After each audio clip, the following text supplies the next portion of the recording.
that I managed to get everything done yesterday. I was having quite a nice day, and then it rained a little bit, which we did predict. We said if it rains on St Swithin's Day. So I told a friend of mine, she was just coming back from doing a walk on Brighton seafront. They go down to Hove, her and a friend, and they go and have a cup of tea and a piece of toast or something, which is quite nice actually. And I said it's St Swithin's. She said, is it? And I thought it's funny, actually, we don't seem to celebrate any day, and not that I'm sure that you have to celebrate St Swithin's at all, but it was very interesting, and we were chatting about different bits and pieces, because I was telling her, as indeed I was telling my driver the other day, about I got my bill in for my tax, being self-employed, for the end of July, and there was a bit on it that said, amount to pay, end of January. And what they've done is, they've offered you the opportunity, at HMRC, which is very nice, to defer payment.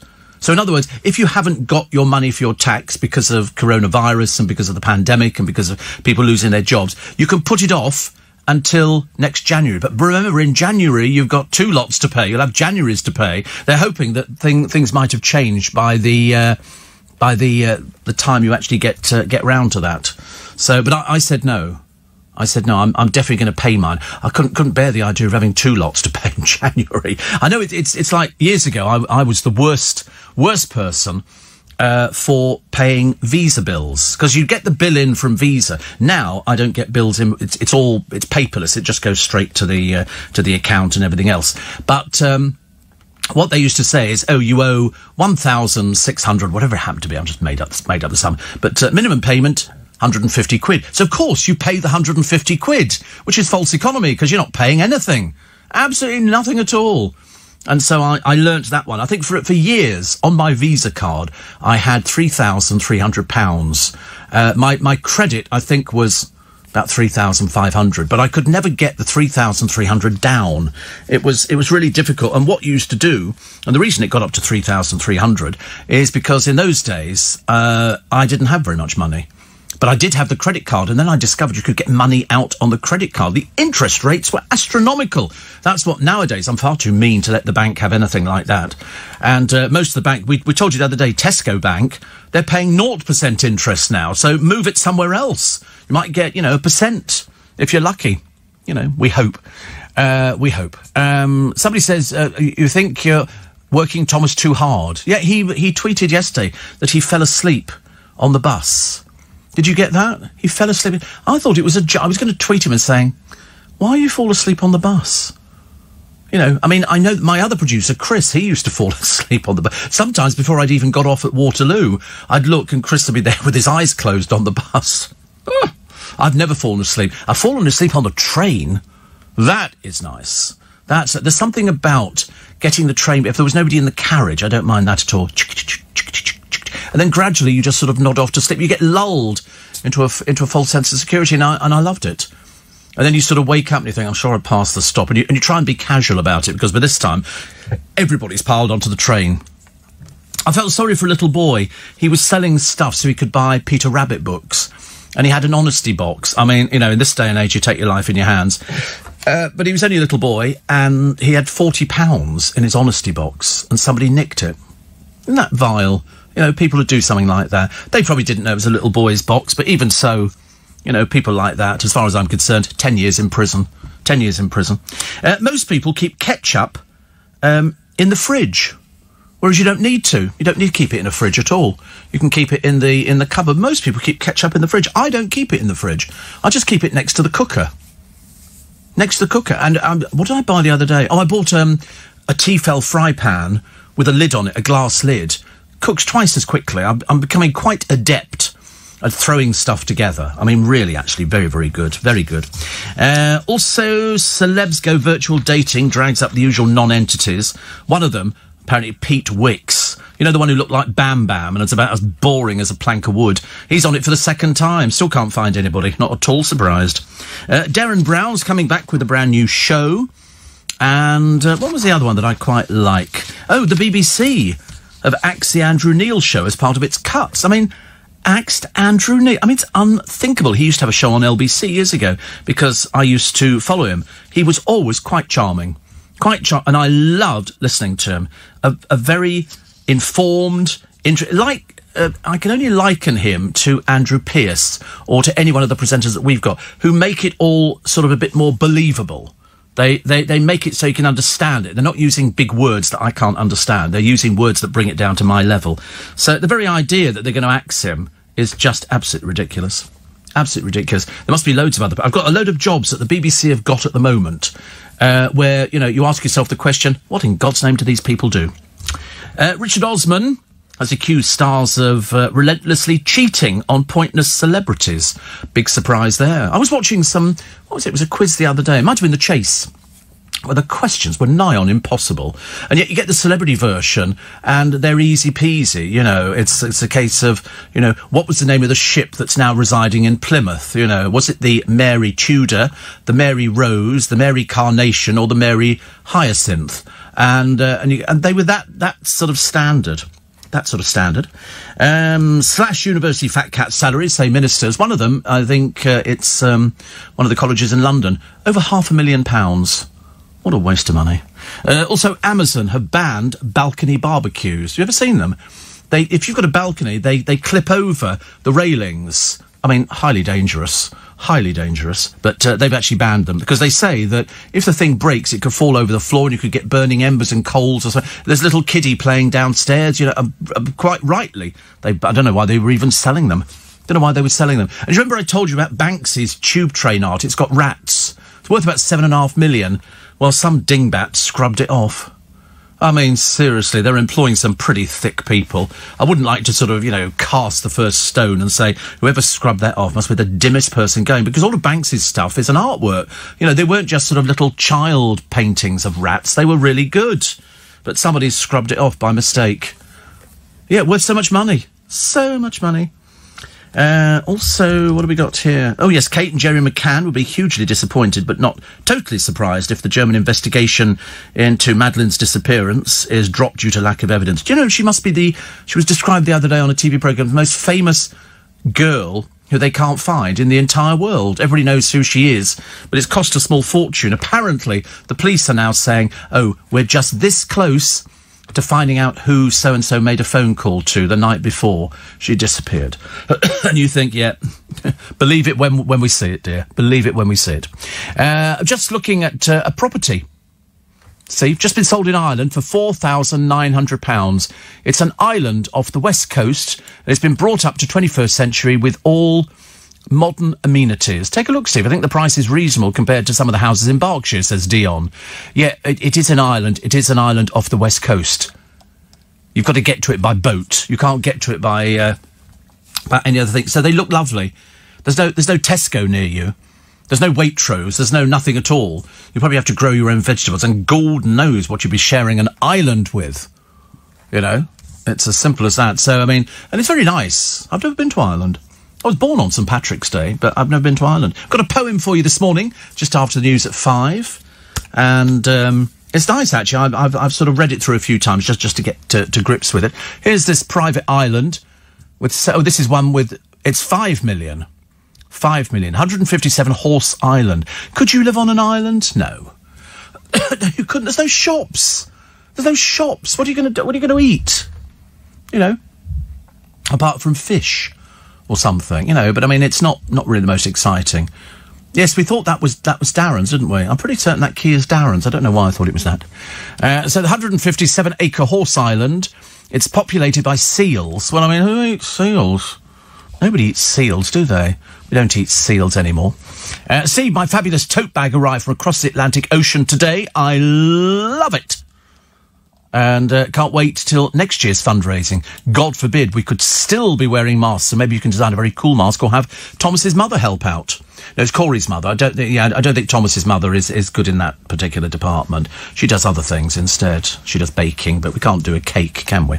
That's Mary Beth in Maryland. My ketchup says refrigerate after opening, use by 8 weeks after opening. Somebody says Andrew Neil's a dinosaur, glad he's gone. No, he's not. He's fabulous. He's fantastic. I love him. I think he's great.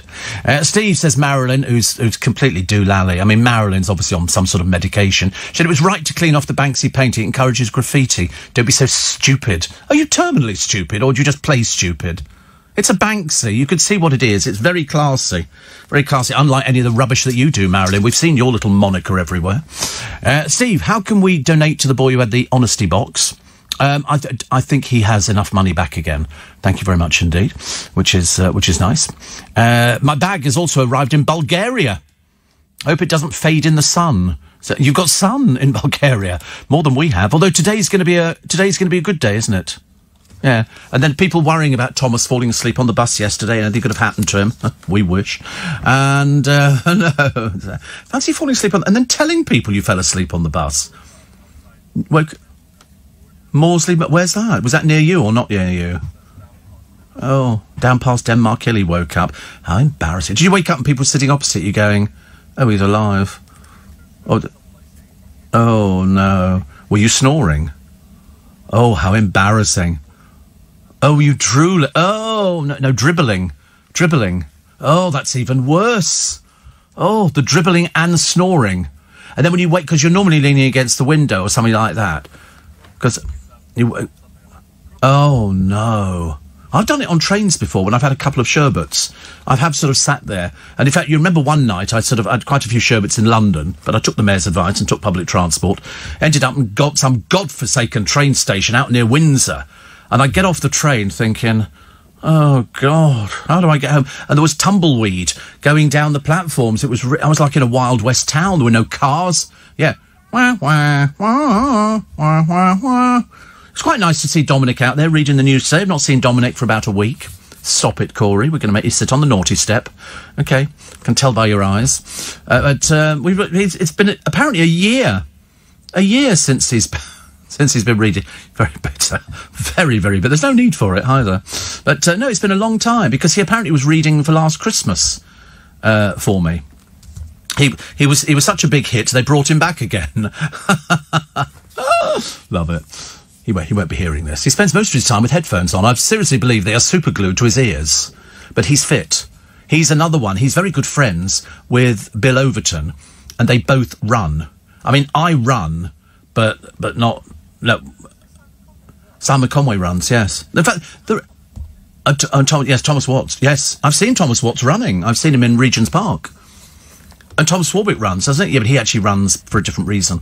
And but no, they all into fitness. It's really embarrassing. Because in my day, when you were their age, and I don't know how old they are, 18, 19, nobody ran anywhere. Nobody did gyms. There wasn't such a thing as a gymnasium. It's only recently that people go out there and they sort of, run and all the rest. And then you think, oh, God. I mean, because you can't sit anywhere near them. Because they just look fitter than you do and just makes you look even worse. So I try and avoid hanging around near any of these sort of people. Yeah, hence why Thomas is on the diet. Although, what did you eat yesterday? Did you eat properly yesterday, or did you cheat? What did you have to eat? What did you have to eat? Come on. You had for dinner. You had a vegetarian vegetable-based stir fry, but without the sauce. Oh, okay, that's better. Yeah, the sauces are the things that are laden with calories and sugar. Right, so you just had a boring old stir-fry. Oh, you didn't... Bean sprouts. Oh, that's quite... I like bean sprouts. In fact, don't they in all the supermarkets do a mix of bean sprouts and chopped peppers and things like that? You just empty it into a fry... That's all you had? Oh, I think you need a bit more than that, do you? You need a bit of protein, don't you? Oh, breakfast scrambled egg. Yeah, You need something else with it, though. And soup for lunch. That can say, but I mean, the stir-fry, you need a little bit of something else in it. You could get... Really? You could put things in, like a little bit of steak or something like that, chopped up. So that would be add a little bit of flavour to it, or a bit of bacon. A bit of bacon goes well with a stir-fry. No. Oh, OK. But I'm just saying, because the way that Luke looked, and he looked ghastly after he'd been on his sort of immediate, not going to eat any food. He was on a fasting diet. And he ended up looking worse. We don't want you looking worse or coming in gaunt. That would not be a good look to have. You're missing a trick with that little island, Steve. You could open the first shop and cash in. Yeah, imagine. So I've opened my shop, and I shall open the front door. It's 9 o'clock. We're open the front door. Everybody coming in. Oh, wait a minute. Nobody lives here. Except me. Steve, the Banksy painting was removed by accident. Don't be silly. Of course it's not removed by accident. They removed it. It's not graffiti. I mean, unless you've only got half a brain cell, you would know what a Banksy is. They follow a theme. You could look at paintings and you'd know which one was a Banksy. I mean, it's as simple as that. I mean, honestly, it's got nothing to do with removed by accident. They say it was removed in keeping their policy against graffiti. Don't you think somebody, because it had already been in the newspapers, I think somebody obviously can't read down there. Steve, I'm defo booking a virtual front row seat for August. It's just after my son's leaving back for uni, so already I know how I'm going to need cheering up, and it's going to be me. And it's on the 16th of August at 3 p.m. in the afternoon. It's a Sunday, and we're doing the Steve Allen first virtual show. I'm looking forward to it. And then in October, I'm going to be at the Exchange in Twickenham interviewing Ian Dale on his book. And there's details of how you can get seats on Ian's website. It's on there, okay? You won't find it too difficult to find. It's prominently placed, and I've got a copy of the book as well. Woo! I'll tell you, can we just lose Marilyn? I'm so bored with Marilyn. She's obviously a bit of a pain in the rear end. And 0414, I'm going to do you a favour and bar you, actually. So, you seen it? There you go. And it's much easier if we don't really hear from you. I'd rather you went somewhere else. Like the moon would be quite nice. Have you got it? Wait a minute. There? Does that help? She's too... But she writes stupid things. Yeah, history is probably... She writes stupid things every day. I'm just saving her from herself. If somebody is a bit stupid yet non-savable, we have to lose them. It's much easier. Michael says, if you care to read the label on a bottle of Heinz ketchup, it stays... I'm not interested in reading labels, Michael. I'm really not interested. Okay, you do what you want to do. I'm following all the other guidelines, which is better, actually. Steve, the BBC acts Andrew Neil, yet keep employing, not even a one-trick pony, Ryland, says Dale. Yes, I mean, well, perhaps he's cheap. Perhaps he's cheap, I don't know. I mean, I've got no idea, but I'm just telling you now, you won't find anybody as good as Andrew Neil. He's very, very good indeed. It's the BBC having to sort of justify the money. I wouldn't even know what he got paid. I wouldn't have any idea at all. Not a clue. Not a clue. I mean, he might earn 300,000 a year, he might earn 600,000 a year. Whatever it is, he's worth it. He brings a bit of class to the proceedings. He's very, very good, very good. Steve. Another one. It's my 22nd birthday today. 22nd birthday, yeah. Happy birthday to you, birthday dear. Happy birthday to you. 22nd birthday. God, that's from Chris. Going out for dinner later this evening. That's what you think. Going where? Where are you going? Have you booked anything? Have you booked a nice restaurant, or are you just going to queue up at McDonald's? Do you have to pre-order McDonald's as well? Are they still... Or can you just go in there and buy? I don't think you do. I have a feeling that you have to use the app. And I think then you show them the app and it tells them what it is. I'm pretty certain. I've not seen people... Why? Because you're on a diet? Oh, don't be so weak. Honestly, just because a McDonald's breakfast, that'd be 2 hash browns, probably double sausage and egg McMuffin. Don't turn the microphone off or you'll sit on the naughty step. A double egg and bacon McMuffin, which could be quite nice. And then you could have perhaps a cup of coffee or an orange juice. Don't throw things at Corey. It's not nice. They do syrup with the pancakes, which are the best ever, aren't they? It's like, I'll tell you the one thing we used to do when we were kids. We used to go down to the local park, and in our local park, we used to have a bandstand. And they always used to have a brass band playing on a Sunday and a Saturday sometimes, if you were lucky. And we would stand in front of the bandstand sucking lemons. It was amazing how the effect on people whose mouth was supposed to be fairly well lubricated, all of a sudden their mouth started drying up a little bit. It was well worth the effort of doing things like that. Plays as Marilyn. That's nowhere. It's very good, isn't it? Yeah, I knew you'd like. They all like that one. A phobia of German sausages. I fear for the Wurst. I had Wurst the other day. Wurst. I love it. I'm trying to find in this country Senf, which is the mustard that they serve with it. It's like a sweet mustard, and it's very nice actually. Very nice. Also, Trump. Donald, idiot, American president at the moment, wants convicts to die in pain.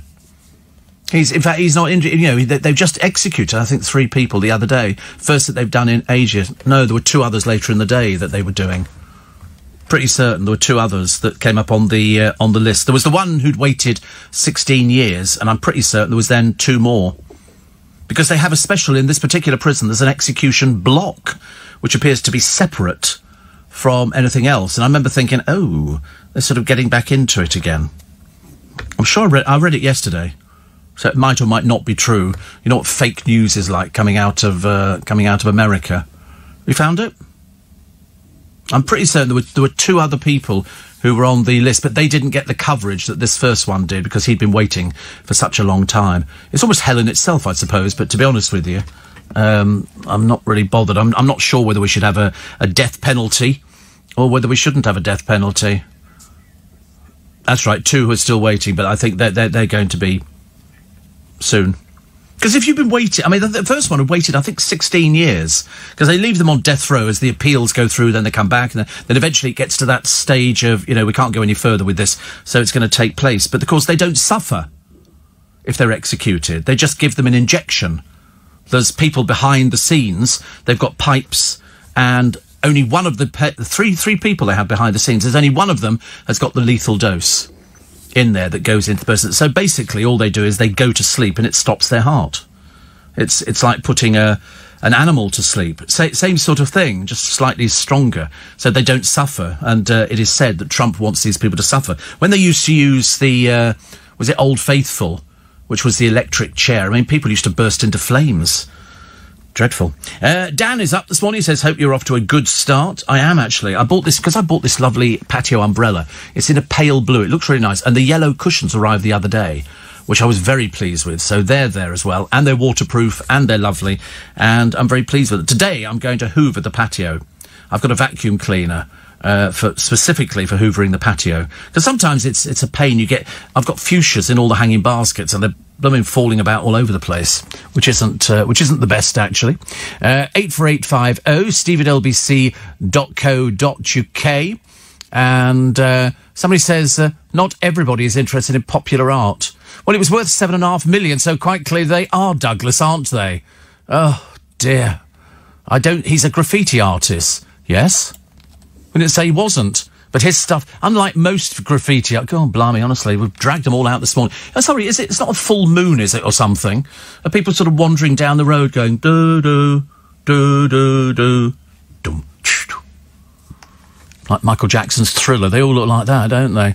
So, they're looking for a new outlet for Andrew Neil. Yes, I think it's BBC Radio Shropshire, isn't it? Poor soul. Oh, we've got a new presenter on today. You're going to love it. He's coming up after Vicar.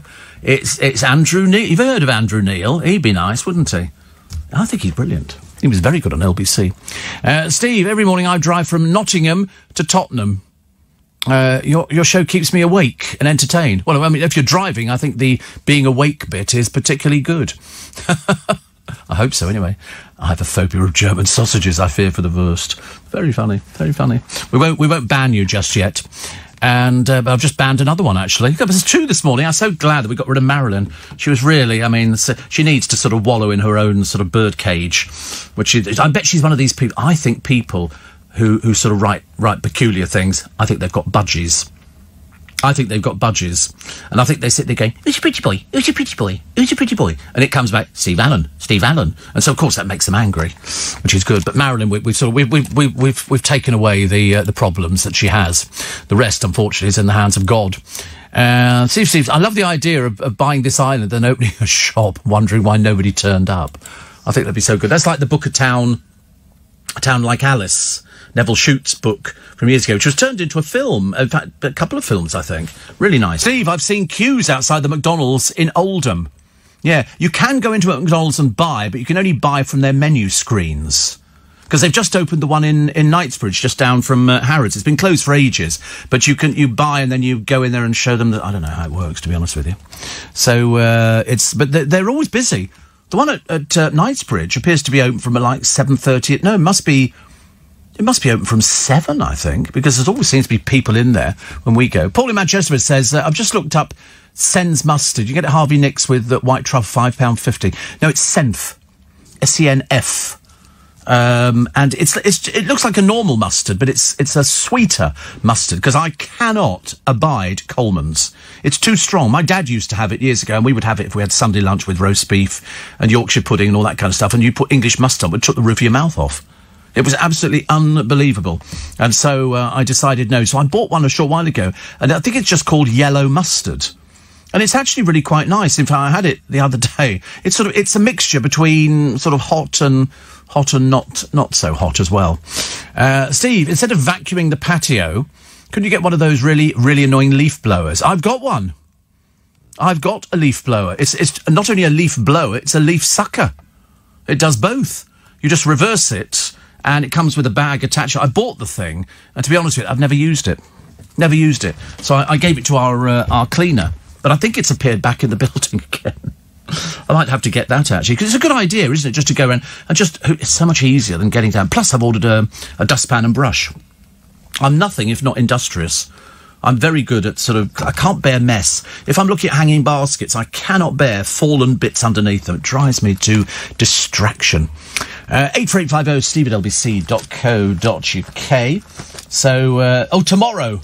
Tomorrow is the day the Queen comes out of lockdown. She's doing something she hasn't done for ages, and this is the knighthood for Sir Tom, and it's at Windsor. He's going down with the family, and the Queen will do the knighting of him, which I think with a sword owned by her father. So that'll be. He said it's going to be the best day of his life, and to be honest with you, I wouldn't disagree. So it's a unique open air ceremony. I mean, to be honest with you, whichever way you look at lovely Tom Moore, he's going to be Captain Sir Tom Moore tomorrow. I mean, he raised £33 million. £33 million. You couldn't even comprehend it. And all he did was walk laps in his Bedfordshire garden, and it took off around the world. It went mad. People were sort of donating left, right and centre. And so he's hashtag Friday will be a good day. They will enjoy refreshments, but the Queen will only be attending the ceremony. You know, she's in lockdown, she'll do it, and that's it. I mean, it's really nice that she will do it for him. But let's face it, he's raised £33 million. He deserves everything that he gets. It's lovely. Steve, try Dijon mustard. I've tried Dijon mustard, actually. I'm not a huge... The American mustard's quite nice. I quite like that. And another one here says, most MPs are afraid of Andrew Neil. He knows more about policies, and he's always making them look a little bit foolish. So, I agree. He's very clever. He's very, very clever. Very clever. And that's it, because he actually does all his sort of facts, and he just knows what he's talking about. It's like listening to Andrew Pierce. Andrew Pierce seems to know everything about people, and I can listen to him because I understand it. We used to have a presenter on LBC years ago called Peter Dealey. And Peter Dealey was one of our top reporters, and then he decided he wanted to be a presenter. So they put him on overnights on LBC, and he was brilliant. Absolutely brilliant. Very entertaining, and he just knew everything. He just made it look effortless. And I remember thinking, that's the sign of a good broadcaster. And that's what I get with Andrew Neil. He'll sort of sit there, no, I've asked you before, and I'll ask you, because I can't get on with Robert Peston at all. I think he's like a caricature of himself. I watched a little bit of him last night, and it was, what does he start the programme with? He doesn't say watcher, but it's not far off. It's a bit sort of naff, I'm afraid. Steve, and so there's a lot of stupid people out there. Oh, it's London, hello? London's always got the stupids. Definitely. Steve, Coleman's mustard is best using the powder variety. It must be made with milk, not water, and is delicious. No, I don't. It's too strong. It really is too strong. It's like Daddy's sauce or OK Fruity sauce. OK Fruity sauce is quite nice, as is tomato ketchup, but Daddy's sauce is like really strong. So my father used to have these, perhaps he grew up with having strong sauces. So the American mustard is yellow. Well, so's Coleman's. We used to have the powder. We had a little, is it called a condiment set? Little condiment set. And it was nice. So we had salt and pepper, silver, and then a little mustard boat, and you made it up. So, because nobody ever ate the blooming stuff, it's like Christmas time. People make bread and butter sauce. Bread sauce. Disgusting. Disgusting. It's like people going, oh, we've got honey glazed carrots or something. So go away. I mean, seriously. And also, swede, I can't bear the smell of, makes me vomit. Makes you think of school, doesn't it? Swede, that smell that permeated all the corridors. But it's like, you know, if I'm having stuffing, and I like to have it on a regular basis, I'll just go for normal stuffing. None of these poncy things. You know, sage and onion with apricot. Sage and onion with star anise. You know, all these are just sage and onion stuffing. Paxo. You know, stuff it in the back of the bird and then sort of wait. Just remember, please, at Christmas, and I'm only mentioning it now because you might be thinking about it, do remember to take the giblets out. Okay? My mother cooked them in the turkey one year. That ruined Christmas. She forgot to take them out. The little bag inside there. I can't believe it, honestly. You must get the book Black Diamonds, says Gary. I've got it. I was one that told people about it. Steve, I missed Neil's late night, the week show. It was ace. I think he's very, very good. Very, very good.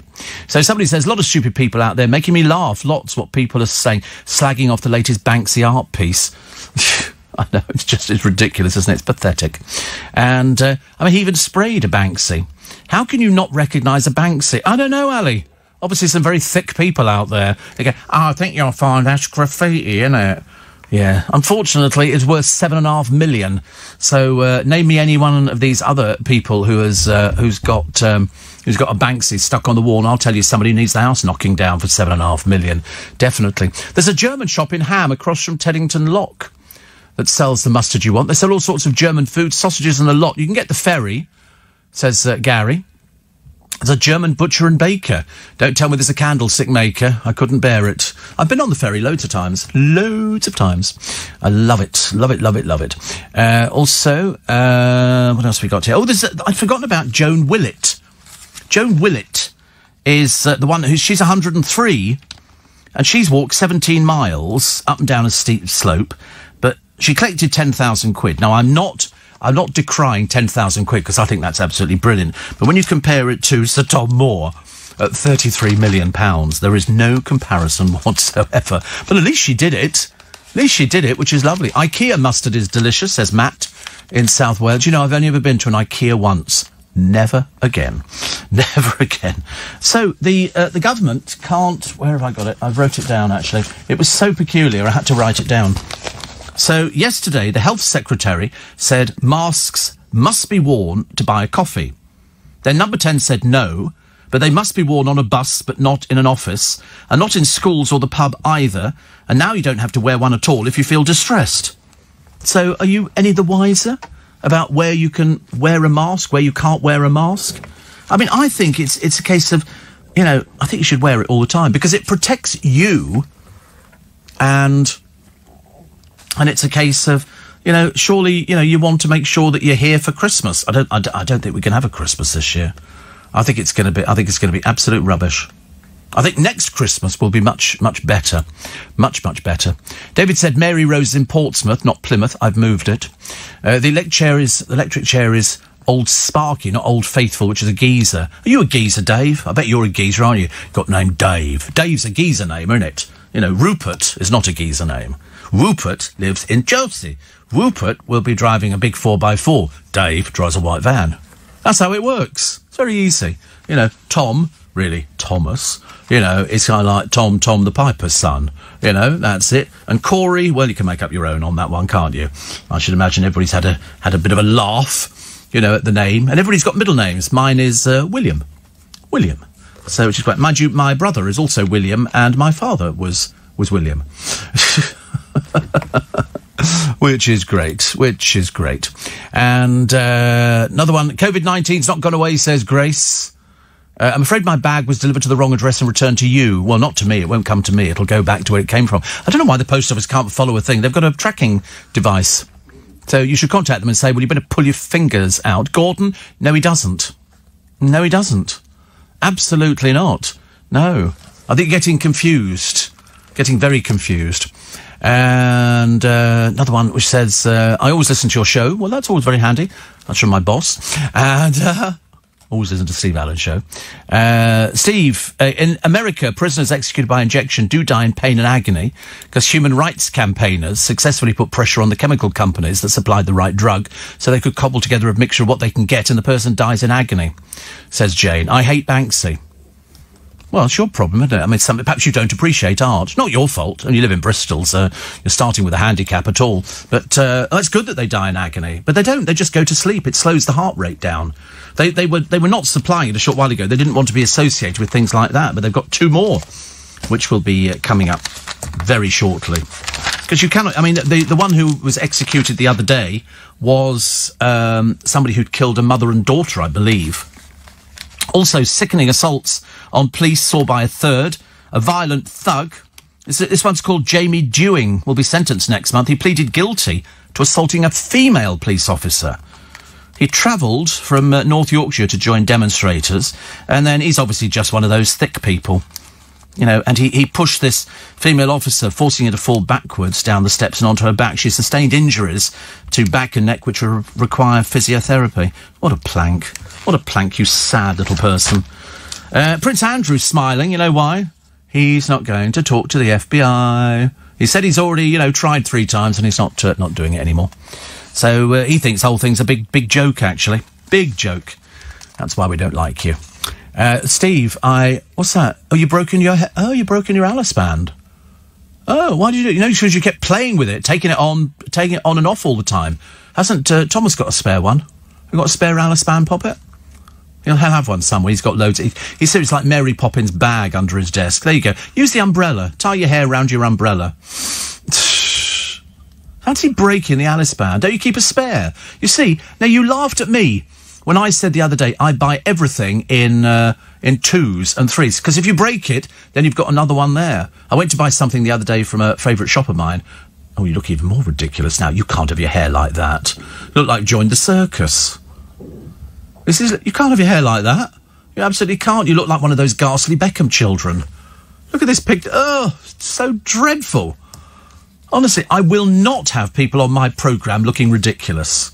All right, so we've got Thomas and we've got me, but, I won't have anybody else. He's tied his hair up now with, like, an elastic band on the top of his head, which, to be brutally honest, looks even worse than it did first time round. It's 45 is the time. It's Thursday, the 16th of July. So I nearly couldn't get the words out then. It's Steve Allen's Early Breakfast. Nice to have your company. Somebody wrote into one of the papers. They have a consumer champion. And we used to have Jackie King for years on LBC. She was the consumer queen. And she used to say, her favourite phrase was, it's not of merchantable quality. And that means that if you buy a pair of Wellingtons and they let in water, they're not of merchantable quality. If you buy an umbrella that leaks, you take it back. You're entitled to your money back. If you take it back because you go, I don't like the colour, they don't have to do anything at all. But somebody called Donna bought an electric scooter online last year. And she said, I've had lots of problems with the battery, now it won't charge. I notified the retailer, but they says it can't help us, it's out of warranty. Well, they've written back and said, well, actually, the warranty is irrelevant. If the battery is faulty, you're entitled to have it repaired, replaced, under the Consumer Rights Act. It's as simple as that. Some people try and pass you on. There used to be a high street store years ago called Dixon's, and they used to persuade you to take out extra insurance policies, but there's always an insurance policy that comes with the thing that you bought anyway. The manufacturers offer one. You didn't need to take out anything else. And I remember I bought something stupid like a television or radio, whatever it was. And they said, do you want to take out an insurance policy? And what for? They said, in case it breaks down. I said, well, listen, very rare that televisions break down nowadays. Very, very rare, because they're not made as they were years ago. So it's okay. It's okay. So we have these sort of this sort of standoff, which was me sort of saying I don't need anything at all, and them saying, well, you should have it. What happens if it breaks down? I said, if it breaks down, I bring it back to you. And they go, well, you can't bring it back to us. I said, of course I can bring it back to you. My contract is with you. You sold it to me. It doesn't matter who the manufacturer is. These people, you have to teach them a lesson. Actually, it's so much easier. So Ghislaine Maxwell is secretly married, but will not reveal the identity of her spouse. And that's why they're going to keep her in prison for a year. They've decided that she's staying. You can't trust her. Her socialite marriage was disclosed as paedophile Jeffrey Epstein's alleged pimp pleaded not guilty to charges relating to the sex trafficking. It's very odd during her appearance on Tuesday, it was revealed she'd given the estate agent the impression she was married when she bought the New Hampshire home. It was paid for in $1 million cash. Well, you can't buy a house for cash in this country. They'd be investigating you straight away. After a Janet and Scott Marshall had viewed the house named Tucked Away.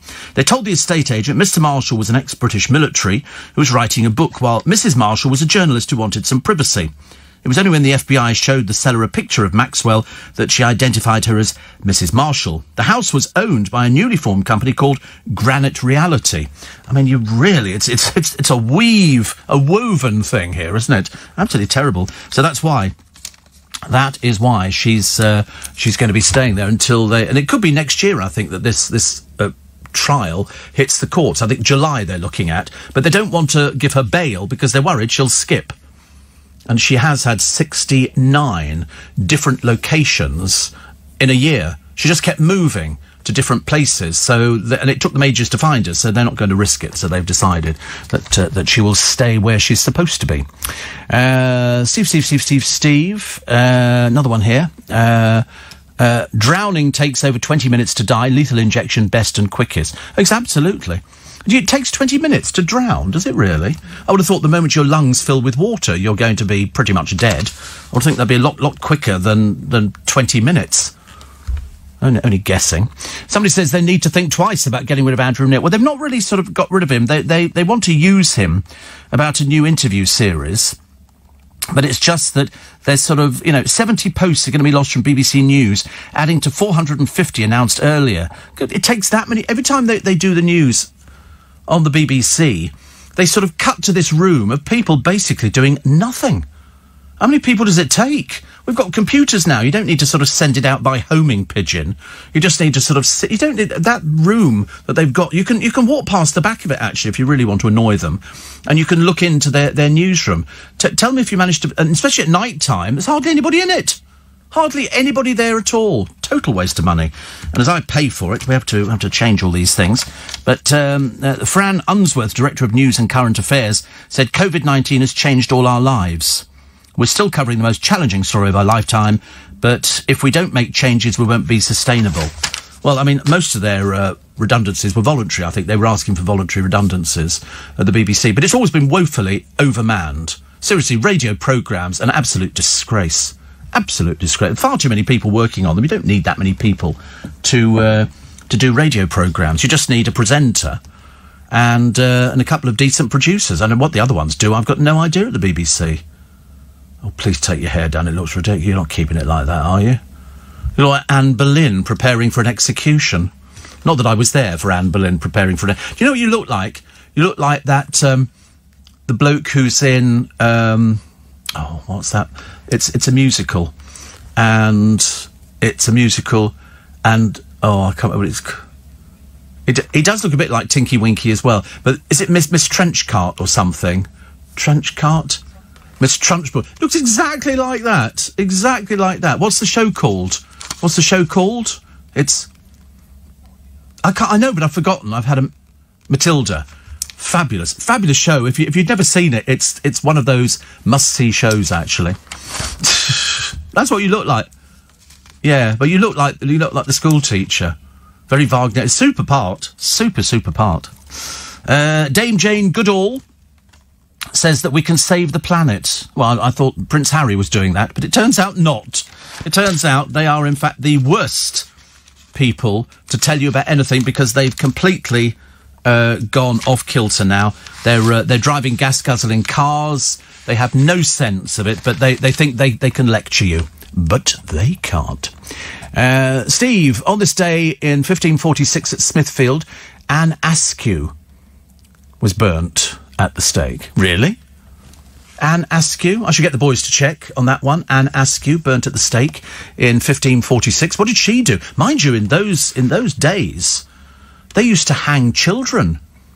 And you could be hanged for something that we now would consider to be quite trivial. You know, somebody stole a button off a coat or something like that. They didn't mess around in those days at all. Yeah, was she? Oh, she really was. What was she accused of? Is she a heretic or something, or is she... She's a heretic. Yeah, they burnt them at the stake. Do you know what they used to do to hasten somebody's death? They used to put little bags of gunpowder in your pockets. How it worked for dresses. So you had little bags of gunpowder, so the heat of the flames would ignite the gunpowder and you would blow up. So it meant you didn't have to suffer with being burnt at the stake. So that's what she was. She was a heretic. Because the funny thing was, in the early days, if somebody claimed to be a witch, they would put them on the ducking stool. If you floated, you were guilty, so they killed you. If you sank, you were innocent. Bit late by that time, isn't it?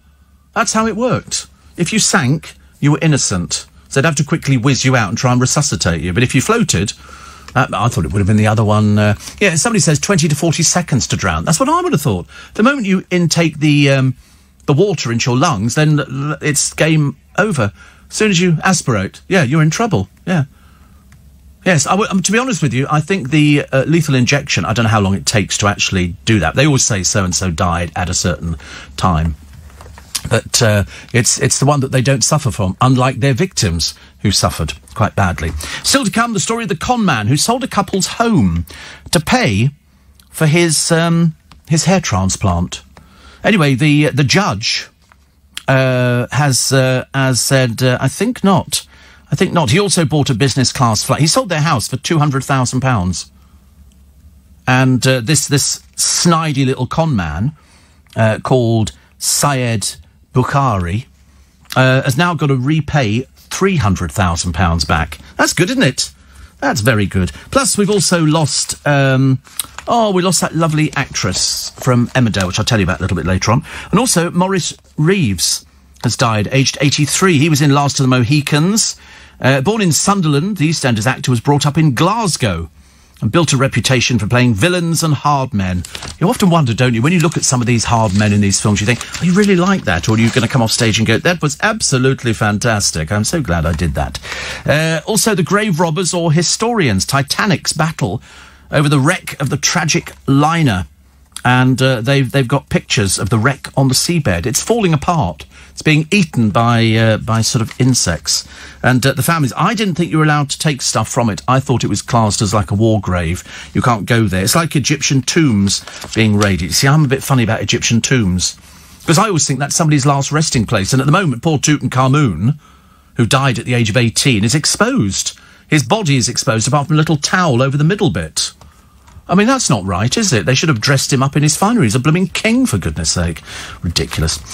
Still to come, how Edison had a light bulb moment on his honeymoon, and the medals revealing the bravery of a Falklands air race. Plus, we take your texts and emails, 84850, steve@lbc.co.uk.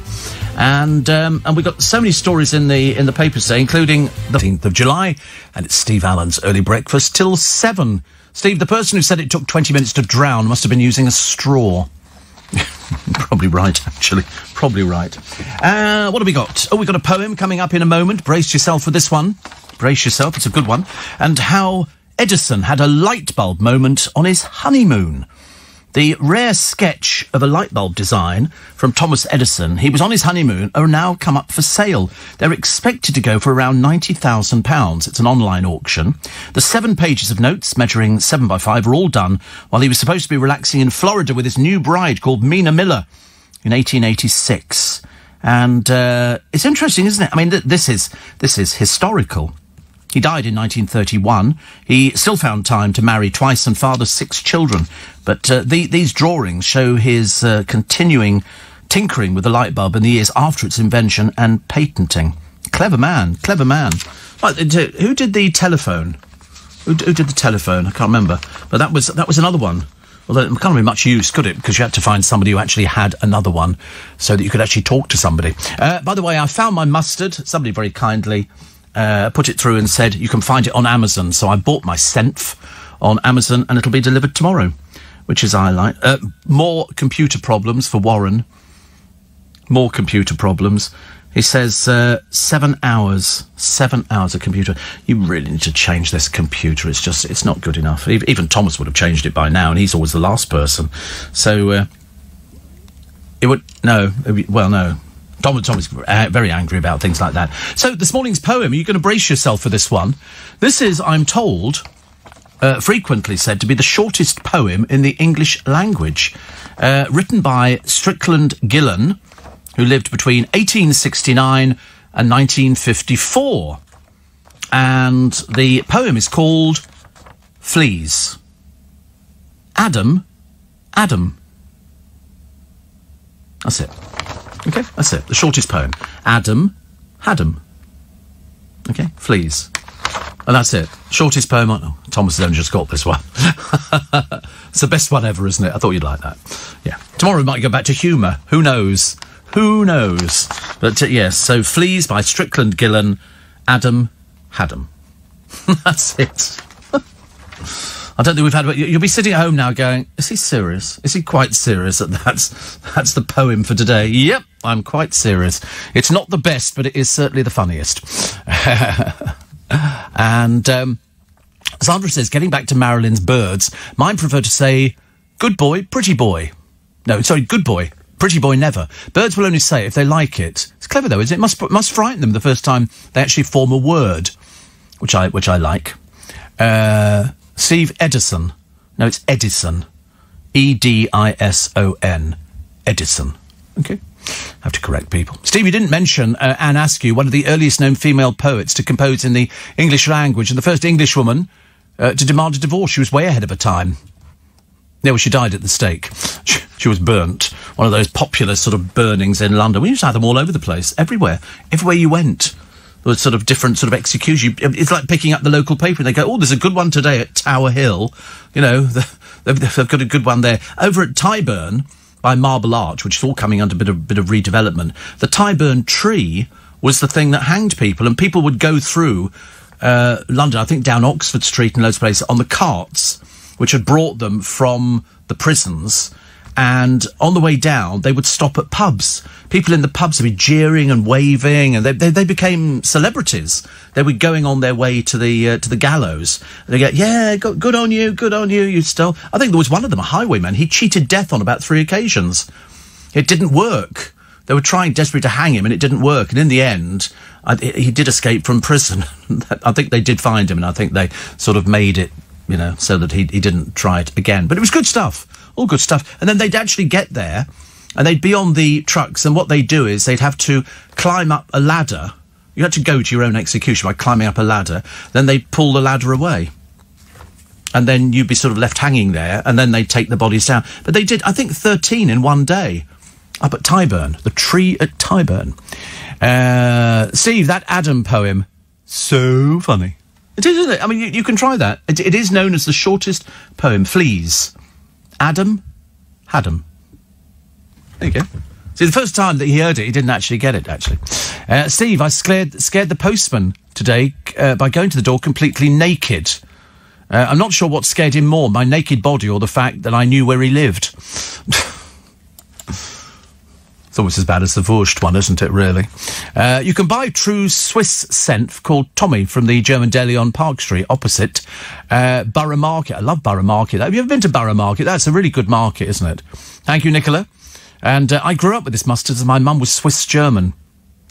Do you know, they do the best hot dogs in the Wurst stands in Austria, because what they do is they get a baguette and they cut it in half, and they put it over a spike, which hollows out the inside and is heated, and then they just pull it off, and then they drop the sausage in. Well, they put in the mustard, then they drop the sausage in. Fantastic. I wish you could get those over here, a heated spike. Just imagine. Can't imagine where you get something like that from. But thank you very much indeed, Nicola. Thank you very much indeed. Somebody else saying, loved the poem. Thank you very much indeed. Everybody else did as well. Everybody liked it. Steve. Getting back to a lot of people talking about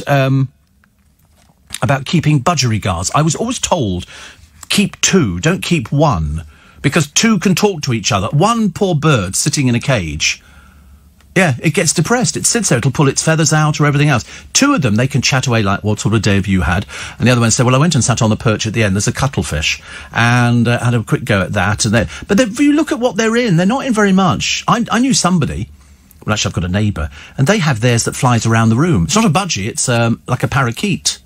And it flies around the room and becomes very, very domesticated. I was always told, play with them more, and you get more out of them. But, I mean, to keep them in a cage, I think is a bit sort of... The more I think about it, I think, how would we like it if we were just... Well, we've had lockdown, haven't we? It's roughly the same as being kept in a cage for ages and ages. But, no, I mean, I definitely get 2. And they're not very expensive budget. They're so sweet. I don't know where they come from, but they are quite nice. We did have one years and years ago. Only the one. Whereas we should have had 2. I didn't even follow my own advice in those days, which was not particularly good. Be a Maverick at 4.8 million. There's a Hollywood sell-off and a treasure trove of iconic Hollywood movie props, including Tom Cruise's Top Gun helmet, 850 rare lots. They reckon Tom Cruise's helmet, as Pete Maverick Mitchell in the action movie, could fetch between 40 and 56,000, but Vader's Star Wars outfit, Darth Vader's Star Wars outfit, about £200,000. An 11-foot filming model of the Nostromo starship from 1979 horror film Alien has a guide price of between £240,000 and £400,000. People love it. They've got Robin Williams' Peter Pan's sword from the film Hook, Sylvester Stallone's boxing gloves. Who's selling all this stuff? Wow. They've got loads of things. There's even a price on Will Ferrell's blue suit from the comedy Anchorman, The Legend of Ron Burgundy. Yours for $2,500 to $4,000. They always get more money. But when you look at some of this stuff, you think, oh, Debbie Reynolds, believe it or not, had a museum full of stuff. She had the clothes from The Sound of Music. She had the guitar. She had everything. Worth a fortune. And people used to sort of go round and have a look at it, which was quite a nice thing, wasn't it, really? Very nice. Have I got any props around my flat? No, I've just got theatre posters. Everything from the 1800s. I've got original theatre posters from Cats, Les Miserables, Phantom of the Opera, most West End shows. Plus I've got old London Palladium posters in perfect condition, all framed, which are very nice. I've got a Liberace at the Chiswick Empire poster, which is huge. I mean, it's about this by... It doesn't mean anything to you listening in stereo, does it? But quite big, because I like those sort of things. In fact, I've got so many, all my walls are covered in theatre posters. No, not signed, no. The Cats and Sunset Boulevard, they're numbered. The Sunset Boulevard is signed by everybody in the cast. And the ones from the Palladium are going back to the 1950s. In fact, you will probably see them, well, you will see them, actually down at the London Palladium. If it ever opens again, please God. Please God. Steve, that's correct. Budgies. My daughter Lucy has 2. They fly around the house as they wish. As somebody says, it's always good to buy 2 budgerigars just in case one breaks. Thank you. No, you have to have 2 because they actually get... They get a bit miserable, birds. And you think, oh, that's a shame. Although at the moment we have pigeons. Pigeons go back to where they were born. Not in our case. They get squirted with a water pistol. Don't like pigeons at all. Dagenham Dan says Alexander Bell invented the phone. Yes. And for your attention, Steve, fluttering butterflies. I was trying to find them yesterday, actually. I'm determined to find them. I mean, I'm finding everything else at the moment, so I'm going to get round to the butterflies. Thank you, Rasa, very much indeed. I shall check that one out in a moment. In fact, actually, I've got a pen somewhere. Because sometimes you send in so many good ideas, and I wish I could sort of follow everything up. Oh, look at that, typical. You write with a pen, and all of a sudden it's got no ink in it. How can that happen? .co.uk. Oh, how annoying. That's why these pens are in here, you know. They're in here because they don't blooming well work. And nobody carries a pen anymore, do they? Do you carry a pen? Oh, right. Oh, well done, you. About the Titanic, says David Stoke, you are right. It's a protected grave. Yes, I didn't think you were allowed to remove anything from the actual Titanic. If it was in what they call the field around it, I think that was fair game. But on the actual Titanic, you can't touch things. Like all the other things. You know, if you find a sort of a... treasure ships are different, actually, because I bought stuff from the Tek Sing when I had loads of money, and I bought quite a few pieces of Tek Sing porcelain, Chinese porcelain, which are lovely. I mean, really lovely. And those I like. I like stuff like that. Also, A lot of people. Have you seen the new big bottle of Creed? Bit out of my price range, says Andy. Oh, no. Stephen in Highgate says Joseph Swan also invented the light bulb. And Steve, the shortest poem is Me, We. Me, We by Muhammad Ali. Not the Muhammad Ali, is it? Chris at Chelsea says, on the way to Tyburn, they'd stop at the last pub and get the soon-to-be-executed man a beer. It's where the expression one for the road comes from. Thank you. See, I like things like that. And also, oh, there you go, your reference to the hanging at Tyburn. The term for one for the road comes from the condemned prisoner having a drink in one of the pubs on the way to hang. They did. I mean, it became like a sort of a bit of a day out for Londoners. We were talking about this the other day with my driver. And we were very bloodthirsty. Very, very bloodthirsty. 5:15, 19 minutes, very nearly past 5 on a Thursday morning. Budgies come from Australia. Do they really? I know that there is a place where they do fly wild, and I knew somebody who had an aviary outside, and they had budgies and those little Chinese robins. Have you seen those? Little tiny, they're so pretty. And I always thought I quite fancied something like that, but then I think, no. Although I told you we got loads of parakeets around our way, which is quite nice. But yeah, the little Chinese robins, the little tiny things. And I thought, perhaps I could buy some of those and have them. And then I thought, no, I can't keep anything in a cage. That's not really good at all. Steve. I like everybody coming up with the shortest poems. Everybody knowing about the hangings at Tyburn.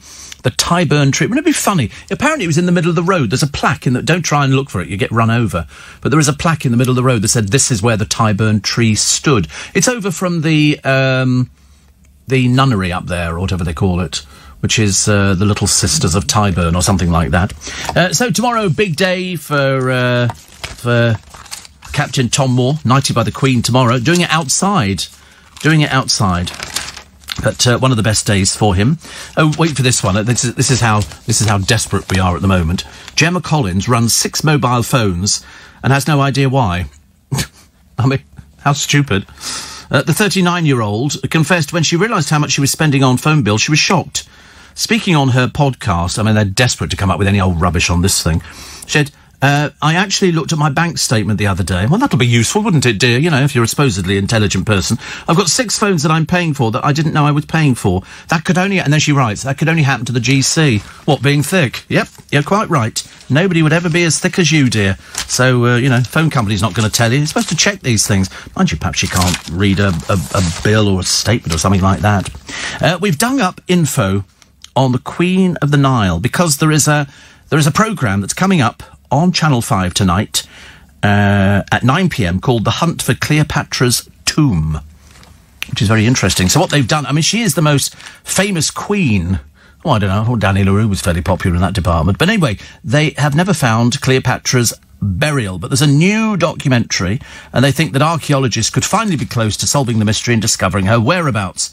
But strangely enough, even though she was born in Egypt, Cleopatra was not actually Egyptian by ethnicity. Her family lineage is traced back to Greece. So, very interesting. Members of the dynasty usually married within the family to preserve the bloodline. She was born out of incest. It's likely her parents were siblings. Her most famous spouse was Mark Antony, who she married in 32 BC. In their first meeting, she arrived on a golden barge whilst being fanned by attendants dressed as cupids. She also had a son, Caesarion, with Julius Caesar. It's believed she first met the Roman when she was smuggled into his quarters wrapped in a linen sack. Remember that one? And they unrolled it and then she was there at the end. Plus, she's said to have had a hand in the death of 3 of her siblings. Ptolemy the 13th drowned on the Nile after she defeated him in civil war, while she's thought to have had Ptolemy the 14th murdered so her son could rule with her. She also helped engineer the execution of her sister Arsinoe, honestly. Shouldn't laugh. 25 films there have been about Cleopatra. Amanda Barry in Carry On Cleo. And the most famous depiction, of course, was Elizabeth Taylor in the 1963 film Cleopatra, costing almost $35 million. It almost bankrupted the studio. But as I've told you before, the interesting thing was that, unfortunately, Elizabeth Taylor wasn't very well over here, and it was becoming quite expensive. So they decided that they needed to go and film back home in America. So they decamped, but they left the set. They sold it to the Carry On. That's why Carry On Cleo has got the best set out of all the Carry On films, because it was the one that they used for Hollywood. And Elizabeth Taylor came in to Rome, I think it was, on this huge dais, which was up in the air, and she was terrified of heights. Terrified of heights. She apparently sat there. There was a thing she was tied to at the back. I mean, she looked absolutely amazing. It was quite an entrance, and everybody agreed it was a good entrance, but she was petrified. And they ended up making it in America. And so that was our little thing. So Paula Tilbrook has died. Now, you know who Paula Tilbrook is. If I showed you a picture of her now, there it is. Ah, you know now, don't you? She was 89. She was the soap star called Betty Eggleton.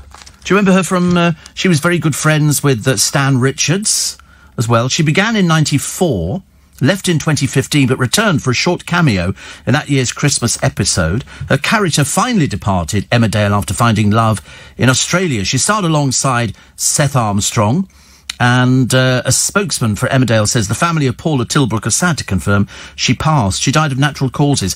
Christmas! December last year. Kept that very quiet, haven't they, really? She also starred in The Dustbin Men, Jack Rosenthal's sitcom, and she appeared in 11 episodes of Coronation Street. Inside Soap magazine said they don't make 'em like actress Paula Tilbrook anymore. No, she was lovely. 89 she was, but they managed to keep her death quiet. It only appeared in The Stage the other day, which I've just started getting, because I like it. I like it. I like stuff like that. Countdown presenter Rachel Riley, we love Rachel, has won the opening round of a legal battle after complaining about being defamed and harassed by an anonymous Twitter account. The High Court have heard the Harry Tuttle account had been used to attack Jewish people like Rachel. And so anyway, the judge ordered the man to disclose the tweets that referred to her, because she doesn't want to be referred to in tweets. And that's why they have to clamp down on people who write things which they might not know anything about. And it causes great distress. So, first round of victory, Rachel Riley. She's another one of these people. Do these people eat? When you see them, if you think they look slim on the television, I promise you, when you meet them in real life, they're even slimmer. And she is slim. I don't think as slim as Catherine Jenkins, although actually they might be similar. I mean, she's unbelievably slim. I, of course, am not unbelievably slim. But I always go on the assumption, I've paid for this. I've enjoyed my food. Steve, bring back hanging, says James in Sevenoaks. We don't have the death penalty in this country at the moment. I mean, to be honest with you, we had it up until about the 60s, wasn't it? I think was Ruth Ellis the last woman to be hanged in this country. But they weren't done publicly. They were done behind the prison walls. Because you need to read the book, Albert Pierpoint's book on being Britain's, last official hangman. Because he was a very, very interesting character. Very interesting. How people could ever do that, I don't know. I mean, it's odd, isn't it? As people sort of go for jobs. It's like somebody wanting to work as a funeral director. Or, I mean, even nurses, they have to see all sorts of terrible things.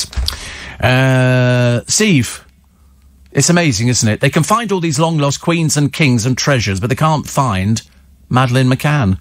No? They're now saying that they think that they've got sort of evidence of who this person spoke to who's in prison, who might be released or might not be released. To be honest with you, I think it's just pie in the sky. Until they've got something concrete and they can show you something concrete, then I think we need to leave it alone. She's the most famous child in the world who's not come back. The prosecutor wrote to the McCanns twice to say that they were convinced that she'd died, but didn't offer any evidence. So we're no better. And no better informed. Toby says, do you not pop in to see Mr. M after your show anymore? I don't, because at the moment I have a car that sits outside waiting, and we don't want to pay waiting time, thank you. I always wave at him every morning. Always wave, every morning. When we go through the door, I always wave, and he'll wait. Sometimes he'll beckon me in, but most of the time we wave at the moment. We are socially distancing. And also I'm on holiday with Toby Tarrant. As you know, I'm sitting on the back seat of the car. Sitting on the back seat of the car. Niall says, tell my wife Maxine I'm slim. You're obviously separated, I assume. Or she can't see you. Steve, in classic Emmerdale, Paula's still in it. Yeah, she left years ago. And James says Dave Goff slowed down a bit. He used to speak really fast. You think? Oh, I don't know, actually. I never thought about that. I haven't seen him for ages. I think he's one of these socially distancing people. Bless his heart. We love him to pieces. Love him to pieces. Was little Judy kept in a cage, says Jay? Yes. Yes. Yes. But then hamsters are a little bit smaller, aren't they? They don't... Put it this way, the only exercise hamsters want is the wheel. Seriously, she derived more pleasure from that wheel than anything else, and she knew that because we had a cat, the cat would lie down and watch her on the wheel, obviously thinking, how can I get these bars open? But we never actually managed to make it to that stage. Dave says, about the Titanic, it is a projected grave. However, the Canadian government's expedition of 2004 recovered tons of coal from a boiler room, which was sold in small pieces with a certificate to raise money to protect the Titanic Trust. I have one. Wow. I've got a piece of Wembley turf. I used to know this, but he used to be one of my producers a long time ago. And he bought a piece of turf from Wembley and then cut it up into a tiny piece. It came with a little sealed plastic box. Keith Duffy has revealed Coronation Street producers have invited him back on the ITV show several times, but his music is his priority. It's a shame, isn't it? He's actually going out with Brian McFadden. They've both been offered several other TV opportunities, but Boy's Life is their priority. You so wish it wasn't, don't you? So wish it wasn't. But you can't have everything. Can't have everything at all. 84850 steve@lbsteve.co.uk. You've also got a sort of a beaming Prince Andrew. Presumably he's got one of his sort of royal officers there, a protection officer. He can't look after himself. And they say that he sort of chuckles on a drive out. Well, I mean, I shouldn't imagine he spends most of his time with a miserable face, but, I mean, he's about as useless as a chocolate teapot. It would be so much easier if he just sort of told the lawyers in America. He obviously has no intention of doing it, even though he says he's actually done it. They say he's not. And it's very interesting. It depends what she's going to be saying in court. You're going to have to wait for ages. So I think, actually, you'll find Epstein and Ghislaine Maxwell have been to Windsor Castle, Sandringham and Balmoral. He just invited them into anything. He doesn't accept any responsibility or anything at all. He just doesn't do things. Steve, I seem to remember St Crispin's remains are in Winchester Cathedral. Wasn't St Crispin's Day the anniversary of the Battle of Agincourt? Was that God for Harry, England and St George? My father took me to see that at the Dominion. We spent a lot of time at the Dominion Cinema. Theatre now, of course. And, yes, I don't know about that at all. I can't remember. I just remember the Battle of Agincourt. And it was the English bowmen who sort of won it, didn't they, with these huge longbows and this rain of arrows that came down the other side. You'd never have thought it, would you? Barking mad Yvette Fielding has she obviously got some new programme coming up, because the story in the paper today is that most haunted, and she does look as though she's haunted, Yvette Fielding has said she's closer to her father's ghost than she was to him when he was alive. Jackanory. Apparently, she claims they regularly exchange messages, and her father once told her she was skinny after dieting too much. What a load of old rubbish. Oh, she's writing her autobiography. How I Fooled the Entire Country by Pretending There Were Ghosts. What was that? Where did that noise come from? There's obviously spirits, and there's a poltergeist in this studio, isn't there? Hello, if you're there, can you contact us? Okay. That's what she does on the programme. Biggest pile of rubbish you've ever seen. I can't believe people buy into that kind of thing. Very embarrassing. Dominion Theatre, Steve. London, nicest theatre I've ever been in. Nice roomy seats. I saw an American in Paris there. Didn't know it was a cinema first. Yeah, absolutely. Yes, a cinema first. American in Paris was sensational, wasn't it? Searching on her smartphone, says Patrick, Cleopatra struggled hard to find a way to end her life until somebody told her there's an asp for that. OK, you're barred. You'll never contact us again. The only way to propose is Essex, apparently. A Romeo proposed to his girlfriend using a sky banner when the COVID crisis foiled his plans to pop the question in Venice. Romantic Dan Smythe hired a plane to help him ask for Amber Dewick's hand in marriage after their trip was cancelled over travel restrictions. Dan's a mechanic, what, mate? And he got down on one knee with a ring on the Essex coast as the plane towed the words, "Amber, will you marry me?" She's a midwife, and she said, I told him if he ever asked in public to marry me, I'd say no and run away. He couldn't have got any more public than next to the pier at Walton. Apparently I cried and took 10 minutes to say yes. They come from Harwich. They're both 29. They aim to move house before the wedding. Oh, that's sweet, isn't it? Not really. I'm not sure if you'd be embarrassed by something like that. There was I found somebody on the internet earlier on, and it's a woman in New Zealand, and she's getting married, and all of the groom's friends do the haka, which I've never quite... But you go... and then you stick your tongue out. Anyway, she was so emotional about the whole thing, she just burst into tears. Which, of course, I thought was quite sad as well, because I didn't know what they were singing about. But it doesn't matter, does it? James says, Prince Andrew and the FBI are acting like kids. I spoke to you. No, you didn't. Yes, I did. I mean, it goes on. Well, he said that he's tried to contact them, and they've said, no, he hasn't. So somebody's telling Porky Pies. Why would he tell them that he had, and they go, no, he hasn't? Who's he been talking to? Answer, nobody. But he obviously doesn't care, because he's Prince Andrew, and he can always walk all over you, because he's Prince Andrew. What have we got here? This is Keeping Up with the Kardashians. I'm so bored with the Kardashians.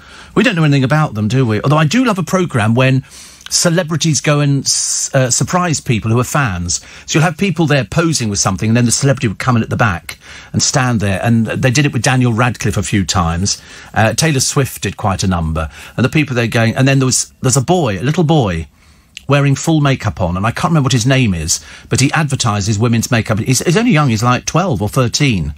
And his favourite person, I think, is Kim Kardashian, and he wears her makeup.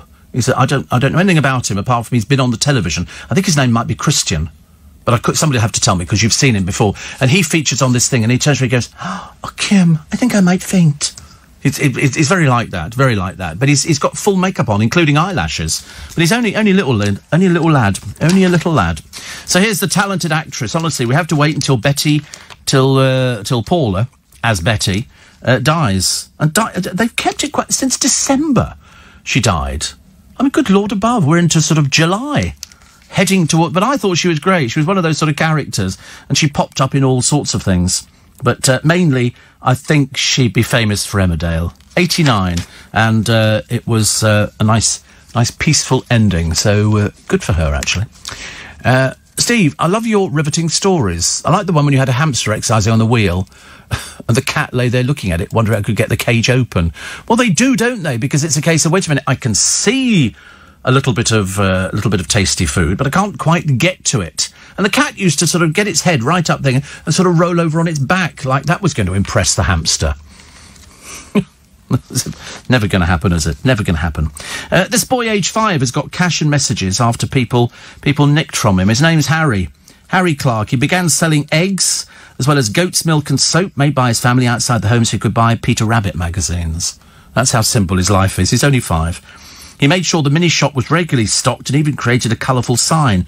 But he was heartbroken after discovering his stock and takings, totalling 40 quid, were gone. He was left with just the table and sign. He said he was upset, but he's willing to give it another go, actually. Oh, it's so sweet. But they've generated loads of money now, you know, and, the person who lives down the road is Philip Sorrell, who you'll know from the antique programme. It was always a scarf. But he said somebody's stolen his money. They'll probably be too ashamed to return either. But if they read it, hope it costs them a few nights' sleep. What a horrible person would steal from a little child like that. But anyway, people bring sweets and chocolate to the shop, and lots of people have donated money. So, as they say, he's done very well out of it. But good for him. He's only 5. They don't know things like that, you know. I love the Penman Investigates in the Mirror. Always very useful as we expose all the fraudsters. And here's Fake Dentist. His name's Barry Semp. He continues to leave disaster. The 54-year-old has 4 convictions for carrying out illegal dentistry. His company, Smile Centre UK of Bury, Greater Manchester, collapsed, owing 655,000 quid, much of it to patients who paid in advance. The liquidator sold its assets to Smiles Better Practices Limited. One director of that company happens to be a Tamara Semp. Now Smiles Better Practices has been put into compulsory liquidation with an unpaid county court judgment. And Penman writes, I hope patients have better luck with Smiles Better Dental Limited, which shares the same address as the first 2 companies and has a Romy Semp as a director. Be warned. Be warned. Be warned. The Cambridge diet pioneer, Dr. Alan Howard, has died after battling cancer. He was 91. I went to the relaunch of the Cambridge diet some years ago. It was held at the Savoy Hotel. That's how much money there is in this stuff. And it was, the Cambridge diet was shakes and things in packets with powder in. And so we all had to suffer listening to this, the Cambridge diet's coming back again, blah, blah, blah. And they said, for all the journalists there, they said, and now we give you an opportunity of sampling it. And you had the choice either of eating the Cambridge diet food or the Savoy who'd supplied the food. I have to tell you that most of us went for the Savoy food, because they laid out a good spread. The Cambridge diet, it launched in 1984. 30 million people have followed it. And most of it, I think, was shakes. I wasn't even aware that it was still going. There's been so many of them. I've lost track over the years. The Hay diet, the F-Plan diet, which consisted of eating baked beans. You've had watermelon diets. You've had just about everything you can think of. Why can't you just have a normal diet? Dale used to take what he called a diet tablet, a fat buster. And it didn't stop him eating, though, because he had a constant battle with his weight for, I think, just about most of his life. Sorry, I was looking at lifestyle because I saw a story about Victoria Beckham, who's preparing to launch a health and lifestyle empire to rival Gwyneth Paltrow. Well, everything that poor old Vic touches, disaster. So they say she's been granted official permission to sell beauty and well-being products on the other side of the Atlantic. An insider said Posh, who launched her Victoria Beckham beauty line last year, hopes to repeat Gwyneth's formula to snaffle a slice of the giant US market. She became a huge star when the Spice Girls cracked America in the 1990s, but it's been downhill ever since. Her company's a disaster. The fashion empire has lost £42 million since 2013, including a record £12.2 million last year. So she's got to put £6.4 million in to help save Victoria Beckham Limited. It's a disaster. Most people are saying, close it. And now she thinks she's going to rival Gwyneth Paltrow because she's a huge star. Who? Victoria Beckham? Dear me, please forgive us. Please forgive us. Definitely not. And here they go, the Sussex's eco-battle baloney. Yes, the carbon footprint of Prince Harry and Meghan could be 26 times higher than the average Brit. But they think they know what they're talking about because they think they know what they're talking about. First of all, the carbon footprint. 53 international flights in 12 months to the end of January. Look at the carbon dioxide on that one. 18 in private jets, between 7 and 20 times worse for CO2 emissions than commercial flights. They've got a Cadillac SUV, 14 miles to the gallon. Average new British car, 48 miles to the gallon. Not doing very well. The LA mansion, which is not theirs, of course, because they're far too mean. This one here, they've got heat and carbon emitted from the new 24,500 square feet, plus 10,745 trees, the number they would need to plant to offset their carbon footprint. And they're telling us about the eco-battle. Do us a favour. You need to get your own house in order. Try and buy a place over there. Try and find something to do. Do something. Do something. It makes it a lot easier, doesn't it, if you can do something. Also, in the Thames, Hammersmith Bridge, they think they've seen a hammerhead shark. In the Thames. I mean, things do happen. Somebody says, I'm not David Attenborough, but I thought that's a big old shark. I mean, it could have been somebody swimming with one of these fins attached to its back. You know what they're like nowadays. And again, usual sort of rubbish. It's a very blurry picture. It could be anything. I mean, taken in this day and age, you get perfect pictures with the amount of pixels. And, so if I take a picture of the boys next door, it's not going to be all blurry, is it? It's going to be a perfect picture. It might be blurry, actually. Yeah, because they keep moving. I want it to be blurry. Yes, exactly. It's my show. And 84850 steve@lbc.co.uk. Steve, you're on fire today. Am I? God, blimey, quite frightened me then. Quite frightened me. 5:45, check on the minutes to 6 this Thursday morning. Tomorrow, weekend. Which is very, very exciting. So, Ghislaine Maxwell is secretly married, but she won't tell you who her husband is. Something about her that's a bit uncomfortable, isn't it? Why would you want to sort of deny who you're married to? I mean, is that some big secret? And God knows, if anybody's got big secrets, she would be the person who has them. There's a man here. Oh, apparently video games a bit. Now, I've never been into video games, but I know people are absolutely obsessed with video games. You see kids, their fingers are going absolutely mad. They're being ruined by too many politically correct storylines and characters. They polled players to find out, and they have. Oh, look, here's Michelle Keegan. That's the was in a show called Our Girl, and she's going on manoeuvres. She was going for a lunch date in Cheshire. Obviously can't afford to sort of take a car or something. I don't know what she's wearing, but there's nothing of her. She's very pale, and she was accompanied by her brother Andrew. She made her way back home in a Land Rover. She spent 4 months in lockdown with her Towie husband Mark Wright. That's one who shaved his entire body to within an inch of his life, because he does working out. and things like that. Rod Liddell talking about a cycle path near his house, runs through woodland and past a nature reserve, and he says it's very pretty, but now barred to the public. You're not allowed on it because of COVID. And then somebody says, how often do you go on Twitter and what do you do on it? Well, I just send out a few little bits and pieces. I check it almost on a regular basis, because I think most people in the media do. It's only sort of some people go, oh, I'm going to come off social media for a while. And you think, well, do whatever you want. Nobody forces you. So it's all one of these sort of different bits and pieces, isn't it, that we have. Dozen, unlucky for some, and also Sue in a place called Sheffield in the West Midlands says, finally able to go to North Wales to open up our static caravan. So the Steve Allen tote bag will be having its first outing and proudly displayed in Towyn today. It's fab. Good. Everybody likes it. As I say, I'm currently on holiday with Toby Tarrant and Pippa. Probably not on the back seat of the car at the moment, but I could be. What's that folklore about the rain in St Swithun's? If it rains on St Swithun's Day, it'll rain for 40 days afterwards.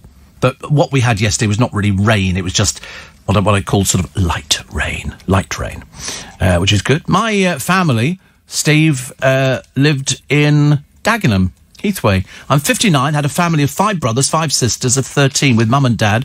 We were the Bakers. Oh, right. Actually, big families, nothing new. My mother was one of quite a number and my dad was one of quite a number. Steve... My tea's gone all over the bed listening to your hacker. It's only because I don't know what they're doing. Is it supposed to frighten people? Is it? Oh, it's supposed to...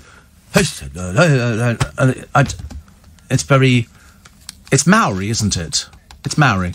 Yes, it's symbolic. Well, then all these poor rugby players have to learn how to do it, but they're not all New Zealand rugby players, are they? But I see them doing it in school. Whole school did it for a master who was leaving. This bride at her wedding burst into tears when they did it. I didn't understand, and they poked their tongue out. Deep spiritual, yes. At a wedding? Oh, it's quite normal, is it? Oh, right. Can't imagine you doing a hacker at all. You're far too tall. Yeah, you're Scottish. You just lift your kilts up. That's it, yeah. Like they did in the Carry On film. Was it Carry On Up the Khyber? Where they sort of... they had to get rid of all these poor tribesmen who were just about to murder them, and they just sort of lifted their skirts up. I remember Roy Castle saying, "Hey, up," and that was it. And Steve, has anybody ever tried to copy your show in style? I don't think so. No, I don't think you can copy a style. Can you?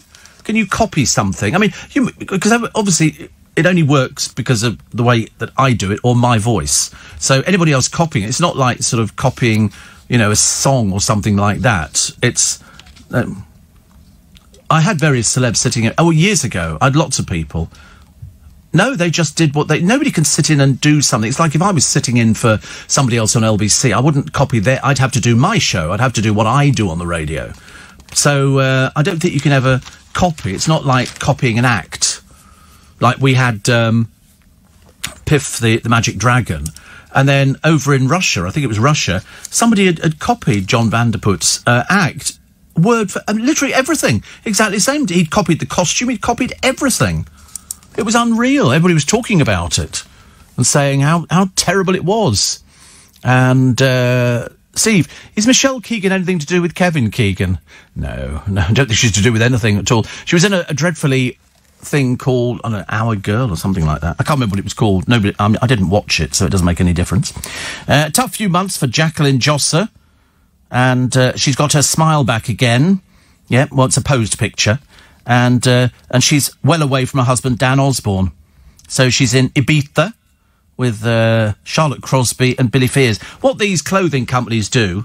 And to be honest with you, I don't know why old Vic Beckham hasn't done it, because she's failing by herself spectacularly. All you do is you get some Z-list celebrities and you go, oh, would you like to have the Jacqueline Josser collection? So you find some people who work relatively cheap, and then you just sort of get them dressing up in a few items and then stick it. They don't design anything. They're just ordinary, very ordinary people. But that's what perhaps they need for Victoria Beckham's stuff. But the trouble is, nobody can afford it. She probably spends more turning out a dress than she does get back through selling the blooming things, because if she's lost 12.5 million recently, and I think in the time it's been open, 42 million quid it has swallowed up, and that shows no sign of changing, especially during the pandemic.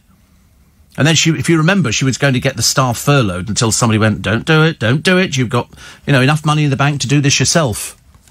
So that's what we have to do, I think, actually. Steve. Should I have received my tote bag by now? They're still going out, Sally. Still going out. And you'll know when you actually get it because they'll send you a thing to your telephone. You get a little message saying, hurrah! Your Steve Allen tote bag is on the way. Which I think is quite sweet, actually, because Corey got it, because he was the one who ordered. And then he sent it on to me. Ooh, so funny when you see it. So funny when you see it. Were the Wars of the Roses in vain? Northern accents now sound alike. Do they? I don't know. Apparently, accents from the north are changing so much that the inhabitants of Yorkshire and Lancashire now sound alike. So I suppose for some sort of southern Jessie like myself, I think they sound the same all the way through. I wouldn't know the difference between Yorkshire and Lancashire anyway. I would have I could do Geordie, which is YA, and Yorkshire, it's, I don't know. And Lancashire, they sound the same to me. Although anybody from there is going, excuse me, I think not. So, all the papers asking who is Ghislaine's secret husband. Who cares? Who cares? She's stuck in solitary cornmeal grits for breakfast and the threat of attack by other prisoners. Why would she be attacked by other prisoners? She's not even been into court yet, for goodness sake. Also, key workers plagued by pothole roads. My car fell into a pothole. They're all over the place. I mean, it's I don't know why councils can't get out there and actually do it. Repair pothole. I mean, how long does it take to put some concrete into a hole or tarmac or something and then sort of let it... I mean, how long does that take? They must better do it at night time. There's hardly anybody out there driving at night. I'm a celebrity out there. Out of here. Get me out of here. Whatever it is. They think could be forced to swap the Australian jungle. There are reports that they're looking for locations in Scotland and England. That'd be nice. They're looking for sort of a castle or something. What for? I've got no idea. Scotland, the weather would be miserable. But the team are looking at stately homes, castles, mansions in remote areas of Scotland and England. See if we could stage it there. I don't know, they just don't drop it. They never find any proper celebrities that we've actually heard of. Most of them appear to be, totally anonymous people. They've sort of... I mean, one of them, I think... No, that was Dancing on Ice, wasn't it? A woman darts player. Who's heard of her? Nobody. Absolutely nobody at all, unless you watch darts, which most people don't, I'm afraid. Can we get rid of... I'll tell you I'm bored reading about, actually. This is fat cats' salaries. And a minister has said we need to get rid of them. So they've got Professor Ed Byrne of King's College. He picks up $455,000 a year. Stephen Toop of Cambridge University, $475,000. Dame Shafiq of London School of Economics, $491,000. Francois Otalo Magne of the London Business School, $501,000. But top one is Alice Gust of Imperial College London, who picks up a very healthy £554,000 a year. For doing what? What do they do? Mind you, you can say the same at the BBC. They've got a whole list of jobs, which they say, and these are people who are currently working for after the BBC announced that they were going to be cutting back people. There's a whole raft of places and jobs where you've never even heard of these things. But I feel sorry for a little boy of 3 who was left temporarily paralysed after he was bitten by an adder when he went out for a picnic. Because adders are not very pleasant. And they were out there. He was rushed to hospital where he was treated with 3 vials of anti-venom, but he remains bedbound and unable to walk. And he said, I saw the fang marks down Louis. Why is it that adders attack people? Is it because we sort of invade their space? And we found a doctor who's narrowly escaped jail for drink driving after she turned to alcohol to cope with her stress. Has been allowed to carry on working unchecked. She's been caught twice in 2 months. And she's not been jailed. What on earth's going on here? Ridiculous. Plus, happy birthday to Lorraine Chase. Were you truly wafted here from paradise? Nah, mate, Luton Airport. She's 69 today, so many happy returns of the day to lovely Lorraine Chase.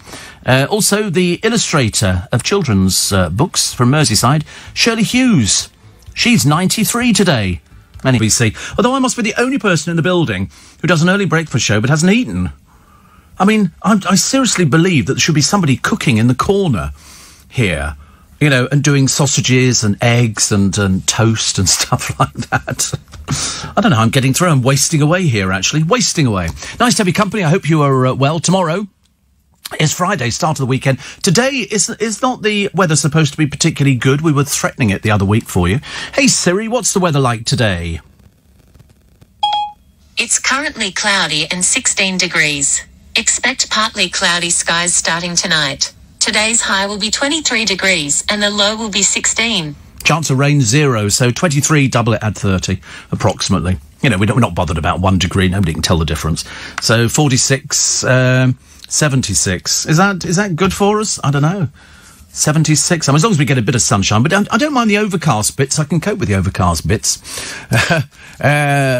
Martin says, Steve, if I played someone from Preston, Lancashire, speaking like myself, and then played someone speaking from Barnsley, Yorkshire, I'm pretty convinced that you could tell the difference easily. Well, they say that. They say that. It's like whenever I've been to America and I've been to see a play there. In fact, I've seen quite a number of plays, actually, where Americans have done an English accent. And I have to be honest, and when they've tried to do regional accents, it absolutely fails miserably. We always think Americans sound all the same, but each state is different. Everybody sounds different. So when we attempt to do accents, it's awful. So you can imagine how people could get a little bit confused if they were trying to do a Yorkshire accent. I mean, I lived in Yorkshire, and to be honest with you, I don't think I mastered it at all. And Lancashire, all I can think of is Gracie Fields. I think she was from Lancashire. It's the biggest aspidistra in the world. And that was a bit I could do. Of a Yorkshire, it was Nout. You know, Nout matters and all this kind of thing. But Corey comes from that neck of the trees, and he's sort of up there. And but I mean, could you tell different people they walk into? Whereas you go to America, you speak to somebody in English, you know, obviously, and they think you're Australian. They have no idea the amount of people who sort of said to me, "Are you from Australia?" Of course, that's my dreadful American accent, which probably doesn't sound like anybody at all. But I mean, it doesn't matter, does it? Who cares? Who cares? You thought it was Guatemalan. Very bitter. Why Guatemalan this morning? What's that got to do with it? And here we go. And here is he's now tweeted a picture of Corey's hair. For those Steve Allen Show listeners who are curious, here's Corey's ghastly hairstyle this morning. I mean, seriously, honestly, it's not even a great picture. It's quite frightening, isn't it? Have you seen this man? Call the police. Very worrying. I still think he looks like Miss Trenchbull or whatever it was from Matilda. Probably not. Steve, I'm starting a protest tomorrow. Fat Lives Matter. Starting at McDonald's, KFC and finishing at Greggs. Do you know, I could eat any of that now. We're not allowed to mention McDonald's here. We are verboten because he's on a diet. So, of course, if he's on a diet, you can't mention food at all. Although I could murder a quarter pounder with cheese. Could you not? And some fries. Why don't they do thick fries at McDonald's? Why can't we have thick fries like they get in the chip shop? Why is it out of those thin, piddly little things, which they call French fries? I mean, if I seriously thought the French invented those sort of things, I'd be going round there having a bit of an argument, I think. Steve, Dave the Giant is from Lancashire, and Richie Recycling is from God's Own Country, the Great Yorkshire. Do you know, whenever I think of Lancashire, I think of Mills. When I think of Yorkshire, I think of Yorkshire Dales. Why is that? Is it because Lancashire just sounds like one of those mill towns, you know, where, you know, people took Whippet for walk? And, I mean, I always thought the people from up north were very friendly, compared to the people in London. I don't think people of London are at all friendly. You know, everybody's looking after themselves. Nobody cares about anybody. Not anymore, they don't, which is a shame. So, you know, Dave and Richie, two people. Salt of the earth, you used to say. Salt of the earth. But when I think of Lancashire, I do think of the mills. I don't know whether or not that's correct, because I'm not sort of well up on my particular geography. But when I think of Yorkshire, I just think of the dales and rolling countryside and sort of lovely things. You see, my friend Ian says some Americans think I'm Australian. Others guess I'm South African. I thought you were from Wigan. But isn't that funny that they can't tell the difference and they think they're Australian? When we were in Disney in Anaheim, we were talking to some Americans there trying to cross the road. You take your life in your hands, I tell you. You've got no idea where the traffic's coming from. But it was quite nice. We sort of stayed there, and they all thought that we were Australian. Whereas I think, because I've got Australian on my phone, I thought it was South African, but I've been corrected and they've said, "Oh no, Steve, it's Australian." Yes, and we can't change it back now either, which is very annoying. Well, yeah, but I'm not giving you the phone so you can check, because every time it comes back to me, it comes back minus things. I think you're downloading all of my pertinent pictures, which I have online, of hanging baskets. It's the most uninteresting photo album you've ever seen. Either pictures of the cars or pictures of my hanging baskets. I mean, there's nothing else. If you were looking for something more interesting, go to them. My My phone would be the most boring to hack in the entire world. If somebody was thinking of hacking my phone, in the phone, there's absolutely nothing in it at all. It's so terribly, terribly boring and tedious. But other people have got all sorts of secret things on their telephones. Apparently, there are different accents within Lancashire. Different accents within Lancashire. What are we doing now? What on earth is that? Is that on your Twitter or my Twitter or somebody's Twitter? Oh, it's the twin of Corey. Oh, right. What is that dog? Is that a Shih Tzu? Is it a Shih Tzu? Yeah, it looks like it's either Shih Tzu or Pekingese. The trouble is he looks so pale. He looks like he needs to go on holiday and get a tan or something. Perhaps I'll have to go and buy some, well, both, Corey and the dog. The double and add 30 isn't quite accurate. Who cares, Jill? Nobody gives a stuff about it. You can't tell the difference between 1 degree than I can, so it makes no difference. Nobody cares. Dick Van Dyke in Mary Poppins. Funniest Cockney accent by an American ever, says Colin. See, I thought he was okay. Steve, I've come to realise... Oh, here we go. You'll have to ban this one. This is definitely a banning one. I've come to realise all we need are 3 shops in life. Specsavers, Boots and Greggs. OK, so you could say my life is full of specs and drugs and sausage rolls. It's dreadful, isn't it? Absolutely. I mean, seriously, I can only apologise on behalf of the entire world. Steve, my all-time favourite tea is Yorkshire, and I told my British pen pal, she walked down the street and bought me a tin. They don't make them anymore, so I treasure it. Oh, I didn't... I've had Yorkshire. I don't know what our tea is here, but it's very drinkable. It's seriously, and I'm quite fussy. If it was a cheap tea, I wouldn't be enjoying it. But I drink coffee at home in the morning just to give me that little perk, which I think we all need. Still can't get over with 3 shops, Specsavers, Boots and Greggs. So it's specs and drugs and sausage rolls. So stupid. So stupid. Always makes you smile, though, doesn't it? The more stupid these things are, the more it makes you smile. More of your texts and emails in a moment. The doorman at Vogue has been fired for a racist snub to the editor. And this is Edward Enifel, who's revealed he was a victim of racial profiling at his own office. Enifel was refused entry to Vogue House in Mayfair by a security guard who apparently failed to recognise him. To add insult to injury, it gets worse. The guard told Enifel to use the tradesman's entrance at the rear of the building. Today, he says, I was racially profiled by a security guard whilst entering my workplace. As I entered, I was instructed to use the loading bay. Just because our timelines and weekends are returning to normal, we cannot let the world return to how it was. Change needs to happen. He later confirmed the security guard was immediately sacked by bosses at Condé Nast, the magazine giant which owns Vogue. I mean, it's absolutely unbelievable. They did actually get there. The boss of Vogue, for goodness sake. You know, one of the most powerful men in that kind of media. You know, although Naomi Campbell says, when will this change? Been happening in the UK for so long. So sorry you had to go through it. It's unbelievable. Television presenter Trisha Goddard told him, I was once mistaken for the tea lady. I mean, seriously, you couldn't make it up. You could not make it up, could you? So he gets there and he goes, I'm sorry, you need to go round the back. Tradesman's entrance. Excuse me, I'm the boss of the company. That was a bad day, wasn't it, for that security guy? I mean, if you're going to work somewhere, at least learn who people are. At least learn who people are, which is, not too difficult to do, is it? Not too difficult to do. I like the balding con man who blew £10,000 on a hair transplant. He duped them out of their home. He got $200,000 for it. The judge has decided he's going to pay them £300,000 plus the $10,000 for the transplant. Let's see more of that in court, shall we? Both of these mamby-pambies. There was a woman the other day who thieved from a school, and she's been told to pay back a pitiful amount. And I'm thinking, no. Send her to prison. Send her to prison and take everything away from her. So when she comes out of prison, she's got no house, no nothing. Very good. They've decided to trawl back into the archives of Little Britain. And David Walliams has been blasted for humiliating young men by pulling down their underwear in a stage show. Now, I have to be honest with you, this is such an old story. This is when they were touring years and years ago. And also, it didn't humiliate the young men. I think if you watched Little Britain, you knew exactly what type of show you were going to see. It's like going to see Roy Chubby Brown and sort of wondering why there was such bad language. It's, you know, if you go to these things, you know, and David Walliams was known for doing these sort of things. He did it because he thought it was funny. I mean, I suppose it was quite funny for all the people who weren't having their trousers and pants pulled down, and so they've actually got it. The person that they've photographed here is an actor who must have known exactly what was going to be happening. Steve, you travel 30 miles in any direction in the UK, and people have different accents. Yes, I absolutely agree with you. And the Yorkshire accents and Lancastrian are very different. Think of Michael Parkinson, Barnsley, and Gracie Fields, or George Formby, Rochdale. There are distinct accents. Yeah, I can't tell the difference. I can do Welsh.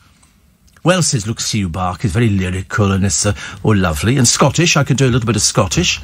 And Irish. Hey, you know, you can do all these little bits and pieces, but I can't do Yorkshire. Yeah, I mean, unfortunately, the only Scottish I do is Mrs. Doubtfire. What's your name? Euvisionaire Doubtfire. You know, and that's, I can only do that one. I can't do that. I mean, I can sing, there was a soldier, a Scottish soldier, who wandered far away and soldiered far. But that's not really doing an accent, that's just singing a song. It says, moving house today, haven't even exchanged contracts. Come on, how does that work? And, Steve, captain of the Groovy Gang and Spikers, I've just seen Corey's hair. He can carry off the long hair look quite well. You think, Tom? You think? Yeah. That's the sort of thing that people in Southend are probably wearing, isn't it? That used to be that poor bloke, Pete Wicks or something, from Towie. He used to have his hair tied up like Bam Bam, which was a bit embarrassing. Steve. It's not about the accent, it's about, an attitude. That's what the Americans think about English people. No, they don't. They're so stupid. They love us. That's why they all come here in their millions. Honestly, I thought we got rid of snowflakes. I thought that the weather had been good enough, actually, to make them melt. Steve, 2 tote bags arrived. One was a Prezi for Admin Dave's Karen. She loved it. The other was for Mrs. Harding. Oh, right. Oh, well. So got a spare one, Ian. That'll be quite nice.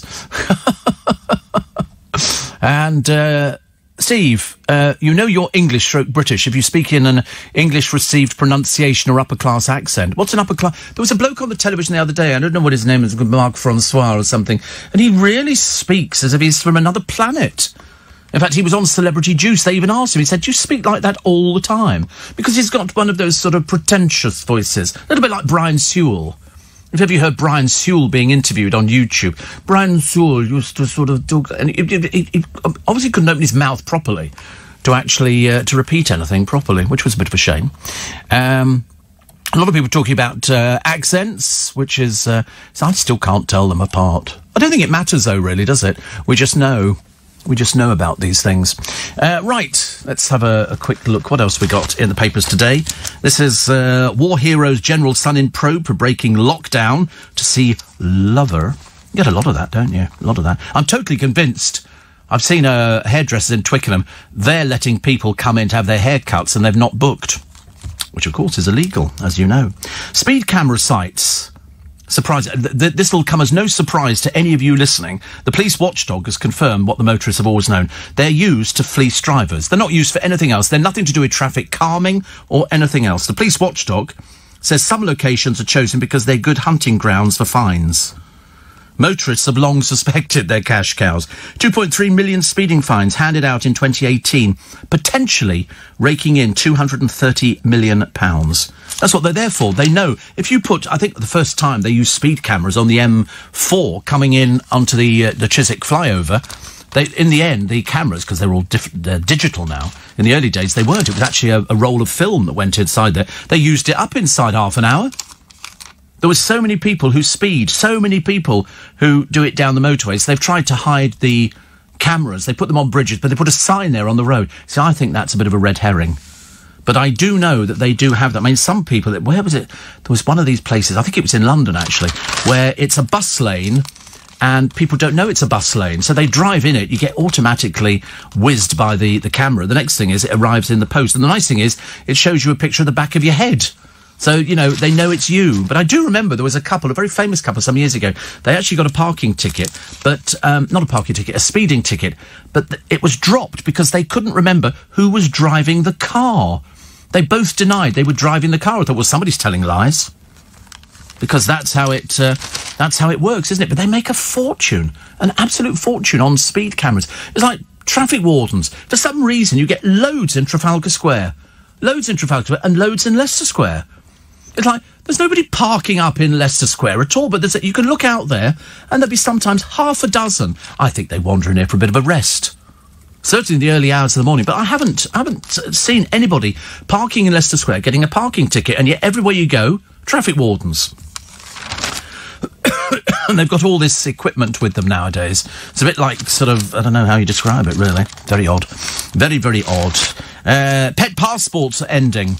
I didn't know we still did pet passports. New rules, mean it'll take 4 months to be able to take your dog to the EU. Ben Fogle says it's mad. Because Ben Fogle has a dog called Storm, setting off for their holiday in Australia. Some dogs are just absolutely sensational. And it doesn't have to be a Labrador every single time. I do like it. Adele impersonator Maria Herriot makes the papers again. She's having a gastric bypass because she's an Adele impersonator. And she was asked on ITV this morning how she'll cope if the singing star returns to her previous weight. She says, I'll buy myself a fat suit. Fancy putting her on this morning. That's a typical Martin Frizzell kind of story. Martin will hear a story on the paper and go, that's the person we're going to put on. They put them on the programme. And he does it to annoy me. He doesn't do it for anything else. Grill seekers, keep an eye on that sausage. Because it's barbecue time. But the following stuff does not go on the barbecue grill. Baked beans, peas, cream cheese, chocolate buttons, super ice cream. OK, none of those things go on the barbecue grill. But to avoid unnecessary damage to the upper body whilst barbecuing, a face mask and goggles are now required. Because what some people do is you get a little bag which you can put into your barbecue, you open it up a little bit and then you light it, and it's got, I think, the lighter fluid impregnated into the paper, which could, some people, and you've seen them on, these television programmes where they look at stupid people and they squirt petrol onto it and then wonder why the whole thing takes off. It's like somebody's standing behind a door waiting to surprise somebody with a birthday cake with a lit candle in the middle, and the door swings. And, of course, it's almost like they've done it to get the 250 quid, because it's quite cheap. Just buy a cheap cake and have somebody sticking their face in it. And that's the way it goes nowadays, isn't it? I wish I'd gone to this iconic prop thing. Oh, no, it doesn't start till August 26th. So I've got the Cadillac, driven by Brad Pitt, in last year's Once Upon a Time in Hollywood, 44 grand for that. Darth Vader's menacing outfit, 200,000 from the very first Star Wars movie. Who has got this stuff? Jennifer Lawrence's jacket from The Hunger Games, £8,000. Also, the suit, you won't believe this one, the suit worn by ruthless mafia boss Al Pacino in The Godfather Part 2, £16,000. Tom Cruise's, fighter pilot helmet and mask, $56,000. That was the highest grossing film of 1986. Sylvester Stallone, gloves from the very first Rocky, $12,800. And the dress, worn by Keira Knightley in Pirates of the Caribbean of 2003, $4,800. Plus Will Ferrell's garish two-piece suit from 2004, Anchorman, 4,000 quid for that. They've got tons of stuff. Tons of stuff. I mean, it's absolutely unbelievable. They've also, some of the stuff, you can go online and find it. Just find out Big Auction. It'll be online, it'll be great. Heading for a cloudy staycation. These stories of jaw-dropping excess will have you choking on your fish and chips. These are people who go on holidays, but they cost an arm and a leg. There's a woman here. She's the CEO of a particular company. She went with her husband on a trip to Vietnam, Cambodia and Thailand. It cost them £50,000 because they went first class. They had a private catamaran hire, shopping, speedboat hire, stuff like that. And they seem to like it. I mean, if you've got money to burn, and believe it or not, in this day and age, there are people with money to burn, mainly the people making the masks, I should imagine. Definitely. You can rent a beachside mansion in Marbella for 10 guests. Perks include pool, sauna, cinema room, games room, wine cellar and staff from £33,000 a week. So for 10 of you, that's actually not too bad. You can charter a super yacht, 5 days from £100,000. You can, you're swimming in, but the trouble is everybody would know it's rented. They don't have to look at you to realise it's rented. Also, you could take 3 safaris in one. A flying safari in Botswana's Okavango Delta. You can stay at Tubu Tree Camp in the private Jau Reserve. There you'll sleep in tents and track wild dogs. Fly to the private island of Little Vumbura. The final stop is Cylinder Camp to spot the big five. Lion, buffalo, leopard, elephant and rhino. For 2 people, including flights, 33,000.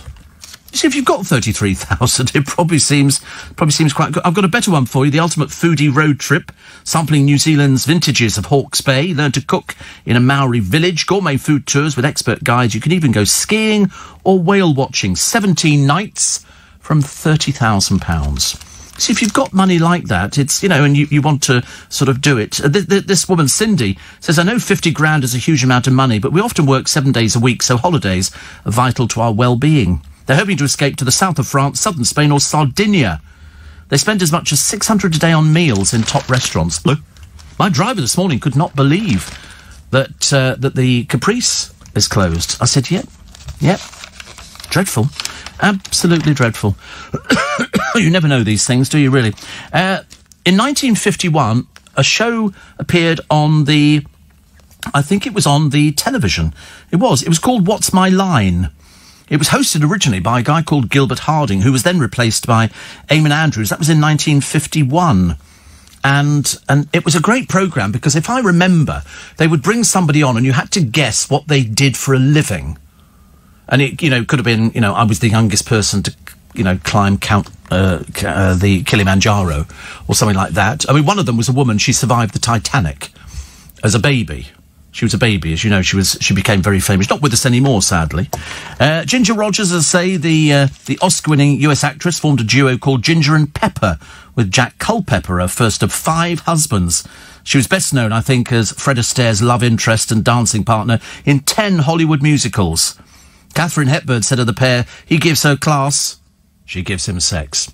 So that's it. And I met her. I met Ginger Rogers. It's like meeting Hollywood royalty. It doesn't get any better, actually. 2:07 is the time. Thursday morning.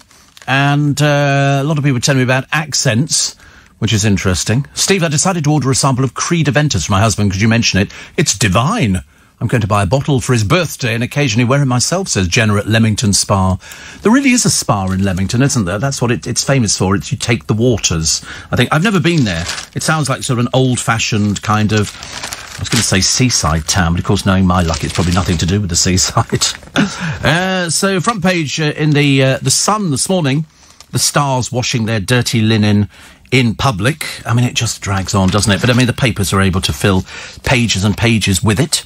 And so Victoria Beckham, they say Victoria Beckham's products, I love the rubbish that they feed the newspapers here. They say her fame has rocketed. This is Victoria Beckham. Unfortunately, her business is collapsing around her ears. They say the Beckhams are huge in the States. No, they're not. No, they're absolutely not huge in the States. Otherwise, her business would be a success. But it's not. It's lost, was it, £42 million since 2013, including £12.2 million last year. That's called a failure. So they say Victoria's products are likely to be lapped up and provide her with a lucrative leap into the international market. No, she's already tried that. She went on, was it Ellen DeGeneres' show, and they had to give away all her products to the audience, because if you want your free publicity, you've got to give away stuff. No, it's Victoria Beckham. Victoria Beckham, they don't sort of think the same thing. Camilla Parker Bowles has paid tribute to the Chelsea pensioners who have died from COVID-19. I think 10 people have died there. She's quite, I like Camilla. There's something about her. She's quite sort of warm and homely. Prince William says there is now a global incentive to tackle the illegal wildlife trade to stop another COVID outbreak. I mean, what were we saying the other day? We were talking about bubonic plague is back, which we've not had since the Middle Ages. And I think it's come from pigs this time in China. But originally, the bubonic plague came from rats, which came in off ships. It's been found in a squirrel now. Well, how does it do that? What one squirrel gets caught out by it? How does that happen? But we used to have all the rats on the ships, which used to come in. So all the ships, because London was a big port, probably is still quite big in sort of, in days. And so here we go. So squirrel in Colorado test positive. I mean, one squirrel in Colorado. How does that happen? How did it sort of wander around looking a bit peculiar? So it's the first case of the plague in the country. I mean, where has it come from? Where's it picked it up from? It's not doing hang gliding, is it? The disease can cause painful swollen lymph nodes, fevers, chills and coughing are also symptoms. And this, as far as we know, it had only come from China. But it can... Oh, wait a minute. It can be transmitted from flea bites and infected animals. Whilst modern antibiotics can prevent complications and death if treated quickly enough, it's still a major threat to both humans and animals. So one... What does that mean, that a sort of a flea has attached itself to a bird that has flown across or something and infected one squirrel? It's just unbelievable, isn't it? Bubonic plague. Who'd have thought we'd be talking about that?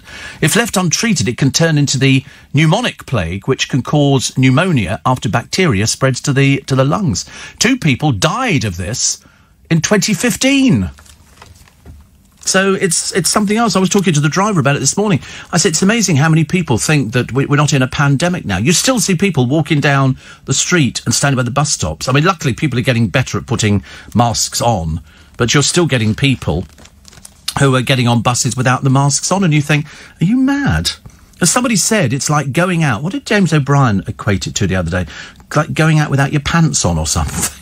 I remember listening to him thinking, has he been drinking? What a funny thing to say, going out without your pants on, or going out when it's raining without an umbrella. Somebody says here, have you been to the dentist recently? No. Just want to know what it's like now. It'll be the same as last time. There'll be a dentist, a man with a mask on, and they'll operate from behind you, as they probably do. 84850, steve@lbc.co.uk. And somebody says, what DVD box set are you watching recently? Well, I'm going to order Prime Suspect, because I got so engrossed in one this morning and I missed the end of it. I need to go and buy the blooming thing. It's the only way I can get round it. Steve, could you say, how you going, mate? That's Aussie, says Shane. How you going, mate?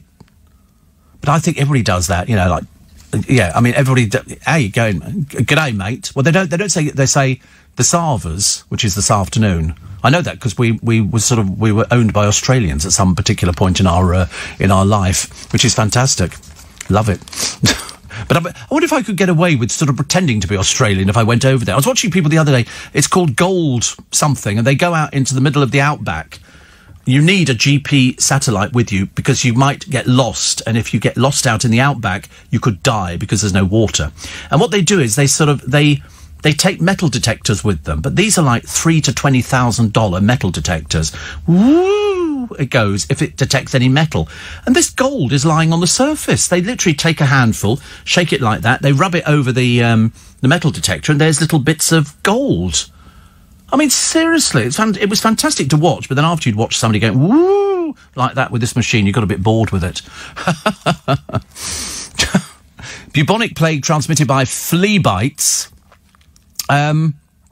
Yes. I mean, there's this one lone squirrel in Colorado who has it. He must be feeling a bit sad, I should imagine. But, Steve, you're right. There are flying squirrels which hang glide or wing glide. Watch David Attenborough. Yes, I've seen flying squirrels, but I mean, it's quite a distance from China, isn't it? Unless it's picked it up from a flea from somewhere. Well, where's the flea got it from? Oh, dear, honestly. Things to worry about, ladies and gentlemen. But once we've sorted out Harry and Meghan and the ridiculous eco-battle that they're droning on about, whereas, in fact, they're the worst offending people, all their flights and their gas-guzzling car, 14 miles to the gallon, a Cadillac SUV. How embarrassing. Don't even know their own faults and failures. But don't worry, we can always tell them. So the BBC have axed the Andrew Neil show, they say, to save £800 million. It's been off-air during the pandemic and will not return. Shame, really. 70 jobs will be cut in BBC News on top of the 450 announced earlier. Of the £800 million, the BBC needs to save 80 million, which will be cut from news. That's just a drop in the ocean, isn't it? They've got so many staff, woefully overmanned. Plus, mine's a double chin. This is the food equivalent of your favourite drinks. They tell you, large glass of Merlot and 4 Oreo cookies is 400 calories. It's a lot, isn't it, really? I used to think years ago, if I drank vodka with sort of Diet Coke, I was never actually going to get sort of fat or anything wrong. Completely wrong, actually. And the worst thing is that if you start drinking sort of Diet Coke with anything at all, I feel as I'm piling on the pounds at all. 210 calories. A pint of Guinness is equivalent to Krispy Kreme ice cream with caramel sauce, shortbread and bites, whatever they are. A pint of Carling is 138 calories. whereas a tropical mango frozen iced tea is 135. Not much in it, is there, really? That's what they're saying. One here, 1 shot of tequila, 55 calories, and that's the same as a packet of Haribo Tang Fastics. Which actually, I have to confess, I did have a couple the other day. A glass of Prosecco is 80 calories. 80 calories. So is 13 pickled onions. But I don't know anybody who's eaten 13 pickled onions. But it sounds good fun. How about this? A large vodka and soda, which actually sounds quite healthy, the soda bit, and 1 Burger King strawberry sundae. Both are 131 calories. So that's good. A large gin and tonic is exactly the same as 4 roast potatoes, 149 calories. What would you rather have, a large gin and tonic or 4 roast potatoes? Hello, pass the gin. The Queen's gin sold out the other day, 40 quid a bottle. She doesn't make it herself, but it comes in off the... How about this one? A large Baileys, okay, is exactly the same calories, give or take 3, as a pot of jellied eels. Jellied eels are 178 calories for a pot of... Can't bear them. Can't be. And 175 calories for a large Baileys. A pint of Peroni, I'm assuming that's some sort of lager. It's a what? It's a lager. It's 235 calories, okay? It's exactly the same as a KFC chocolate ice cream sundae. It's unbelievable. The more I go through this, the more I think perhaps I should be drinking different things. A large Jack Daniels and Coke... Okay, a very large Jack Daniels, which sounds quite nice, actually. Couldn't drink it at this time of the morning, give it 10 minutes. Large Jack Daniels and Coke is exactly the same calories as a Sainsbury's sausage roll. I know what I'd rather have. Welcome sausage roll. 194 calories. That's amazing, isn't it? Here we go. A large Bacardi and Coke. It's always large drinks. I mean, nobody drinks single, do they, anymore? You have to drink large drinks. It's a bit more sort of effective. A large Bacardi and Coke is exactly the same as a slice of Pizza Hut pepperoni feast pizza. 195 calories. You could dip the pizza in the Bacardi... Oh, no, how disgusting. A pint of Kronenberg is exactly the same calorific count, 250, as a McDonald's hamburger. Doesn't mention double sausage and egg McMuffin, Thomas. I'm sorry about that. I know that he's really craving one. And I think it's open over there. I think you could walk out to the square and find it open. You could go and get a little... and then you don't have to eat the bun, do you? You could just have the sausage patty bit. No. Would you get in and have toast this morning or something? Or beans on toast? Tomatoes is very nice. Tomatoes on toast. Straight to bed. Do you not have anything to eat? Wow. Keeps you... Yeah, you're probably right, actually. I have to be honest, I did look longingly at tins of chopped tomatoes yesterday in Waitrose. I thought, I'll get some tinned tomatoes. And I suddenly realised they're the messiest thing to eat. You splash, they bubble up and all... Oh, dear. So I decided against it. But yeah, I do like tinned tomatoes. Can't remember if they're good for me or they're not good for me. 84850 steve@lbc.co.uk. Guinness, less calories than wine per pint, says Jill. I couldn't drink a pint. I don't think I could drink I probably could, actually, a pint of wine.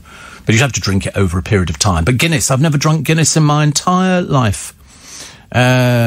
Steve, I love squirrels.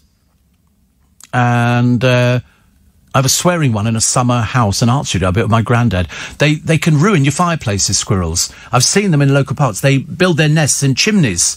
And so if people use them, all the smoke, as opposed to going up the chimney, it comes down the chimney, which is not particularly good. 2 things. My tote bags have arrived, Steve. One is a Christmas gift for a friend. The other is... Morning, nice to be company. 11 minutes to 7. Come on. I love the way that people think I've forgotten about Diana. You obviously have never heard this programme before, because quite clearly we talk about Diana all the time. And I do like Camilla. It's not her fault, is it? Not her fault. I mean, I think, frankly, the marriage between Diana and Charles had run its course. He'd suddenly realised. But he'd always liked Camilla. But he was looking for heir and a spare, which is exactly what they got. They got William and then they got Harry, but now Harry has disappeared off. So the Sun this morning... Oh, actually, no, the better news, on the front page of the Sun, but they haven't made a big deal about it, is the British trials of a COVID-19 vaccine saw a 100% response rate and could be made available as early as September. So I'm assuming that what they'll do is they'll make it available to people who are high risk, like asthmatics, like diabetics, like, elderly people, and then everybody else will have to sort of wait for it or possibly even buy it. I can see chemists offering it, because, I mean, that's going to be the saving grace, isn't it? If we've got something like that, how lovely. Wouldn't it be great? Steve, rough sleepers can be bitten by infected fleas or rodents, become infected and spread the infection to others. Another good reason to end rough sleeping. Well, we did have it for a while. When London was empty during lockdown, there were no rough sleepers, because they put them up in hotels. I don't know which hotels, but they were certainly put up there. So it took people off the street. There was hardly anybody on the streets. In fact, you were lucky if you saw one person. I could walk out of here in the morning and not see anybody. Not see anybody at all. Stars washing their dirty linen in public. You know which one this is as well. And I'm sure you've been reading it and digesting everything, as I haven't. Because, to be honest with you, I can't bear anything like that. The speed cameras is the story on the front of the Daily Mail today. And this is, they say they are used to fleece drivers. Of course they are. Of course they are. They'll never take those things away. Never take them away. It's like the congestion charge. I should be very, very surprised if the mayor reduces it back down to what it was. They're going to keep it at 15 quid. They're going to be generating loads of money. Kill theatres, stone dead. And restaurants. Daily Mirror, the heart of Emmerdale star Paula Tilbrook has died. Betty Eggleton, 89 she was, but she died December. Prince Andrew laughing on a drive in Windsor. He really doesn't care, does he? Honestly. You'd think actually he'd have some sort of pang of compassion, but obviously not at all. The Daily Star doing how to leave the dog. You know, you go away, people sort of don't, put it in kennels and all the rest of it. And yesterday, the Health Secretary said masks have to be worn to buy a coffee. Then Number 10 said no, but they must be worn on a bus, but not in the office, not in schools or the pubs either. And now you don't have to wear one at all if you feel a bit distressed. That's what it's going to be. All these people go, I don't want to wear one, mate. Why not? I feel distressed. Yeah, you look distressed. Daily Express this morning, Queen comes out of lockdown to knight Sir Tom at Windsor. This is happening tomorrow. And it's just him. They're doing it outside, and then there'll be drinks doing all. The Queen will not be going to that. The Queen will be coming out, knighting him, and then going back inside, because she doesn't do these sort of things now. Also, the story of the attacks on the police soaring by a third, which is, absolutely disgusting. But I see it all the time on the television programmes. I see it, where you get people, mainly drunks, people kicking and spitting at police officers. Why? What? Seriously, if the cameras weren't there, you seriously wish that they could sort of take some sort of action, but all they can do is produce a spit hood, put it on. These people are just vile. They don't deserve to be even with the rest of us. Hopes are rising, say the Express, of a COVID-19 jab by the end of 2020. So the trials are looking fairly good, I think, so far. Whether or not it goes anywhere else, no matter how you slice it, it's good news. Hopes rise in search for the vaccine. What it is, I've got no idea. It might be something we've already had on offer, so we'll wait and see. So COVAX is the only true global solution. This is CEO of Gavi, the Vaccine Alliance. Well, let's keep our fingers crossed, shall we? Because that would be the nice story. That would be the story that every presenter wants to bring to people. Because it's the worry of not knowing, isn't it? It keeps you away from people, keeps you away from loved ones, keeps you away from sort of socialising, keeps you away from sitting on a plane with something. I don't want to sit on a plane with other people, because you might look around and think, I don't know, do they look all right? If you get on a plane and somebody next to you is coughing away and sneezing, I'm going to want to get off. I don't want to stay there. Also, all over the shop, the muddle on the face masks, according to the Eye. Exactly the same story that I've given you this morning from the Daily Star. So Downing Street appearing to contradict earlier advice on covering up in public places to allow exemption for sandwich shops, if you please. It gets better and better. At the Times, Tories kick out MP after Intelligence Committee coup. Commons could move to York, says Boris Johnson, while the Palace of Westminster is being refurbished. And a statue of a Black Lives Matter protester installed on the plinth in Bristol, once occupied by Edward Colston, is itself set to be taken down. Can't go round putting up statues just as you feel like it. Also, Number 10 punishes MP for humiliating Chris Grayling. And what else have we got here? How 18-year-olds in The Guardian see the future. Probably with some trepidation, I should imagine. It's a bit difficult. Oh, Jan and Rayleigh just asked about the replacement statue. It's coming down. They're taking it down. It's a statue of Jen Reid. And they've said, no, that's coming down. The mayor, who is black, has said it's coming down.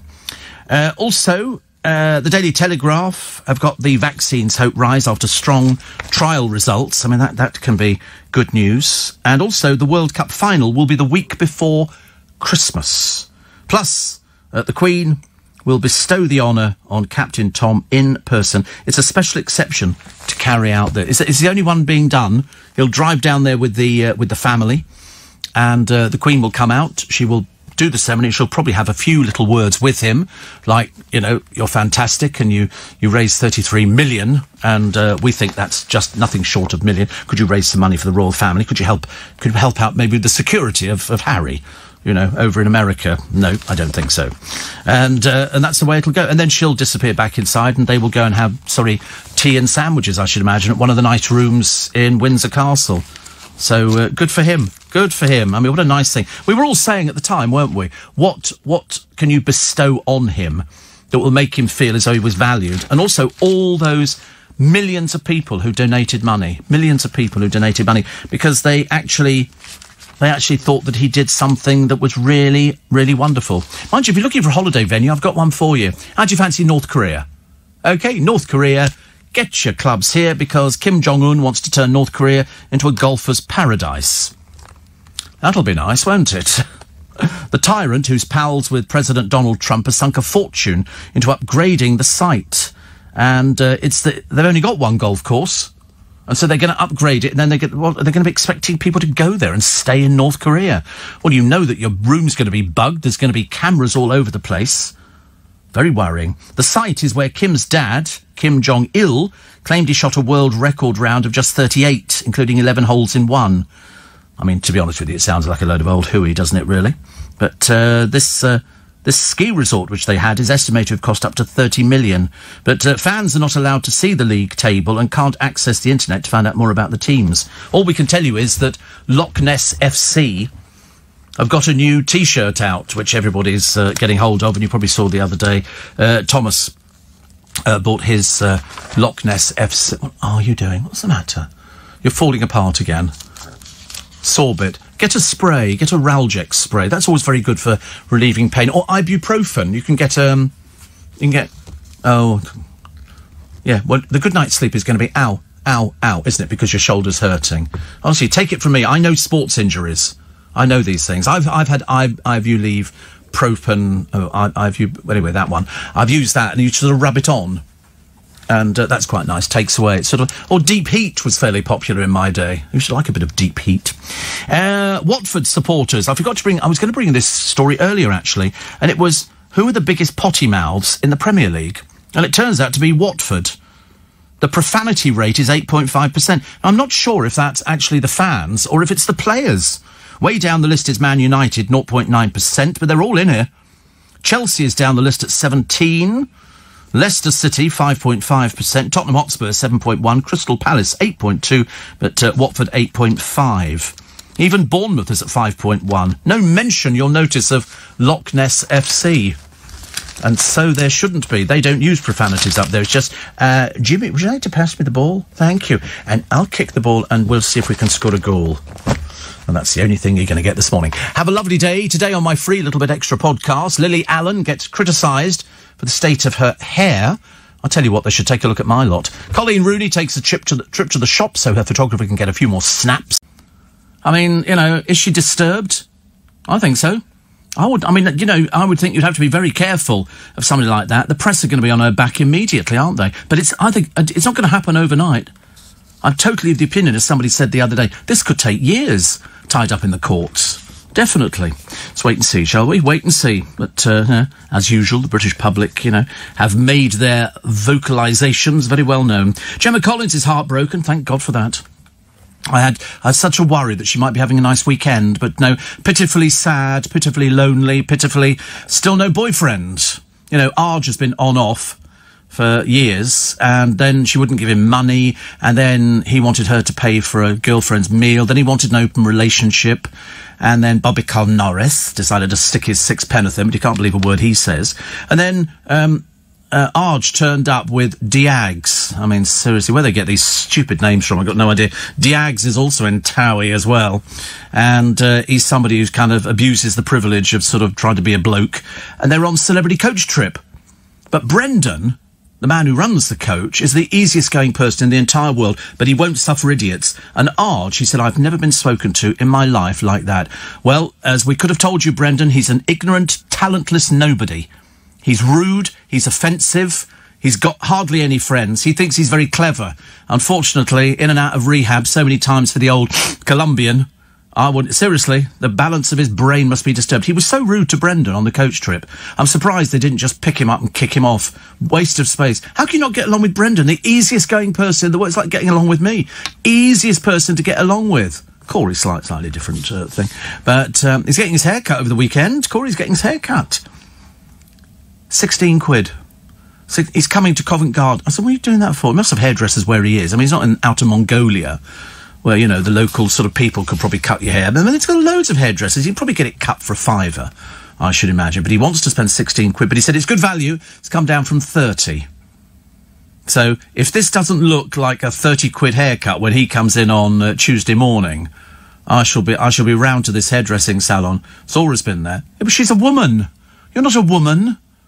Well, Monday to Friday you're not, but I mean, you know, let's wait and see what happens on the Saturday, shall we? I thought you'd been eyeing up that little catalogue left on the desk, all these little sort of off-the-shoulder prints and things like that. And then he discovered in the office earlier on today, hairspray. Hairspray. Somebody's got a bottle of, not a bottle of, it's a tin, canister of hairspray, I don't know what it was called actually. And so he's there, you know, all this kind of stuff. So now he's become, I said, you become ever so girly all of a sudden. You know, when we first started on the programme when we first started on the programme, everyone a gag. Steve, would you sit with your producers in a paddling pool? I wouldn't sit with them anywhere, let alone a paddling. Absolutely not. Good Lord, no. What sort of relationship do you think presenters and producers have? Definitely not. I noticed Will Guyatt was on with Dave O'Brien yesterday. Again, I was the topic of conversation. It's becoming like being stalked. And they were discussing my pants on the Dave O'Brien programme. He never talks about pants at all. I mean, really? No idea. And then, because he was tweeting about it, but he picked up 800 new listeners on his what do they call it? Followers on his Twitter. 800 he picked up, which was very good, wasn't it? Started off at 200, then it rapidly climbed to 800. It's almost like selling tea towels or selling, you know, tote bags or things like that. Actually, on the subject of that, I've got a couple of nice texts and emails this morning, and a couple of nice gifts arrived in the studio. I love a gift. I do like a gift, actually. It's very nice. Steve, Mum had her catalytic converter stolen last weekend. And just now, a Toyota Prius has been seen lingering outside our house because people nick catalytic converters. Mum has phoned the police, only to discover it's an Uber driver, and I'm laughing my socks off. Yeah, they do nick catalytic converters. I'm not sure if I've got one. To be honest, I wouldn't know. I really wouldn't know if I had a catalytic converter if I didn't have one. But I know that people pinch things like that. They sort of climb underneath the car and sort of take it out, I suppose, really. When did you last use hair gel? I don't think I've ever used hair gel. I've never used hair gel. I've used mud and mousse and... with gel? Really? I don't think so. No, I don't think it's... No, I've never gelled my hair. Was never enough of it to be gelled. But I did used to mousse it. I put mousse on and then comb it through and then blow dry that out because it sort of gave it thickness. Well, that was the theory behind it. It never seemed to work as far as I was concerned. It's 15 degrees this afternoon. My flat is cold, says Shane in Sydney. You want to come over here? It's going to be a nightmare today. We're all going to suffer. And I don't care who you are. I mean, it's you know, it's not pleasant in this sort of weather. I think I'm going to have a lazy day today. Mind you, most days I have a lazy day. It's not as if I've got loads and loads of things to do. But I've got to sort my VAT out because now we've gone digital. I've got to try and worry about that kind of thing. So I shall try and get my head around that, either today or probably tomorrow. I'll probably put it off till tomorrow, actually, and do something interesting. Got to go and collect my tablets. I'm just telling you, give you a rundown in case you're wondering what I was doing for this weekend. Saturday, I've got to go and get my tablets. And I've also got I've got a plant to get rid of. And then some plants which are still sitting in their little trays. Which I've got to sort of plant up into big boys' pots.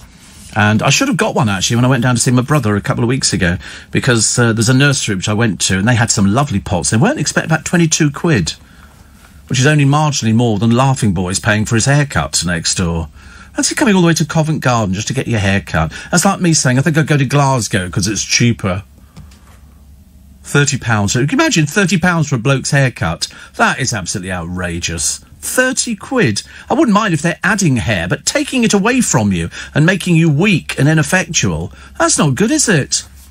But 30 quid they would normally charge for that. £30. Can't wait to see what it looks like on my... Are you doing taking a picture of me and go, I want to look like that? That's my hero. I've noticed Will Guyot's doing that. He's now copying the Steve Allen hairstyle. It's getting worse and worse, really. There's nothing we can do about it. We just have to put up with it. But luckily, I've got cameras all over my place. We're CCTV'd up, so much so.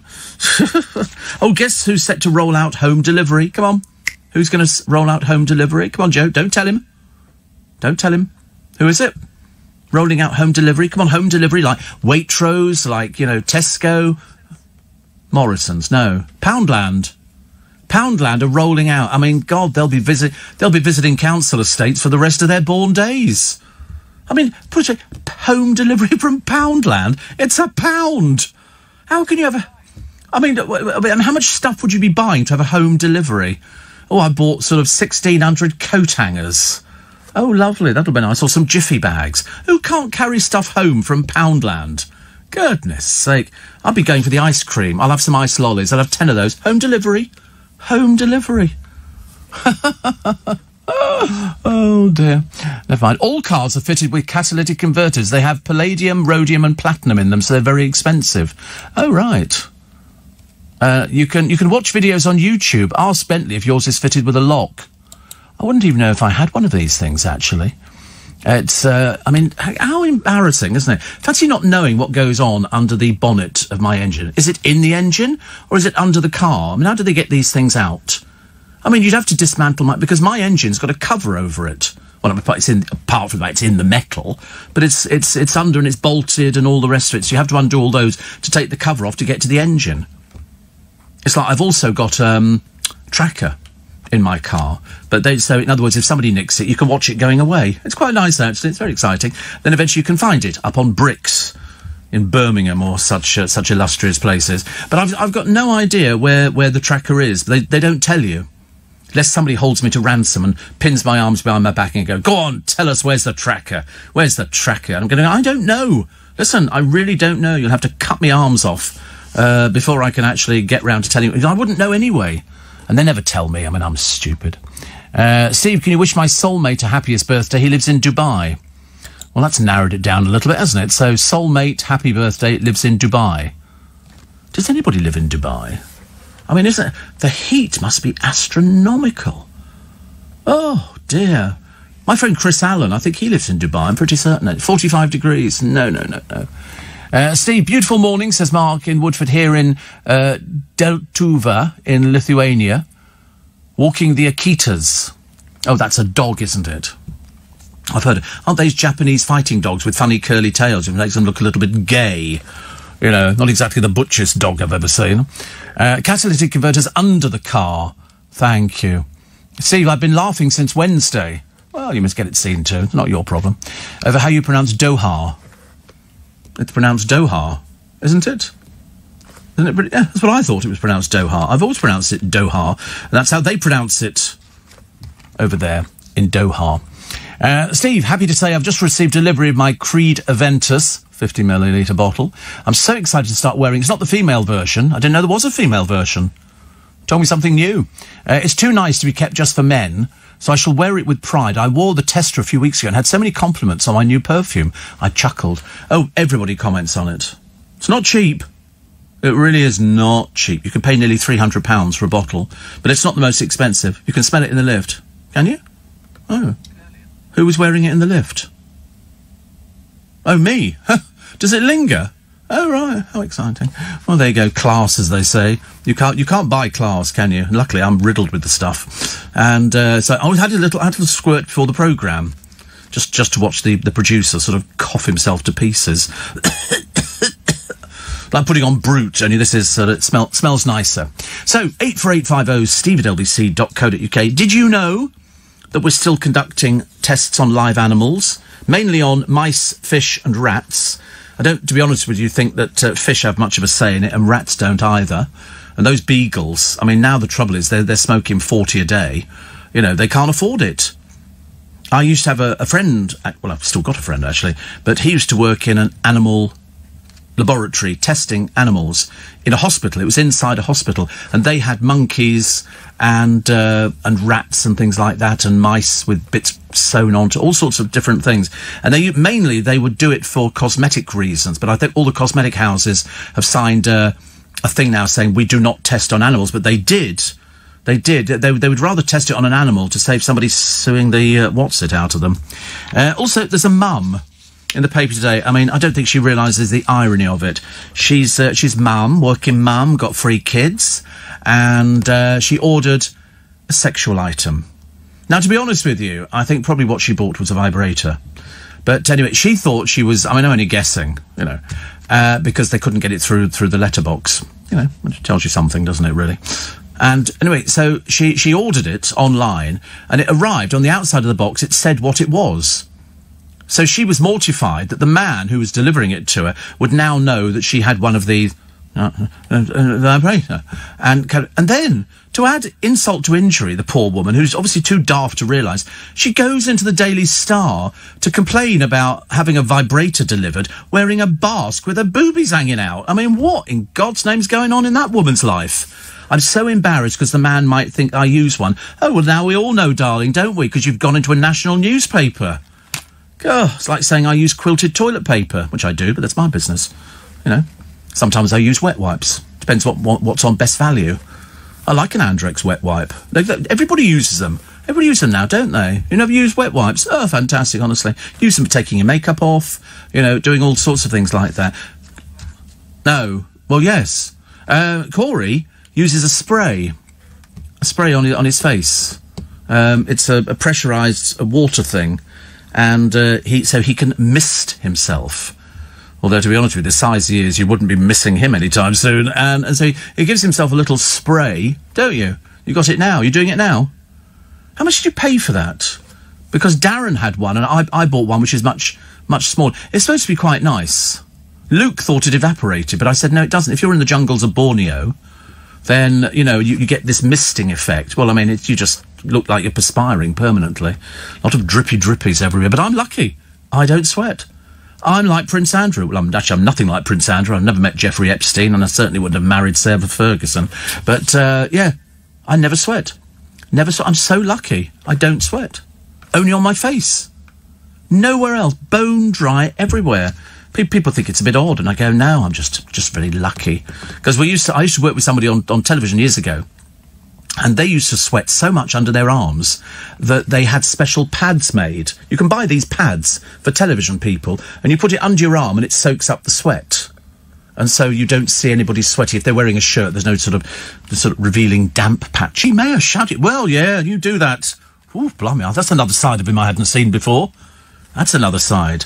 My friend Jordan, well, I say friend, he's sort of an ex-friend, really. He says, I had a little squirt before the programme. He likes that, how he affords it, I've got no idea. Seriously, I mean, he must be doing a bit of light-fingered shoplifting. I mean, how else is he going to afford it? Mind you, the funny thing is, it's the only aftershave I've ever heard of whereby you sort of say, oh, can I have a bottle of Creed Aventus? And they wander off into another part of the department store to go, it's under lock and key.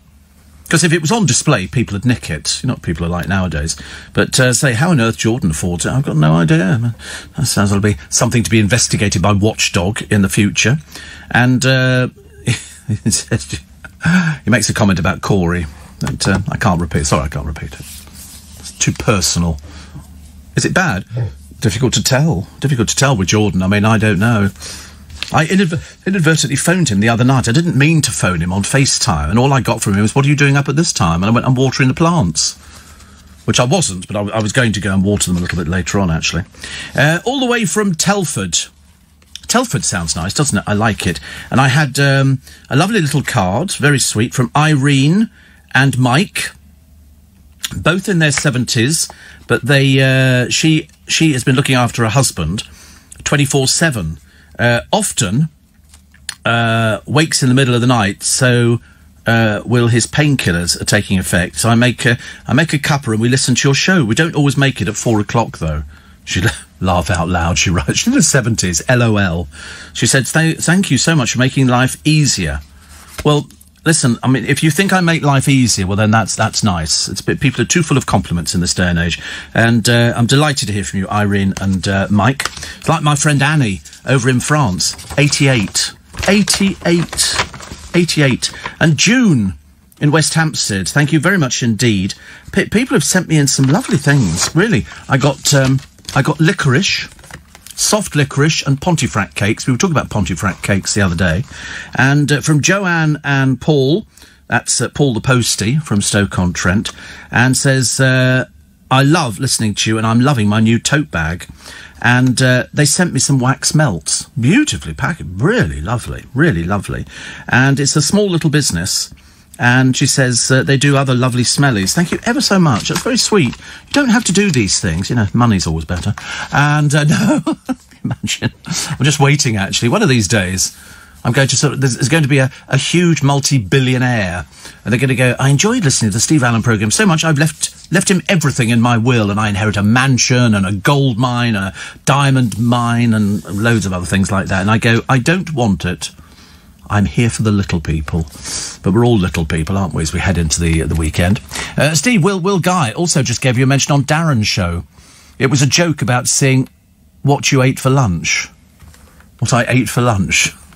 I just eat normal things, actually. I've started having sort of late breakfast. Yesterday was hot dogs. 4 jumbo hot dogs.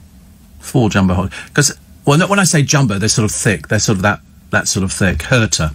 And I've got a fridge full of these things. I'm sure they're not good for you.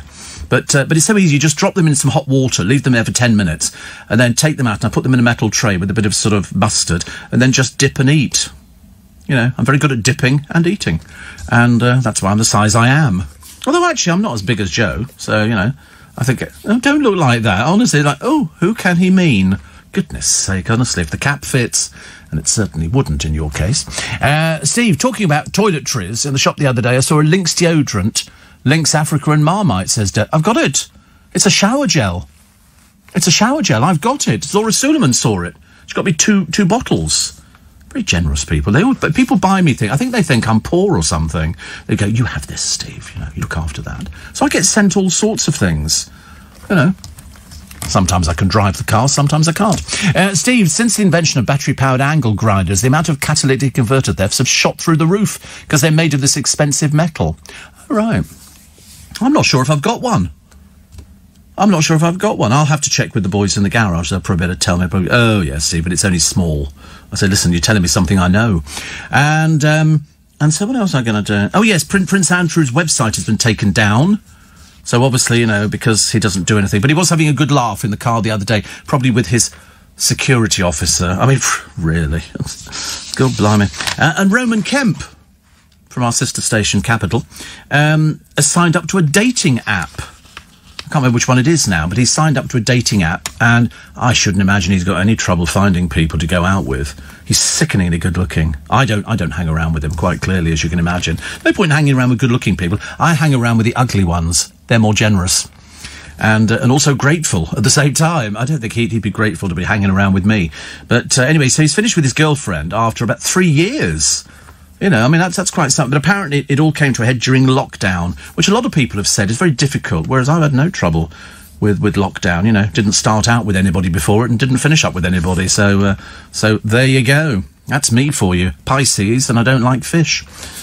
But not that it makes any difference, because I do like fish fingers. And I've eaten scampi. I like a bit of scampi. If I'm in the fish and chip shop on the odd rare occasion, which reminds me, I've not had chips for ages. I might have chips this weekend. I might go for chips. You know, live life on the edge, as they say. Steve, I did a 20-hour water fast yesterday. I'm starving now. What should I eat? Nothing. If you're on a 20-hour water fast.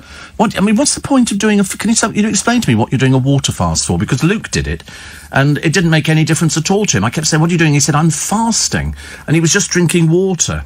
So I deliberately ate things in front of him, like a chocolate bar and, frazzles and sweets and all sorts of things. This morning, what did I have this morning? Can't remember. But, the other thing, this thing I got in, actually, is a Simply Delish strawberry jelly. And the good news is, this is kosher for Passover. I didn't even know they made such a thing. It's called Simply Delish Zero. It says vitamin C enriched, diabetic friendly, fat free. I love it. And you get a little packet inside there. That's what it doesn't look like anything. It tells you what it is on the outside. It's strawberry. I've got to use it by 2023. What are the chances? But I like a little pack. It's like a bit of a magic trick, isn't it? I like you very much. I could be in a band. Probably wouldn't be, but I could always try, couldn't I? Distinctive accents are dying out in the north. Oh, I know. Have you heard them? Seriously, it's now I'm going to go down the fish and chip shop and take the dog for a walk. And that's somebody from Yorkshire. It's all gone a bit middle class, actually, now. All gone very, very middle class. Steve, what's the minimum spend to get home delivery from Poundland? A pound? What's the delivery charge? A pound? I don't know. And gifting you, Steve, is the least we can do to repay you for giving us so much joy while others are busy snoring. Listen, you are a unique group of people. We don't worry about those who are still in bed. It's like people sort of say, so what time do you start in the morning? I go, 4 o'clock. And they go, 4 o'clock? Like we've never heard of 4 o'clock. I go, yeah, till 7. Till 7. That's why I'm early breakfast. In fact, actually, part of my programme is breakfast, because I'm here till 7 o'clock in the morning. And because we take all your texts and emails, 84850 steve@lbc.co.uk. And Zora told us, Zora, who you'll be hearing, on Saturday, the Queen will have reigned for 25,000 days. 25,000 days. She comes up with some stuff, honestly. I'll tell you where she gets it from. I've got no idea. And also the shark's fin picture in the Thames the other day, a hoax. So sorry to disappoint you. Corn circles, a hoax. The Yeti, a hoax. The Loch Ness Monster, a blatant lie. So none of these things exist, okay? Poltergeist, a hoax. Ghosts, a hoax. Spirits that walk through walls, a blatant lie. Okay? No sort of beheaded monks walking around, carrying their head and moaning, dragging chains behind them. It doesn't happen anymore. It's people who've had a drink. Okay? You just have to accept the fact that there are some people, the 17th of July, I know it's dreadful, isn't it? You turn on the radio, thinking you hear some nice mellifluous voice introducing Mantovani and Dvorak, and you end up with some sort of loudmouth, leery bloke who's shouting all the time and going on about what he can eat and what he can't eat and Prosecco and all that. Oh, goodness me, honestly. Mind you, I'd go home and listen to it as well. I tell you, I've never heard radio like this. Seema was the one who's just trying the Creed Aventus. It's cheaper to buy the bigger bottle than it is the little one. The little one's about 160 to 180 quid, which is, it's a lot of money. A lot of money. Steve, it's Friday, so this evening I'll be having my usual from the Chippy. Okay. We were just talking about that. Corey said, he said, I could eat fish and chips now, but mind you, he's always eating. Seriously. If you brought him in food now, he'd be ripping, trolleys away from people, wouldn't you? Because you like your food. You're hot in there. Well, you're wearing a jumper. What do you expect? I put a coat on this morning. I was standing outside sweating. Muggy. It was very muggy. That's what I thought, actually. Steve, what's the point of the best of Steve Allen? Everything you say is the best. I don't know, actually. I don't know the answer to that. I think what they do is they actually put it together for those people who sort of get the week encapsulated into a 2-hour special. So we managed to bring down 15 hours into 2. And I think you'll find we leave the best bits in. And it's good. If you're waking up at a weekend and it's 5 o'clock in the morning and you go, oh, what's on the radio? And you turn on the Steve Allen best of, then that you've chosen very wisely, because it's a nice little programme. Sort of. I've never heard it. I've never heard. I've got no idea what goes into it at all, because I can't do things like that. Shane says, I'm having cornflakes for lunch. I couldn't be bothered washing up. Well, you're eating the plate then as well. How does that work? I'm having cornflakes. Can't be bothered to do the washing up. I love kosher food, Steve. Funny thing is, even though I ate hugely when I was in Israel, I lost so much weight. Oh, I wish I was in that position of actually being able to eat as much as you like and not put on weight. And the boys, of course, would kill to find something you could eat and not put on any weight at all. I mean, I keep reminding them I'm a little bit older than they are, so I'm entitled to put on a little bit of weight. You know, I call it comfy hips. Comfy hips. Steve, I set my alarm just to hear you. Oh, see, I wake up naturally. I wake up quite normally, but I was early last night, very, very early. Just received my... where's that gone? Oh, wait a minute. There you go. Just received my 2 tote bags, Steve. I was delighted. I had a special lady in mind for one of them. My dear friend Marilyn is a huge fan of yours. Marilyn's just come out of hospital following a major operation. She's been through so much, but always so positive and cheerful. And I knew she'd love the bag, and she does. She'd be thrilled to hear a hello from you, dear Steve. Marilyn, hello. There we go. All booked for the front row for your show, says Carol. That's good. That's what we like to hear. That's what we like to hear. Because I've just got a few front row seats left for my show in August the 6th. I know there's going to be a last-minute rush, but it's good. The Baywood Chemist team, we'd love to send you a candle. Oh, don't send me a candle. I've got more candles than I can shake a stick at. It's very sweet. But, no, please don't send me a candle. Also, they cost a fortune. The favourite from the chippy is battered jumbo sausage, chips and curry sauce. It's obviously a very common chippy, doing curry sauce. I mean, we have a chippy as well, but we don't do curry sauce, as far as I know. No, not mushy peas. That's common and northern.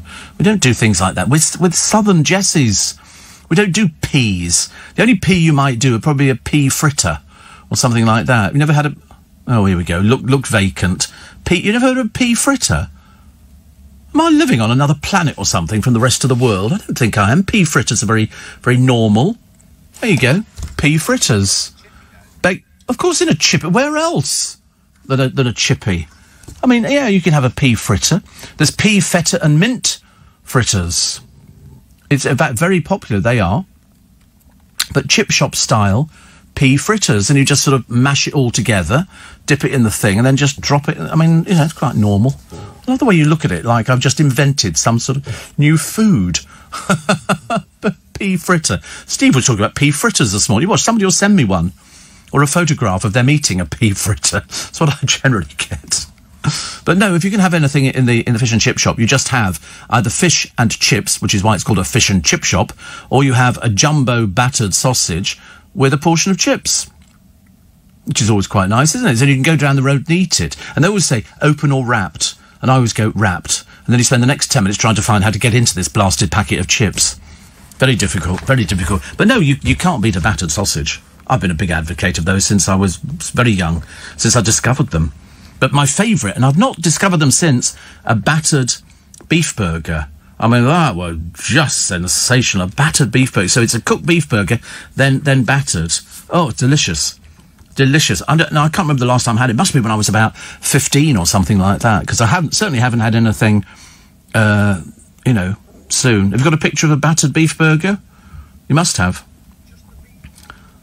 No, it's just the beef or the whole burger. What are you on about? What? How can it be deep fried in a bun?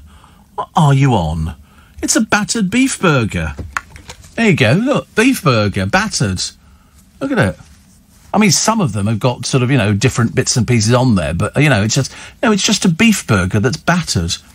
The incredible deep-fried burger bomb they've got here, which doesn't look particularly exciting. No, just a beef burger. Like a bird's-eye beef burger. You could probably do it at home, but it's going to be very messy, just for the sake of beef burgers. But they could do it better in the fish and chip shop.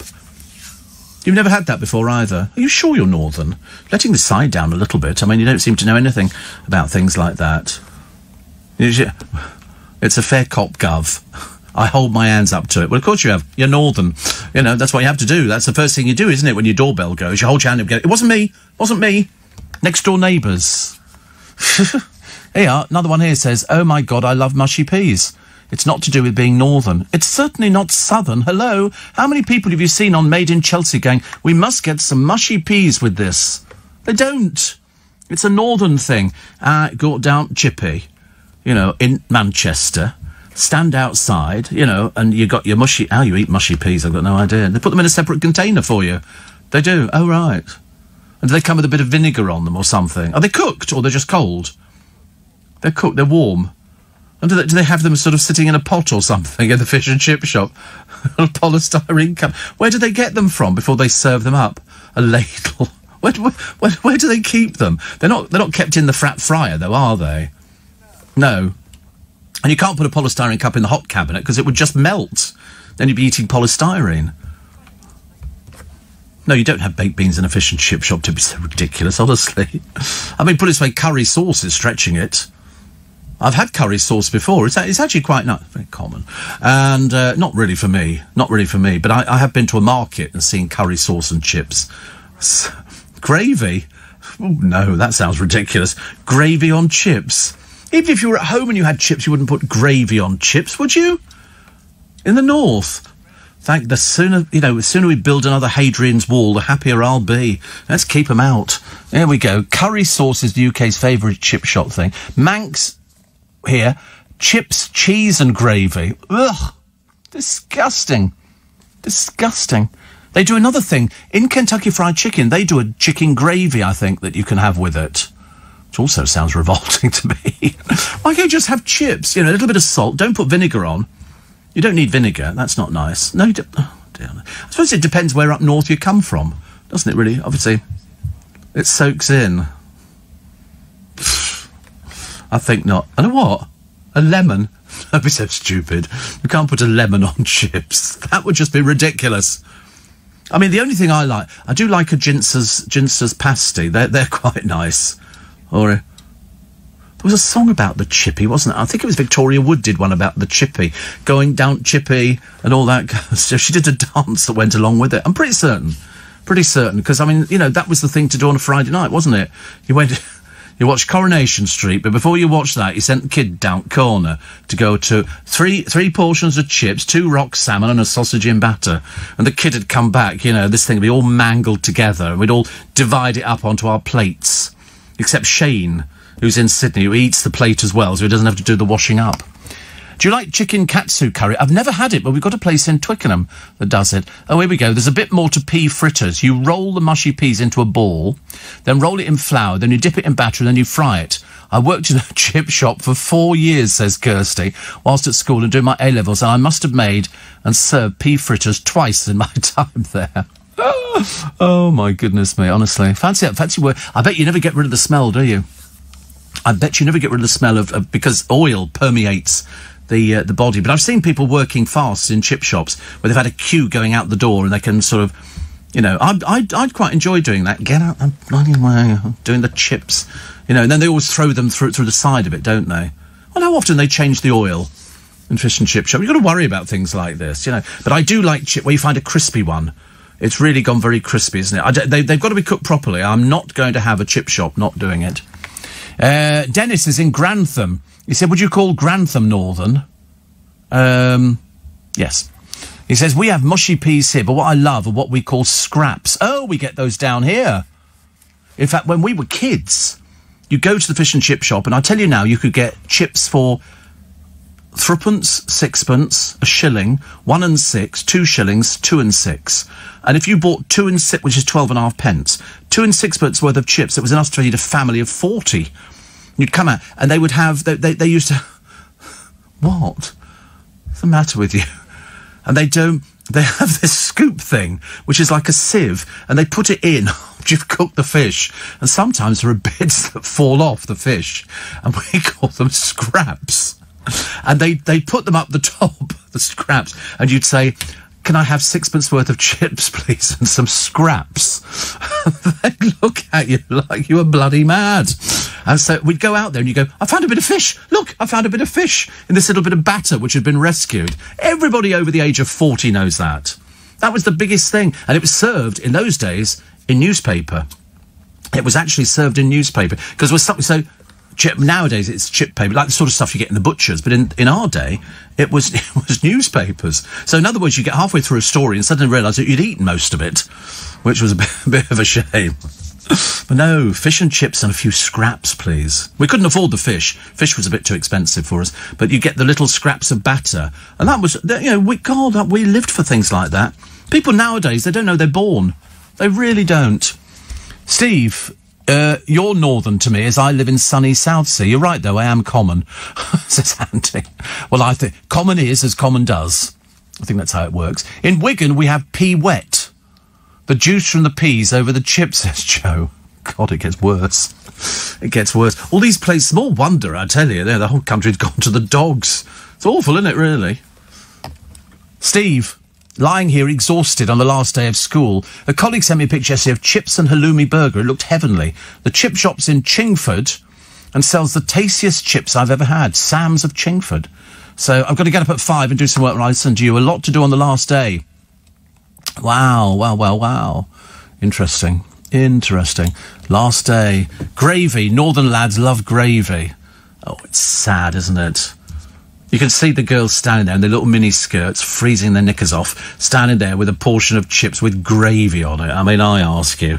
God, what about southern Jessies? Northern Jessies, I think, at the same time. Oh, can we have gravy with that? And sometimes you get it in a little pot, don't you? Obviously separately, so you can sort of pour it on. It's Corey and his polystyrene thing of mushy peas. You've got no idea where it comes from. It could have come from the floor. The moat could have scraped it up off the floor, chucked it in the polystyrene cup, and Corey goes, "Oh, I'll have some peas. Oh, I like those mushy... Mum, do you want mushy peas?" Oh, she's making another mask. Do you want some mushy peas? Can you imagine, can't you? That was the thing that everybody had on a Friday night. Mother's sitting there in the treadle machine in the fish and chip shop. Anybody else want to buy a mask? She sells them, you know, for the NHS. In between sort of sewing peas into the lining to make them more interesting. I don't know. Why this programme gets an audience, I've got no idea, seriously. Dennis says, what's your choice of fish? Cod, haddock or plaice? Well, haddock, because I think it's a very tasty fish. But the one I like is... I forgot what I called it now. It's just got the one big bone down the middle of it. Rock salmon, but it's dogfish. It's I preferred it being called rock salmon. And at least we don't eat jellied eels. I'd be embarrassed to ask southern Jessies. Well, I don't eat jellied eels either, excuse me.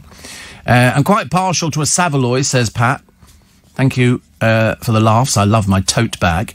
And apparently you can still get scraps with your fish and chips here in Bedale in North Yorkshire. And our chippy might use the hygienic wrapping paper. It all makes an outer wrap of a couple of sheets of newspaper, so we've got something to read. It's best. It's amazing. I didn't realise you could get a whole hour out of fish and chips, but you can. Steve, done buying tickets, says Dev, weeks ago for August the 16th. Good. That's what we like to hear. And so we did Marilyn, didn't we? Who's out of hospital now, and she's good. The closest to fish and chips I'm having later for dinner is salmon and broccoli, says Grace. Well, I like salmon and broccoli too. That's quite nice. And we had to work out what some of these things were. Some of it is very bizarre. Joseph says, up north we'll have anything wet on chips. Dried chips are a no. I love dried chips. And Steve, I've made a sweet pepper chili jam to go with our cheese scone, or scone. Delicious. You can find us at Torbados. Ella's in Brixham, Devon. Come visit soon. It's going to be another scorcher day. How lovely. You know, I'd love to have a shop by actually on a sort of seafront, something like that, where you could sit out there at the end of the day, a bit like Arkwright with his shop, open all hours. You come outside and go, do you know, by God, it was one of those days today. We served all that fresh bread went. But if you had a fish and chip shop, you sit outside there with your jumbo sausage in one hand and a packet of chips in the other, and you could just look at it and just be nice and peaceful. Steve, do you think Banksy cleaned his art off himself? COVID art and keeping tubes clean, says Phil. No. No, they've already admitted it was done by them.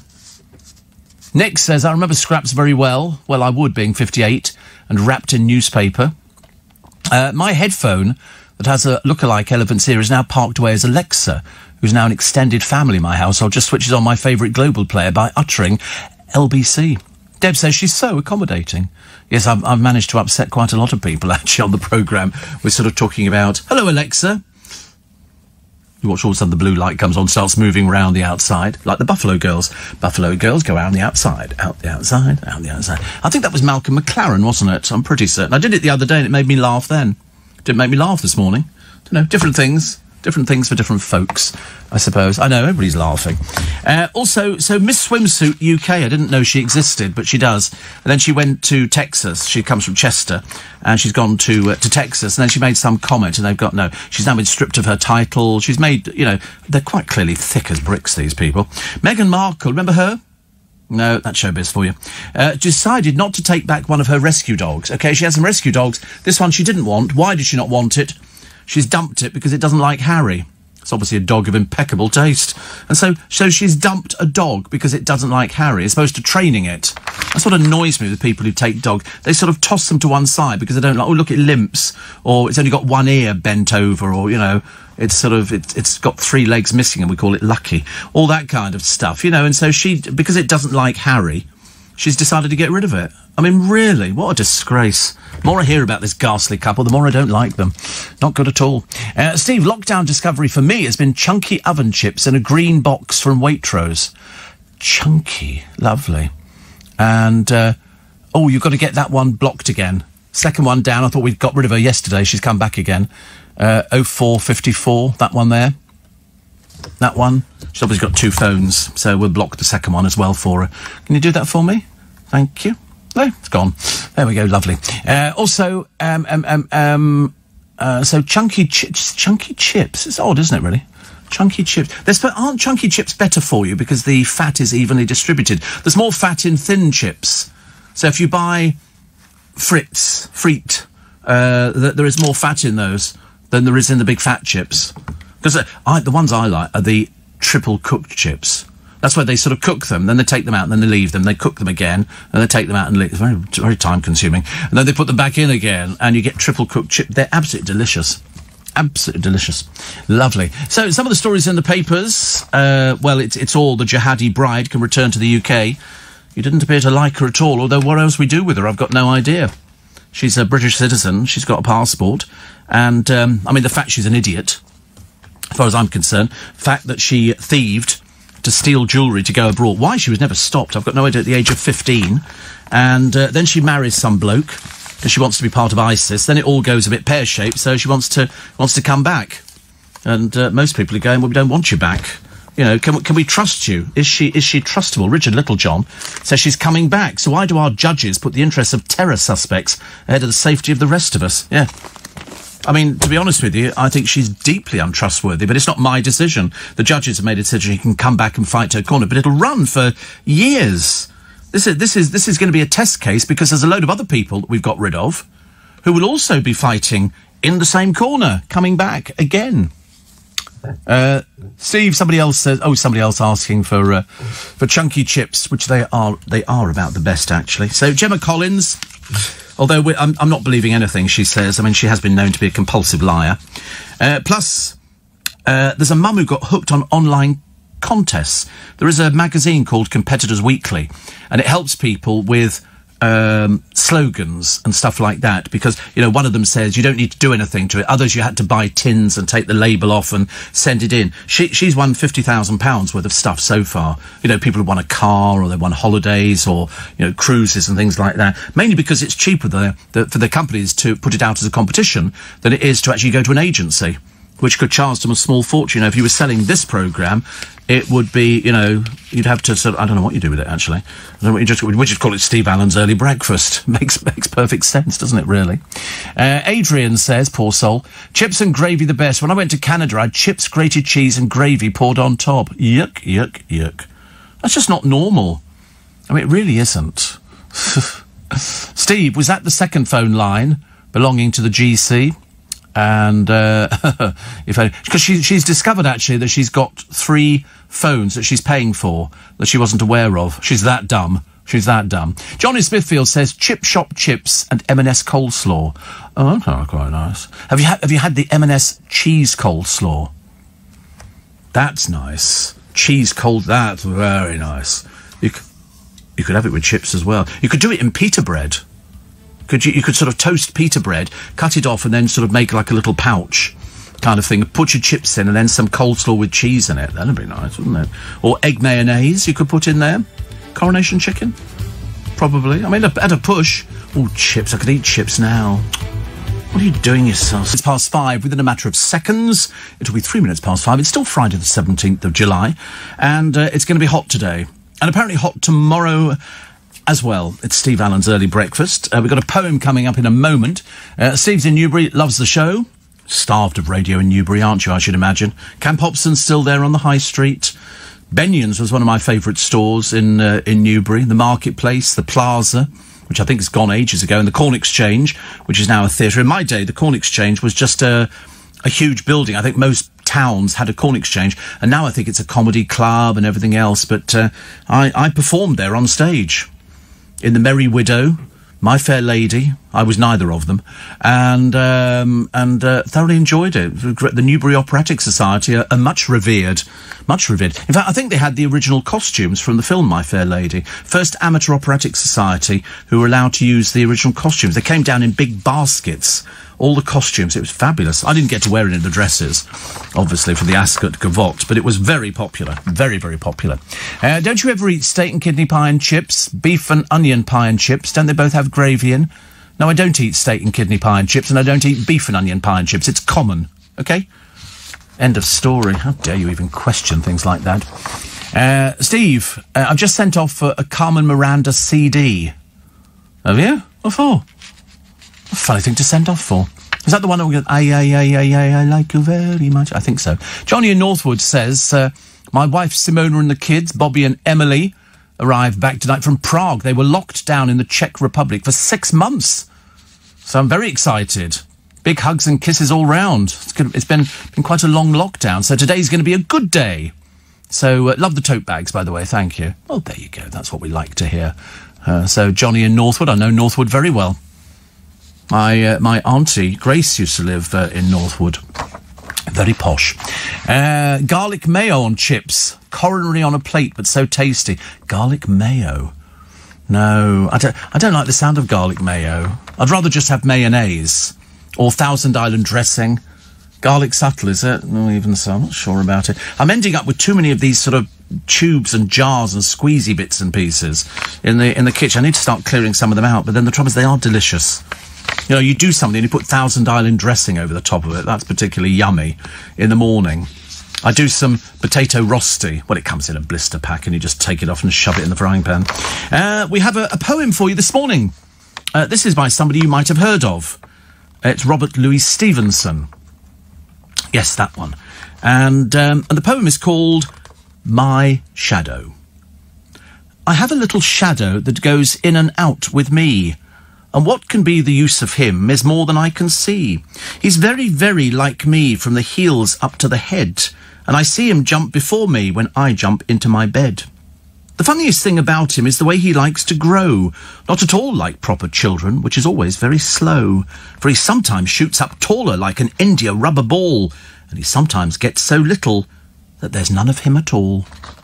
It's funny, in those days when this was written, which would have been in the late 1800s, I would have thought, an India rubber ball. An India rubber ball. That's what they called it in those days. An India rubber ball. Funny. That's how you could tell the age of a poem. But I didn't know he did poetry actually. But was it 1800s? About 1860? Guessing. No, probably later. A little bit later than that. Was I? What sort of year are we looking at? Oh, so yes, it's going to be later, isn't it? He can't have been 10 years. He was only born in 1850. Imagine 10 years old and he wrote that. What a gifted man! Oh, look, they've got photographs of him and everything. He was Scottish, noted for Treasure Island, Kidnapped, Jim Lad, Strange Case of Dr. Jekyll and Mr. Hyde, and A Child's Garden of Verses, which is probably the poems, The Lamplighter, The House Beautiful, and he was married to Fanny Stevenson. Well, who wasn't? Who wasn't? Oh, good old Fanny, we used to say. There she goes down the street. There's Robert Louis Stevenson's Fanny. Hello, Fanny. We'd wave, she'd wave back. Honestly. What are we doing? It's a Friday morning. It's ridiculous, isn't it? I've not even won the lottery. Not even won the lottery and I'm fairly happy. I don't know why I'm happy. It's because it's Friday and I like Friday, but then again, I like Monday. Because I've stored up so much stuff over the weekend.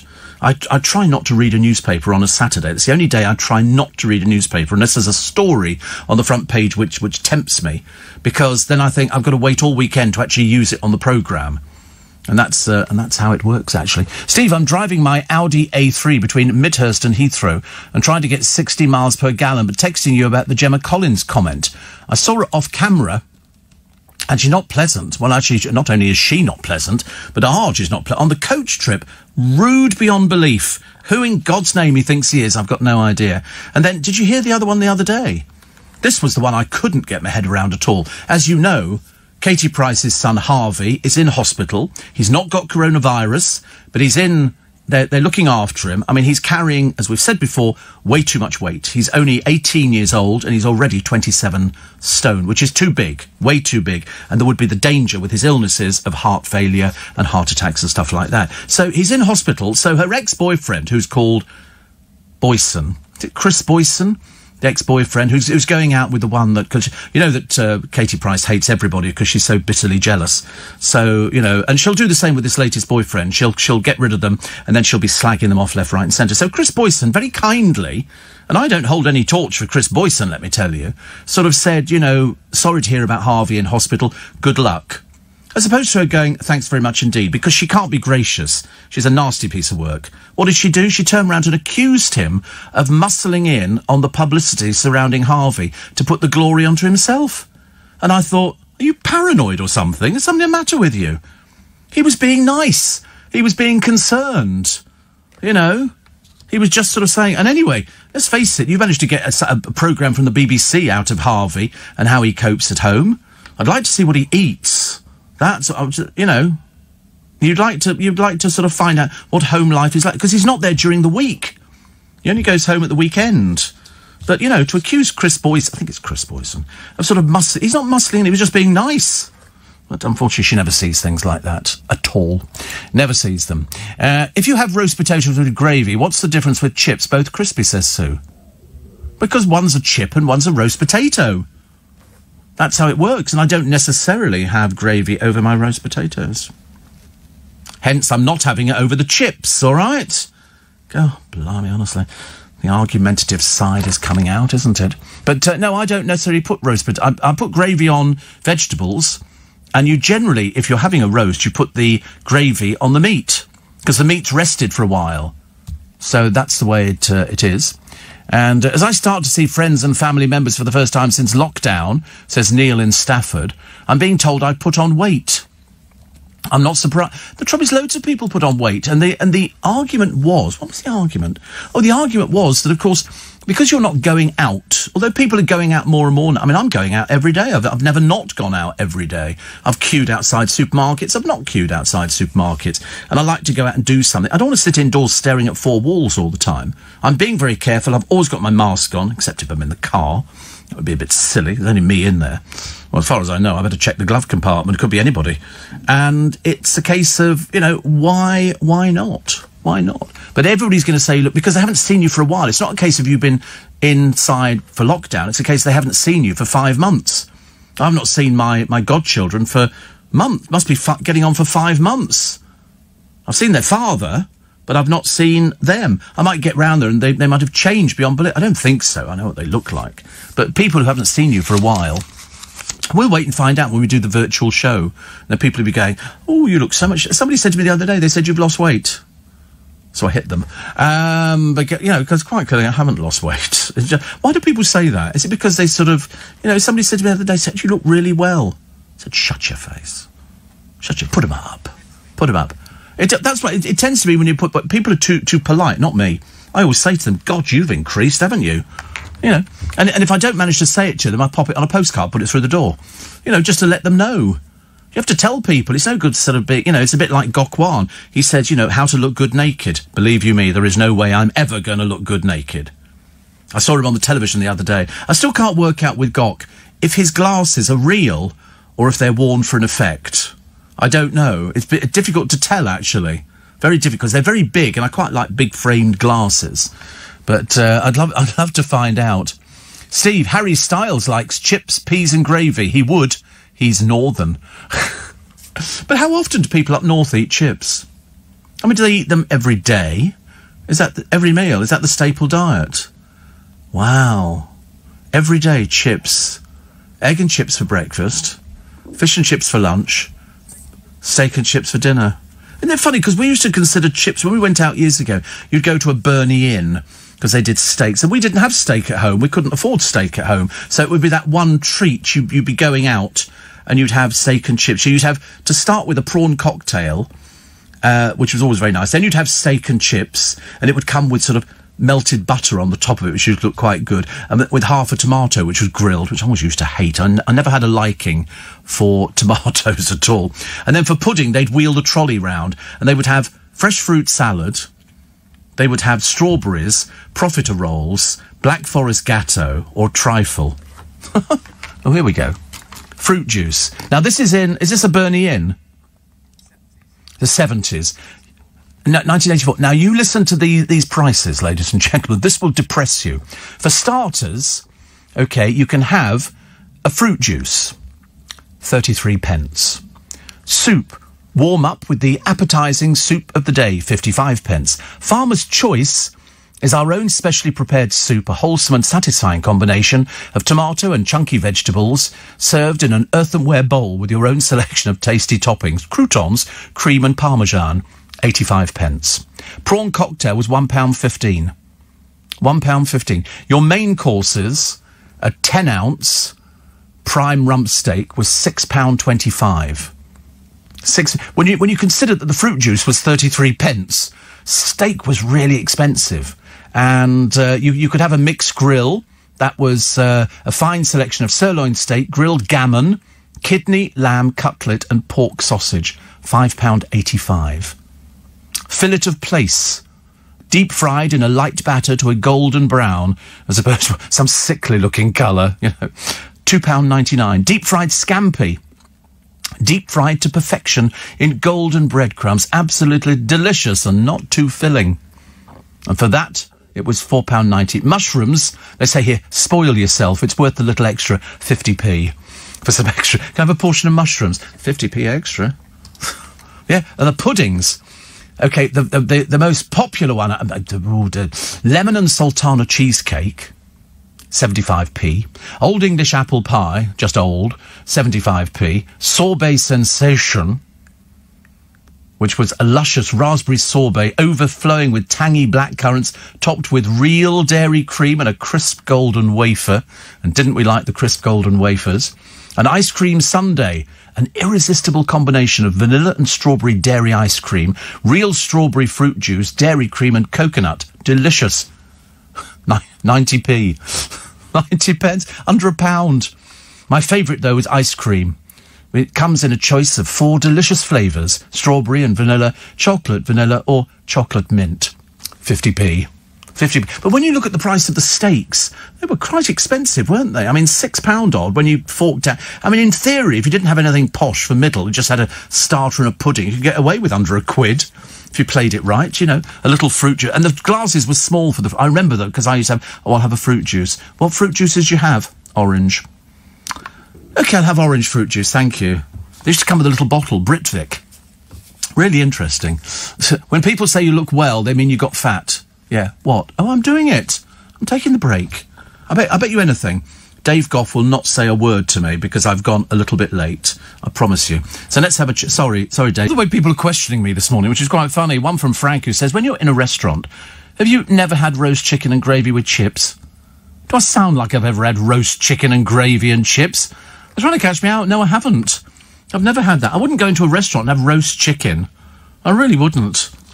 I'd probably, if I was going to have anything, if I'm eating in Joe Allen's, then I would always have, if it was on the menu for that particular day, I would have liver and bacon with mashed potato and onion gravy. But that's it. I wouldn't have roast chicken. I always think roast chicken's a bit naff, actually. I mean, it's all right in its own way. Steve, prawn cocktail, steak with chips and trifle for dessert. My dream dinner, says Simon, working at Euston. I must be a child of the 70s. Nothing the matter with that.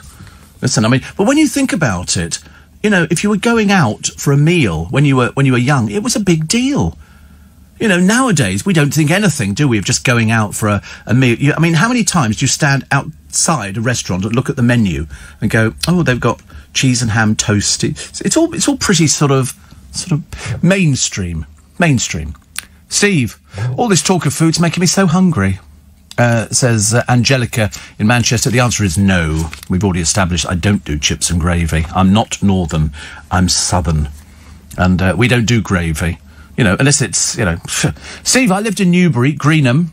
Oh, from 62 to 69, went to St Bartholomew's School. Oh, St Bart's, the grammar grubs. Oh, yeah. I remember the pork butchers on the bridge as you went into Northbrook Street. W.H. Smith on the other side. Yes. The pork butcher used to have... Oh, they used to sell big... it was lard, but it was wrapped in this grease-proof paper. You would cook with lard. We didn't have the Mazola oils and stuff like that. But the butcher, I think it might still be there. I remember next door to it was Toomer's. And you could go all the way through Toomer's, which sold lawnmowers, garden equipment and everything. It was quite a big store. It's not the same one now.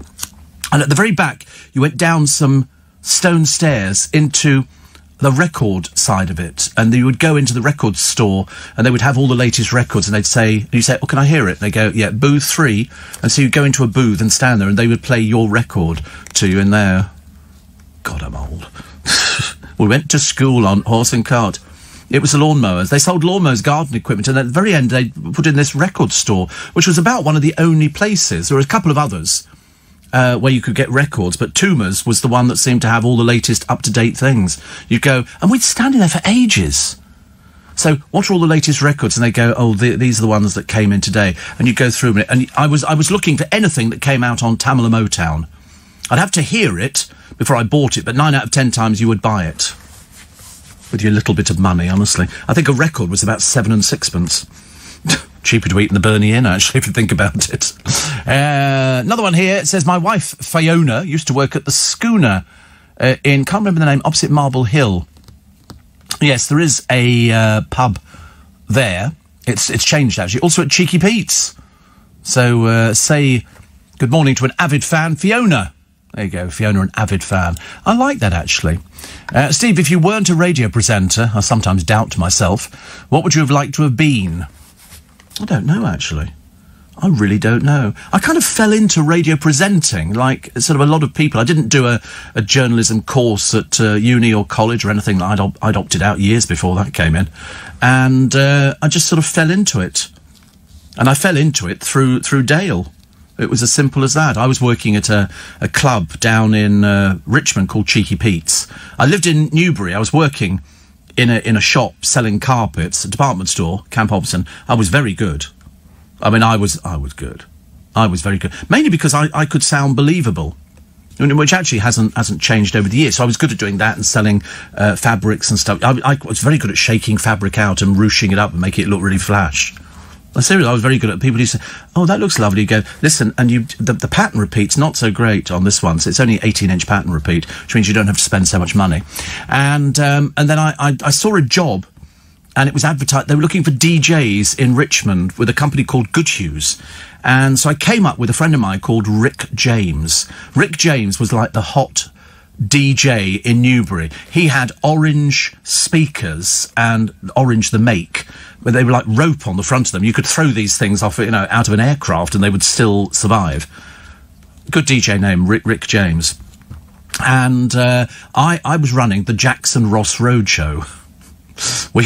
Because we liked Michael Jackson, we liked Diana Ross, so we thought we were the bee's knees. And we had business cards printed in different colour, but they were hot foil, which meant that it was bright pink, but with gold foil lettering, Jackson Ross Roadshow, Newbury 40762 or whatever it was.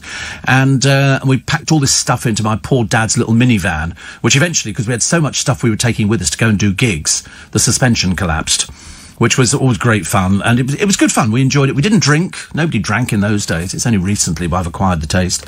And then I saw this job, and I think it was in Record Mirror. And it was sort of looking for DJs in London. Contact Goodhues, so I did, and I went up and I was auditioned. Well, I'd never been in a professional discotheque, and this was big. I mean, it must have held a good few thousand people. And I auditioned, and my friend Rick came up with me, and he auditioned as well. But strange enough, he didn't get the job. I got the job, and yet he was the bigger person within our sort of area. And there were so many mobile DJs doing that. He used to do Reading University, and we'd go up there, me and my friend Dave Maskell and all the rest of it. And we used to put on dances in Newbury and stuff like that. And so then I met Dale. Dale was the one who sort of, they spoke, because nobody had mobile phones. How they got in contact with us, I've got no idea.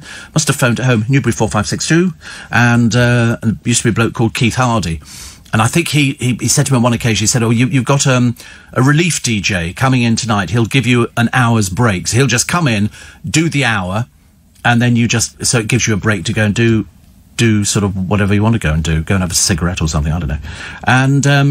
And so this creature turned up, Dale, who was quite hefty at that time. I mean, he was quite big and rotund.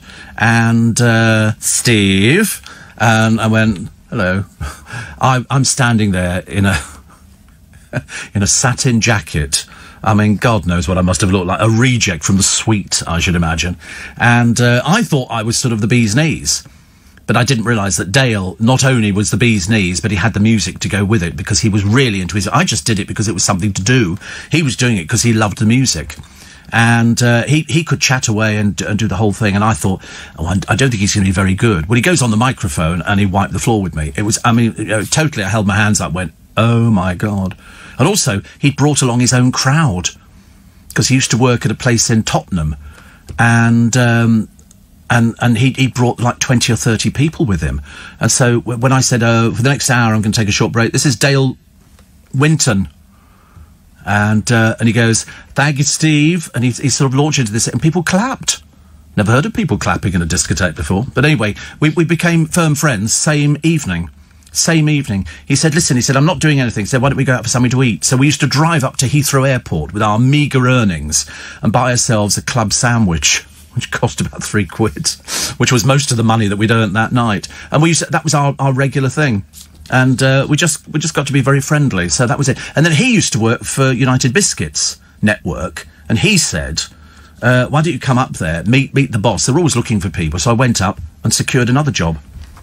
£400 a month. I was laughing. £400 a month, I tell you. I thought, never had so much blooming money. So I could finish doing the DJing down the road at the Gunnersbury Tavern, which is in Pope's Lane. And then I could finish there finished at 12, and I would drive up to United Biscuits to do UBN.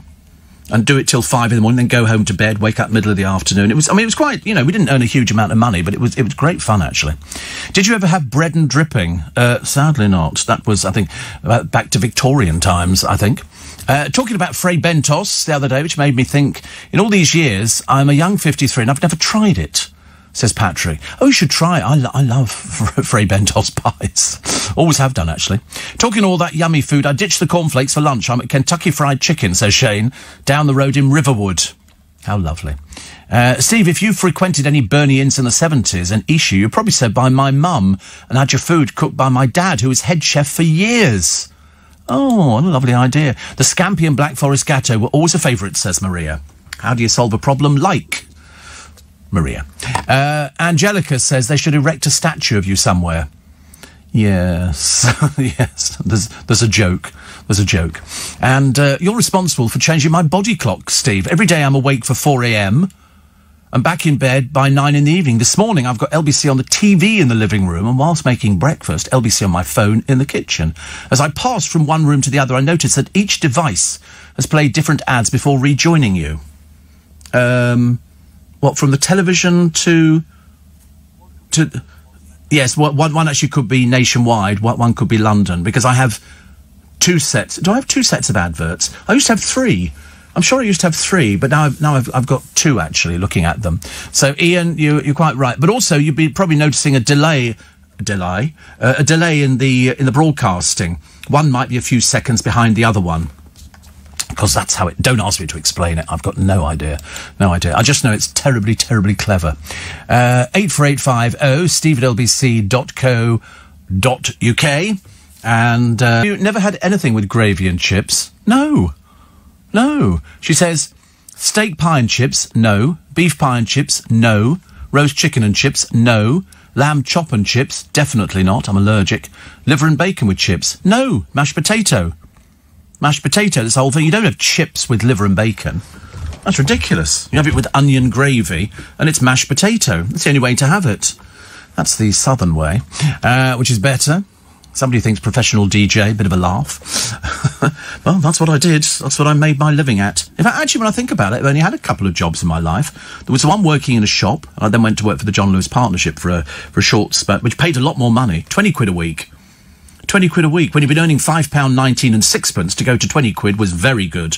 Very, very good. That was lovely. And somebody says, I'm amazed that United Biscuits ran their own radio station.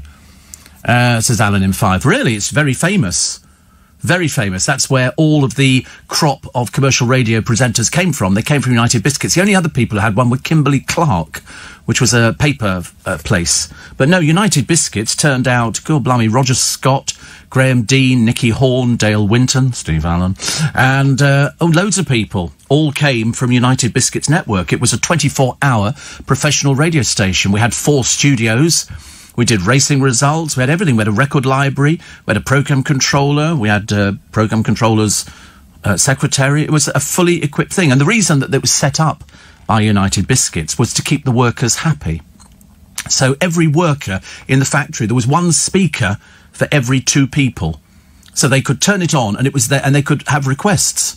They used to put them on a calling card, a UBN calling card, and they would fill in the details. It had a number on it, which would signify the factory. So 5 was Tollcross in Scotland, 4 was Liverpool, 3 was Manchester, 2 was Harleston, and 1 was Osterley. So you knew where they'd come from, and they would write their name down and a request, can you play this for us?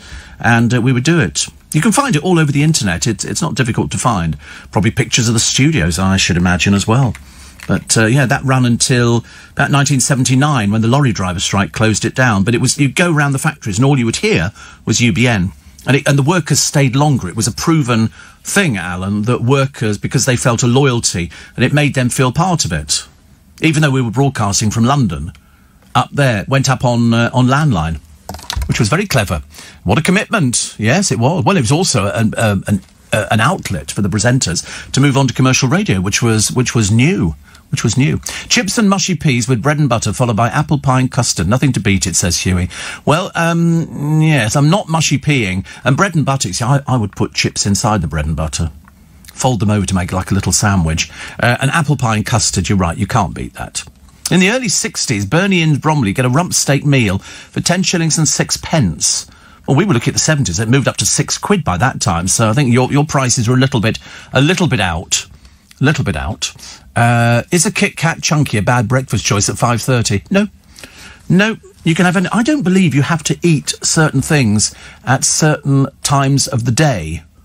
I know it sounds a little bit bizarre, but I often used to argue, why does it have to be sausages and eggs and bacon and stuff like that and, potato rosti? And the answer is, I don't know. So I remember once I was out with a friend of mine. We had a box of After 8 mints for breakfast, just to add to the interest, which was quite nice. In fact, it was very. Oh, what's this blooming machine doing? Oh, it's stopped working now. Never mind. Oh, what's it doing? Not doing anything.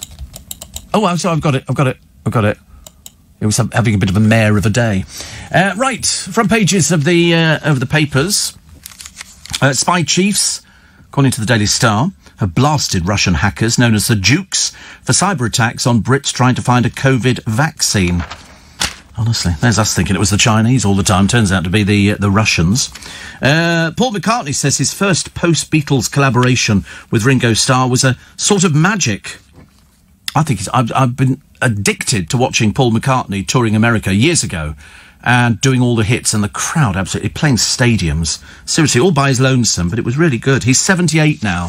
I hope he lives forever. The club blow. The party is over for those going to Magaluf. Brits, of course, made the most of a last night party. The tourism minister announced the crackdown, saying police would ensure all clubs, bar and restaurants close their doors. Yeah, they've been milking it for years in Magaluf. It's not like they've only just opened up. They were the bar owners were making an absolute fortune out of the Brits. Absolutely. Now they go, we have to close them down. So they've started being a little bit sanctimonious about the whole thing. But Diego Belmonte at the Chippy Bar says at noon the decree was approved and at 3 p.m. they were arriving to tell us to close. Yeah, but you've made a fortune out of it. Don't sort of start pleading innocence on this one. They didn't mind that people were falling over dead drunk in the streets. Really didn't. Also, Ex-Love Island star Chris Taylor has revealed ITV pays for him to talk through his problems. I mean, these people who go on to these Love Island things like that, should they not find out at the beginning whether they've got issues? Because it strikes me that there seem to be more and more of these people. And he told somebody's podcast, I've got 2 psychologists. I see one every couple of weeks and one twice a year for a check-in. ITV cover that. He says, you speak to psychologists and say, I want more sessions, and they give you more. He said, I think it's daft not to take free psychiatry. It's really helpful.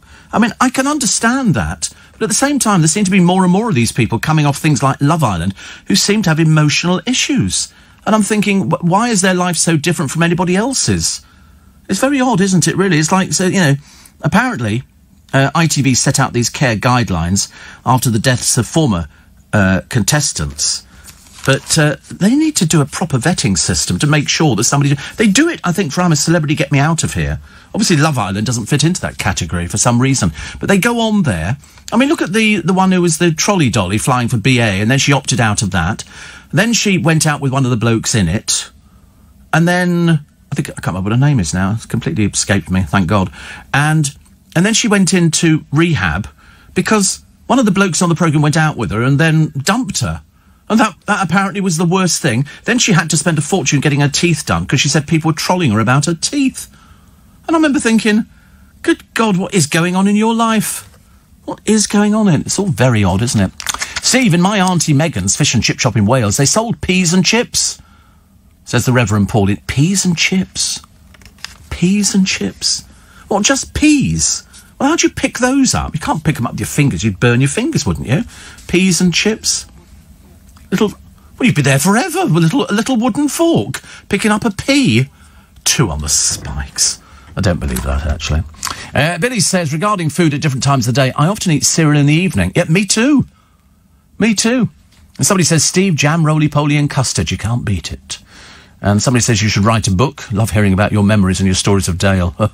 You want to hear the ones I can't tell you, which is interesting. Steve, Gunnersbury Tavern, if memory serves me correct, it was also called Fidgety Phil's. Says Dave, yeah, it was Gunnersbury Fair, Gunnersbury Tavern, Fidgety Phil's, and then it was a gay bar, and then it went straight, then it went back to being gay again. Nobody knew whether you walked in the door, whether you were Arthur or Martha. It was all very confused. You'd walk in there and you'd go, oh, the club's, yeah, is it gay? Is it gay in here today? I don't know. You'd have to check all these things. The pub's still there. I don't know what it is at the moment. I have no idea. No idea. And, Steve, I'm a northerner, says Becky, and I don't like chips and gravy. Well, thank God for you. Thank God for you. You know, it's always somebody who sort of is going to go against the grain. Hannah says, whatever you have with roast potatoes, you can substitute with chips. See, I think chips at breakfast are wrong. I don't think you should have chips at breakfast. I think not on a fry-up, no. I think there's too much fat. It's bad enough because I do like a piece of fried bread. Now, you can imagine, I might as well just pour a bottle of Mazola into my mouth and go, this is delicious. But I always worry about things like that. Always worry about it. Mike Tyson has revealed his next opponent will be a shark. He says, whatever intimidates me, I'm still up to the challenge. Riveting. Can't think of anything more boring, can you? And what have we got here? Why is it people can't spell? There's somebody in the charts called Youngblood. Youngblood. I mean, do me a favour. Can't you spell or something? Honestly, all these different people, they've got different spell. It's like going back to chav. It's awful. You know, killer. Killa. They just don't know what they're doing, do they? They don't know what they're doing. Not all the time. Nicola frocks it for Victoria. And already Victoria Beckham is very grateful. Well, she has to be for something. And this time, a Victoria Beckham frock worn by Brooklyn's new fiancé, because it was free, is to announce their engagement. As you know, she had this gown on. Nicola Peltz's yellow dress is on sale at the designer's website, down from 1,450 to 870. Limited stock is left. Well, of course it is, because it was too expensive. It wasn't selling at 1,450. Typical of Victoria Beckham to jump on the bandwagon. Like Nicola Peltz is going to worry about a dress that costs anything less than 15 million quid.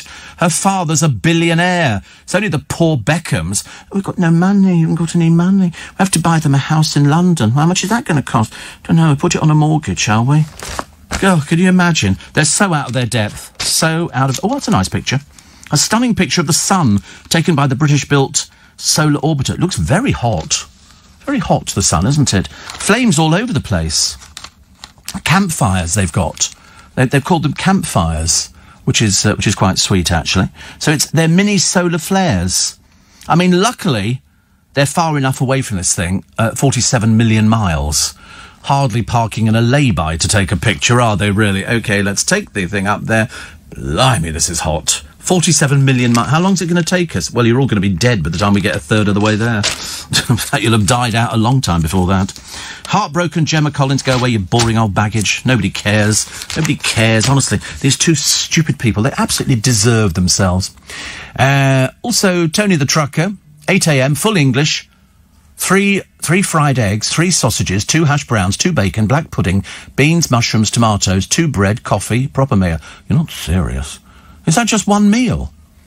3 fried eggs, 3 sausages, 2 hash browns, 2 bacon, black pudding, beans, mushrooms, tomatoes, 2 bread, coffee. Bread? Should be toast, shouldn't it, really? That seems an awfully big breakfast, Tony. By anybody's standard. I mean, it sounds... No fried bread. I love fried bread. I like putting beans on top of the fried bread with a piece of bacon and then sort of... Enough talk of this breakfast. We can't do it. It's not right, is it? And, Steve, how did you get the job at LBC? Job? LBC? When? When did that happen? You're not serious. I've got the job. Wow! How impressed... God, I thought I was being tried out. I'd no idea there was a job attached to this. Yeah, 41-year trial. 41-year trial. God, you've told me something. Nice to have you company. I found the breakfast for all of you this morning. I found the breakfast that you're going to be going, just lead me to it.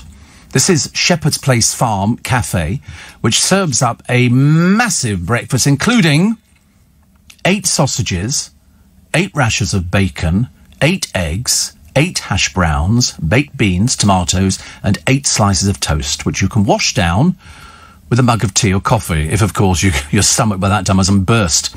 The belly-busting breakfast, more than 4,000 calories, is 15 quid. They can also do the Terminator, which is half the size of its bigger brother and costs £7.50. And they say, if you can actually eat it all, get it for free. I mean, to be honest with you, I think you just take somebody else in there with you and eat it. Just the 2 of you could go through it. And so they've got a picture which appeared in The Sun a while ago of a little thin boy. And quite clearly, there's no way he's ever going to eat this thing. He'll have a piece of toast and that will fill him up. Because otherwise he's going to be absolutely enormous. I mean, the size of the plate alone is the kind of thing you'd see at a wedding reception where they'd have about 1,500 sandwiches on it.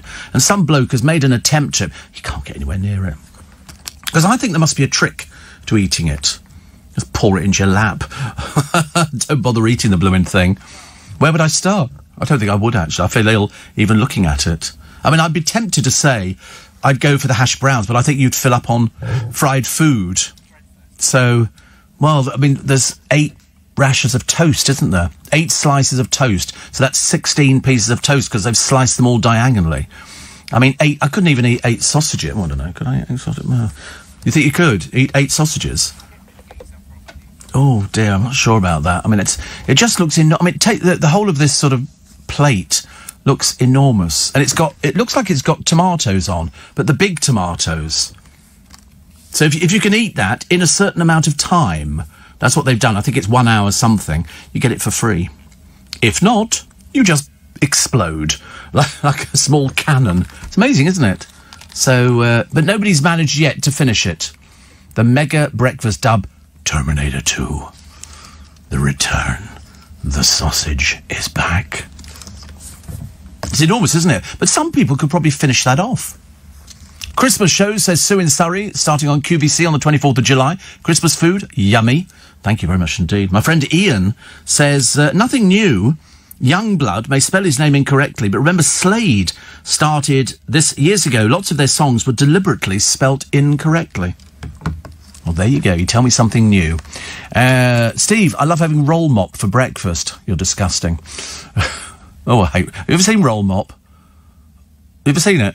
Roll mop? Put in roll mop. You have a look at roll mop. Oh, you wouldn't want to eat that if your life depended on it. I'm not even sure what it is, actually, but it looks disgusting. It's horrible, isn't it? It looks like it's a rolled-up snake. It looks like it's a rolled-up snake. I mean, I don't know what it is in the middle. It looks disgusting. But my friend Chris M, he says, I wasn't going to have breakfast today, but after listening to you for the past 20 minutes, I'm absolutely starving. He says, can you order me that massive 8 sausage breakfast, please? 4,000 calories, Chris. 4,000 calories. You want to see the picture of it on the internet? I mean, to be honest with you, if there was loads of you sitting round, although you can't in this day and age, can you start sharing food with people, unless you're in a relationship? Mind you, stranger things have happened. And, but roll mop. What is roll mop? I don't know what it is, but it's horrible. I don't like it at all. Place of, it's pickled herring. And people eat it. They're usually bought ready to eat in jars or tubs. The brine consists of water, white vinegar and salt. They also contain sugar and other things. So it's pickled gherkin or green olives with pimento. They're often they look disgusting. I wouldn't eat anything like that. You see them in fish and chip shops. Not in the fish and shops that I go to. Thank you very much indeed. Look at that bread. Oh, look, is this man going to eat it? He's going... I'm sorry, I went all quiet then. It's only because he starts with the tomatoes and he's got 2 bottles of water with him. Wait a minute. He's gone off camera. He's going to be sick. And he's then coming back again. So he's eating this mammoth breakfast, Chris. And the sausages and all that. But in between, he's taking sips of water. Can you speed this up to see if he actually finishes the thing? I'd be fascinated to know if this plate size goes to... Oh, he's making hard work of it. Go faster, go faster. Oh, he's now putting stuff in between 2 bits of toast. See, I think eggs fill you up. Oh, he's not done bad. He's going to finish it, isn't he?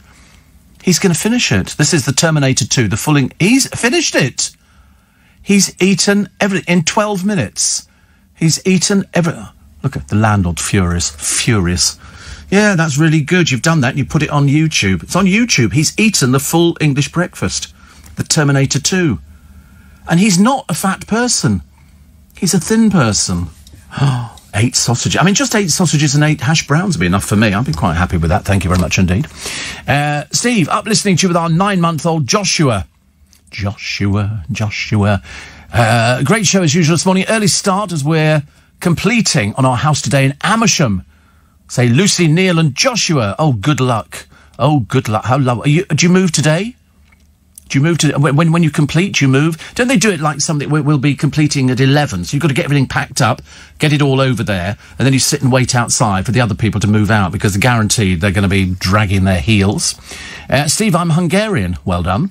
And I listen to LBC in Italy. You can listen to me anywhere you like, Erno. Absolutely anywhere. Steve, sausages, fried or baked? Well, either.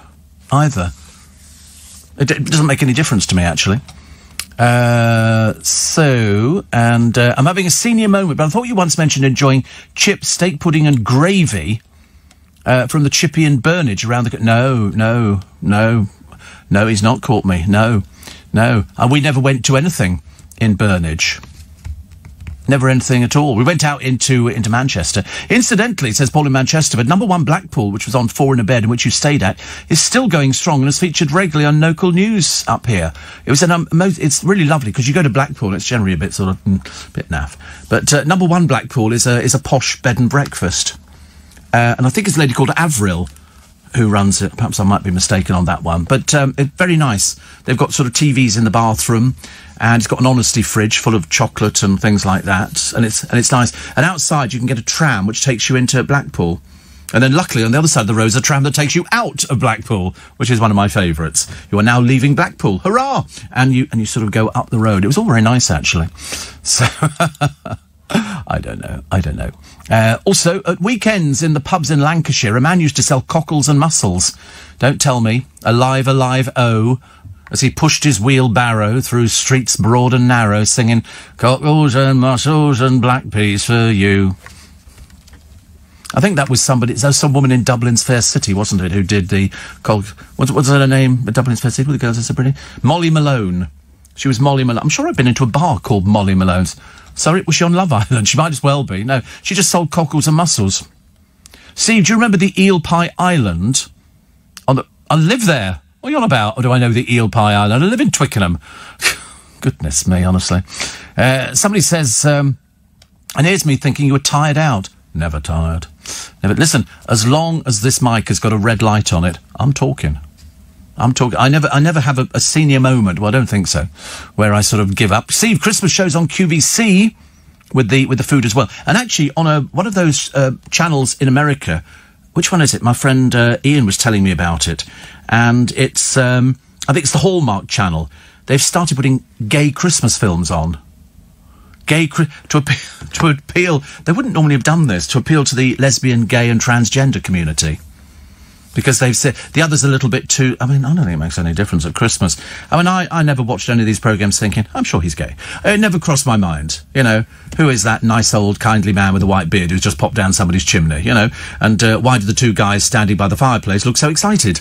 You know, and so I don't know what they're going to do. I don't know how you make something sort of gay at Christmas films, you know, unless somebody's going to run, I said to Corey earlier on, unless all of a sudden they're going to be sitting there sort of eating the food and all of a sudden snow comes down and one rushes to the window and goes, it's snowing! I don't know how that's going to work, actually. I've really got no idea, but I'm all up for it. All up for it as well. News coming up very, very shortly. Very shortly. What is Christmas food? What would be classed as Christmas food? Would be... yeah, but they can't sell turkey on QVC, can they? It'll be cold by the time it gets to you.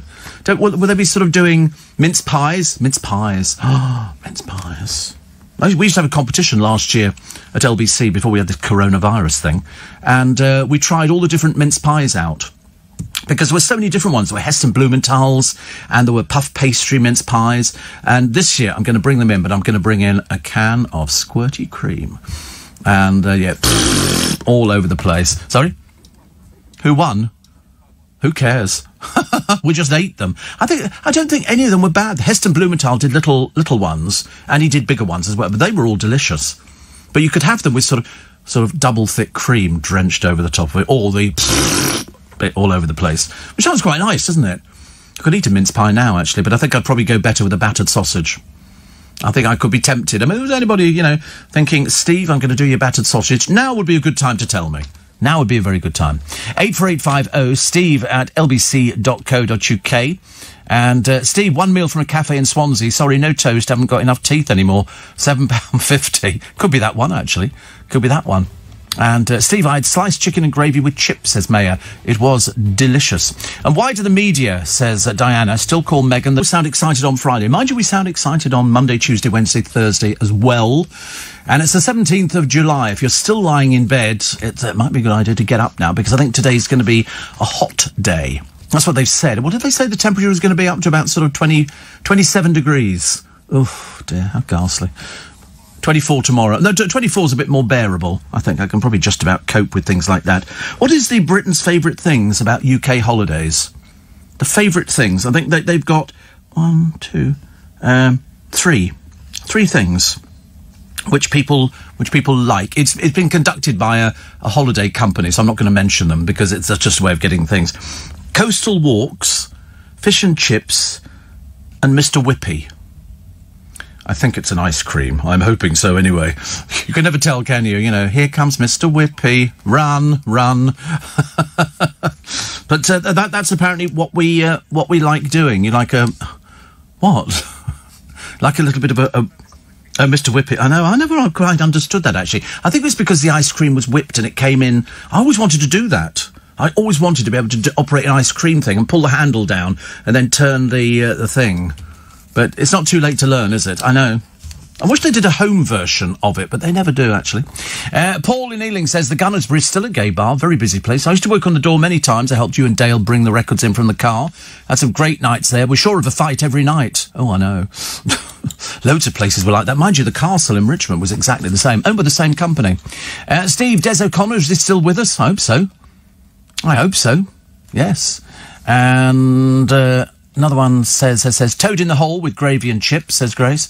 I like Toad in the Hole. I like Toad. That's a fairly... I couldn't ever cook anything like that. My dinner this evening, Steve, will consist of Chinese chicken curry, chips and a piece of southern fried chicken. Oh, right, Kevin. So chicken curry, chips and a piece of southern fried chicken. Oh, right. Is that okay? I mean, can you have that much chicken? It sounds like it's a bit top-heavy on the... on the calories. Mind you, all those things, you know. 84850 steve@lbc.co.uk. Steve, I've been listening to you for the last half an hour. I've just had to fight it off, get out of bed and finish off last night's kebab. Which sounds about as bad as it's going to get, actually. Lovely sunrise from Steve, the tanker driver, Oop North. I like a sunrise. I like a sun. We obviously missed that one a little bit earlier on, which is a shame. Steve, I've just watched the interview with you and Dale on Five's Company on YouTube. Yes. He popped up all over the place, as he would. Another one here, which says, you spoke so warmly about the Reading area. It reminded me, I lived 3 years on St Bartholomew's Road in Reading, reading for my PhD at Reading University.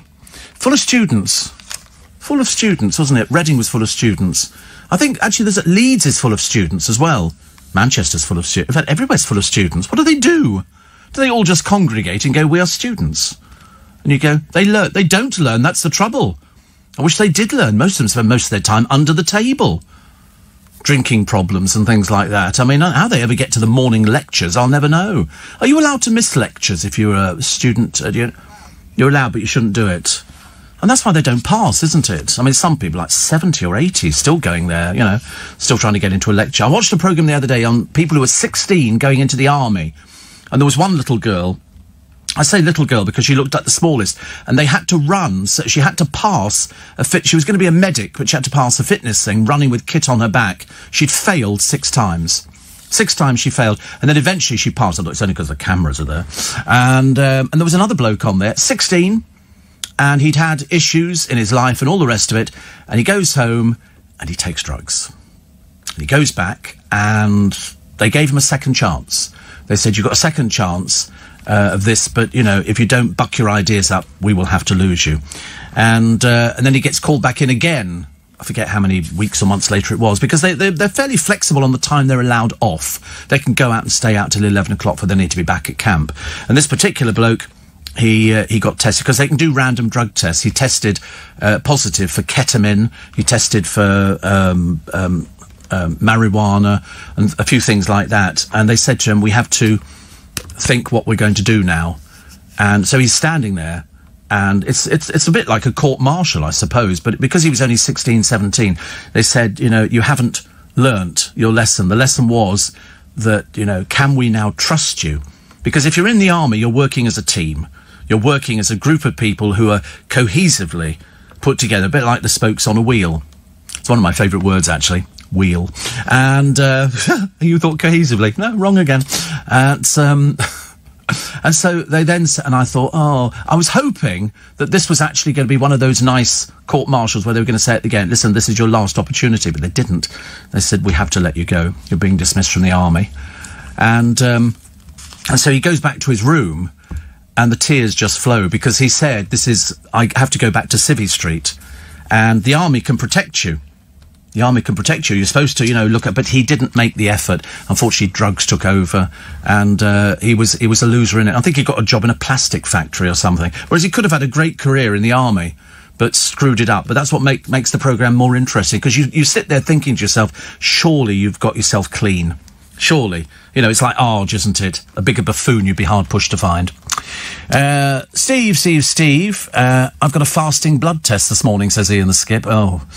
Well, actually, do you know, that's all right. See, I'm fine. If you ever have a fasting blood test, which actually I've got to have my blood's taken. It's where they take an armful. What the dickens is that? It looks like a bruise. I look like I've got a bruise on my arm. But I don't think I can have. Isn't that odd? Strange thing. I haven't just noticed it. I don't know. Well, a bruise on your arm, you would notice, wouldn't you? Very odd thing, isn't it? Slightly disturbed by that. I'm finding things on my body that I've never seen before. I'm trying to think. Have you got bruises on your body as well?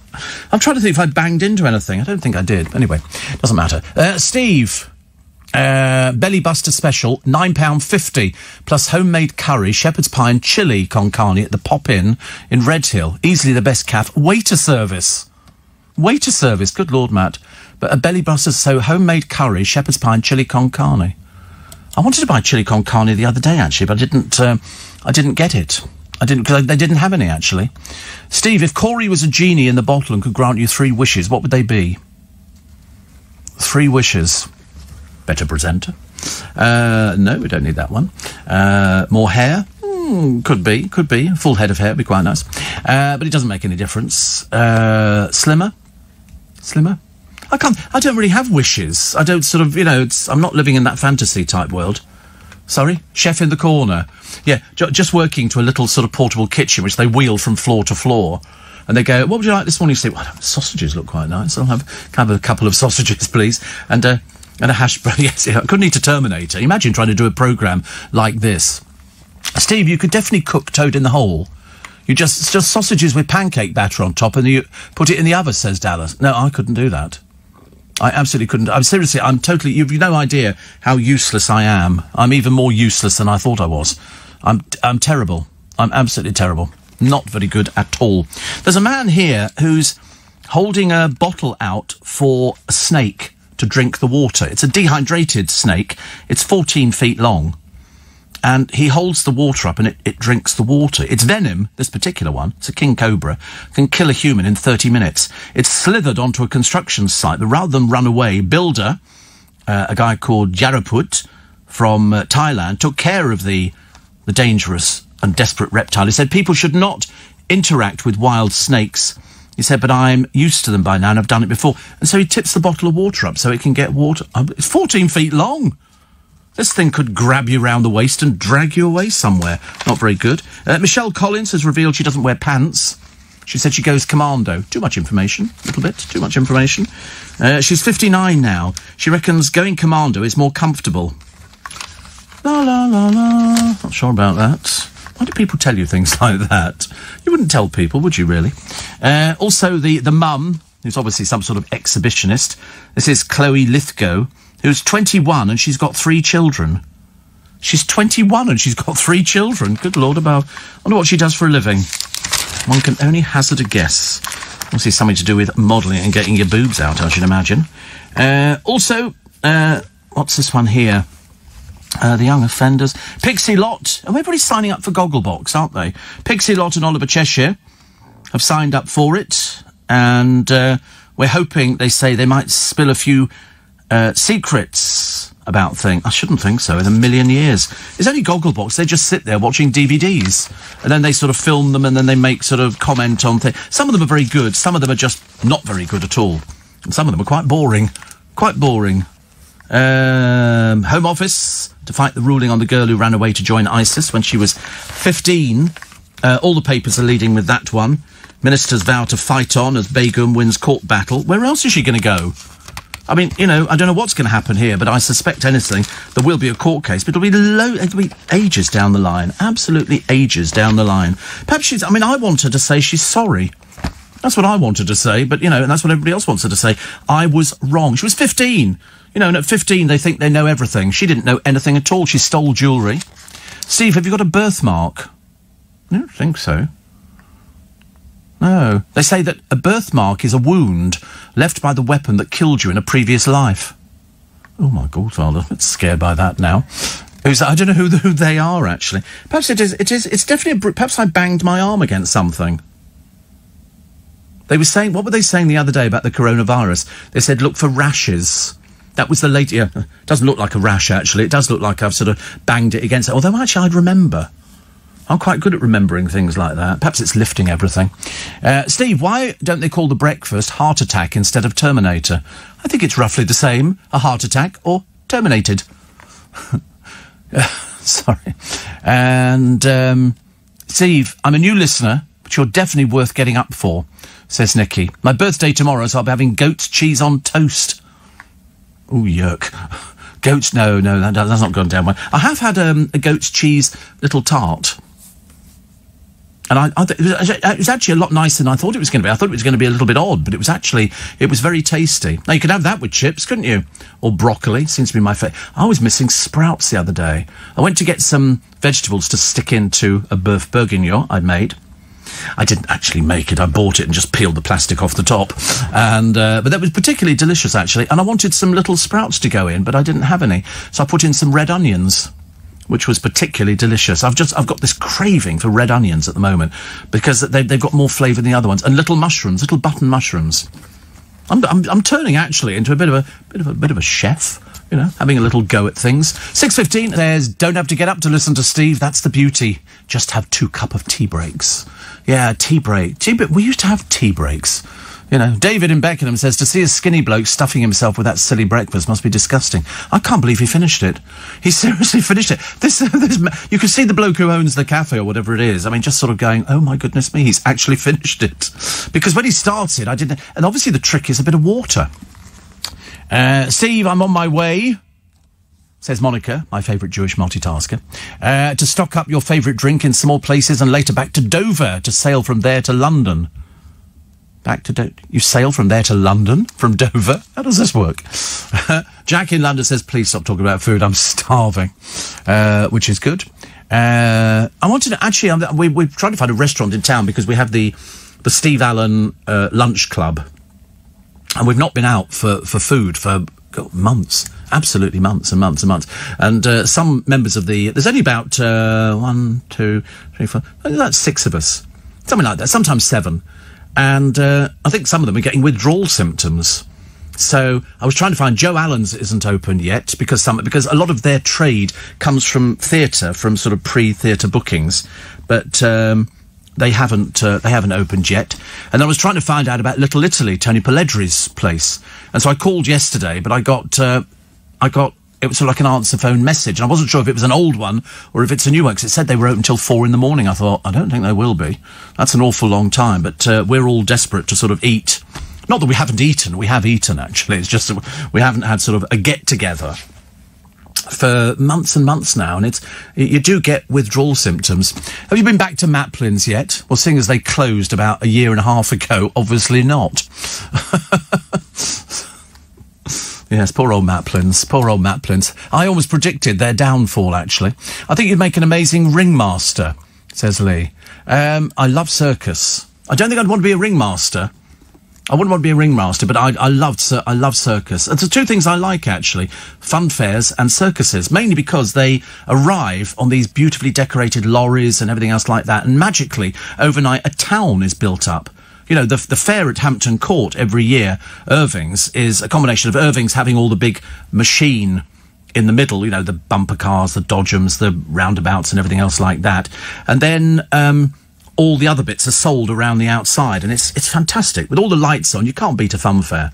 I mean, whether or not we're going to have fun fairs this year, I don't know. Whether the showmen are going to get out there. And circuses as well. And I love circuses. Again, it just arrives on lorries, and up goes the tent, and in come all the artistes. Lovely. Not ringmaster, trapeze. Oh, God, no, I've got a fear of heights. I couldn't, oh no. I have got a film called Trapeze, actually, which I think is Burt Lancaster, and he plays a trapeze artist in a circus, because I love anything like that. But the old-fashioned circuses appear to be somewhat different to the circuses which tour around today. You very rarely see animals. Well, you see budgies. The last time I saw a circus in Twickenham, they had pussycats. Pussycats were doing an act, and somebody was saying, oh, no, you can't have pussycats. And I thought, no, they like doing it. I mean, the budgies are just the cutest thing ever. Norman Barrett's got a great budgie act. But I'd love to, you know, if I had the opportunity to actually go and sort of tour with the circus for ages. You know, so you've got your own caravan, but it'd have to be a big caravan. It'd have to be towed by a truck. And it would have to be enormous, you know, about 2 pull-out bedrooms and everything else. When they brought back Billy Smart's circus a few years ago, I was lucky to be invited by the owners to go into their caravan, which they had made in Spain, I think, about 150,000. This was a long time ago. And it had pull-outs. They call them pull-outs. And it's where everything's compressed into the middle, and then when they get there, they push a button and 2 side bits come out. A balcony comes out at the back. Really phenomenal. Really phenomenal. You know, kitchen with washing machine and everything. Really nice. So that I would enjoy. John says Maplin's is still going, but only online. Best place for it, I should imagine. I don't know, actually. We had a big one at the end of the Strand in London, just before you turned right onto Waterloo Bridge. And I think that's now... Is it a Pret-a-Manger? I think it's a Pret-a-Manger, which was over the road in a much smaller venue. That's now a Boots the Chemist type place. And the other huge. But I don't see loads of people, even on buses at the moment, round my way. You know, we have buses... But they're not as full as they ever were. No, far from it. I don't know why why the mayor has stopped pensioners from getting on early in the morning. You know, you've got to be after 9, so you've got to get key workers to work. Well, they're obviously not going to work. because all our buses are empty. You come round here, a bus pulls up outside the Garrick Theatre, might be 3 people on it. So, you know, far better to get the pensioners on there, but of course, can't tell the mayor anything, can you, really? Between many other things, Steve, your favourite Jewish multitasker, is a pro skipper. We've recently bought a small sailing boat, 24 feet, to play with, and we're slowly sailing her along south coast to Canvey Island. This week, she waits for us in Dover, says Monica, my favourite Jewish multitasker. How lovely. Oh, lovely. I saw some boats. I drove over... Where did I go to? I went to the garden centre. I drove over Hampton Court Bridge, and there's all the boats down there for the Hampton Court Club, and there's some nice-sized boats there, but not quite for me. I don't mind going on a boat, but I don't think I'd actually want to buy one. I think that would be a little bit too serious. They do sell turkeys on Christmas in July on QVC. You buy now and they send it nearer Christmas, says my friend Ian. Oh, right, so you can sort of you can probably do the same at Sandy's in Twickenham. He sells lots of bronze turkeys, which is turkeys who've been on sunbeds, and you can go and buy it. And they're not cheap, about £100 each plus. But he sells tons of them, absolutely tons of them. Nobody's ever equalled what he sells in these super turkeys. And you probably order them, I would think probably beginning in November, something like that. But on QVC, obviously because of the volume that they're dealing with, they just sort of put it in, and then they charge your card when the thing is dispatched. I've never heard of a turkey arriving by post. How do you squeeze that through the letterbox? How does that work? We should take the legs off and sort of shove it through. Just remember, take the giblets out, please. As I say, we've had experience of that. 35 years ago this year, since Live Aid. That's why there was the programme on the television. I told you the other day, it was a hot and sticky Saturday, Richard. But, in fact, when Bob Geldof went on television to tell them about Live Aid in the show, they hadn't booked any artists. Nothing at all. Nothing at all. He just lied through his teeth. And people were then phoning up afterwards going, why has he just announced that we're actually doing these things? Because we weren't. Which is interesting. 35 years. See, pass on my thanks and love to Sue, admin of Facebook Ultimate Spikers Group, for my lovely gifts, says Angie. And she says, I found a true friend for life, all because of you, Steve. I have lots of little groups, actually. Lots of little groups of people who are addicted, including Will Guyatt, who's addicted. I fancy going on to James O'Brien's programme talking about me like that. Honestly, if I'd known before, I'd have instructed a lawyer. No idea that James O'Brien is saying these things about me. Ridiculous. I don't talk about him at all, do I? Hardly ever. The Mirror today, the Russians trying to steal vaccine secrets. Honestly, you'd thought Vladimir Putin's spies want to steal secrets so Moscow can produce a jab. A GCHQ chief says we condemn these despicable attacks. I mean, that's like saying, oh, you've been very naughty. Really, you really mustn't steal our sort of information on a vaccine. I mean, can't we sort of come down a bit heavy on them? Chuck the embassy out, close it down, do the usual sort of things, and start behaving sort of as if we're sort of, supposed to being all sort of meek and mild. Oh, sorry about that, Russia. You have all our secrets. Ridiculous. Of course, they're still listening through walls. They are. I walk have you heard of oh yeah, you can put a little thing up against the wall, and it's like a cup, and I hear what's going on the other side. In this case, nothing.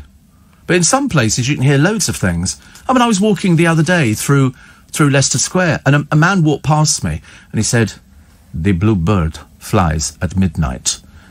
And I said, "Does it?" I was quite impressed, actually, that he knew these sort of things, because you wouldn't see it, would you? It's like seeing cyclists in London. They cycle through London with no lights on their bicycles and black clothing on. Well, I mean, it's asking for trouble. My Auntie Enid, as you know, was a stickler for getting everything right. And a few winters ago, she went out on her bicycle, and she wore all white helmet, white hat, white glasses, white boots, got run over by a snowplow. And I was sort of thinking to myself, this programme gets funnier, seriously. I'm going to go home and listen to it one of these days. I'm going to go and sit at home and see if I think it's as interesting as it is to do it. There's a 107-year-old here. She's 107. Her name is Olive France. And do you know what she can still do? She can touch her toes. She can touch her toe. I mean, to be honest with you, 107, why, would be the question. But no, she can touch her toes. She's full of surprises. She got, this is her 6th card from the Queen. She got 467 birthday cards. I mean, she can touch her toes at 107. I couldn't touch them when I was 7, let alone 107. But she's overwhelmed, and she loved her party despite social distancing. Good for her. She's in a home. She moved to a place called Cloverdale, and they adore her. Which, of course they would. Here she is. She's going to touch her toes again. And she can do that. I think that shows amazing... You could put her in the circus, couldn't you, really? You could put her in the... A 107-year-old, I mean, just bringing her out and she's walking would be the miracle. And she's now going to touch her toes.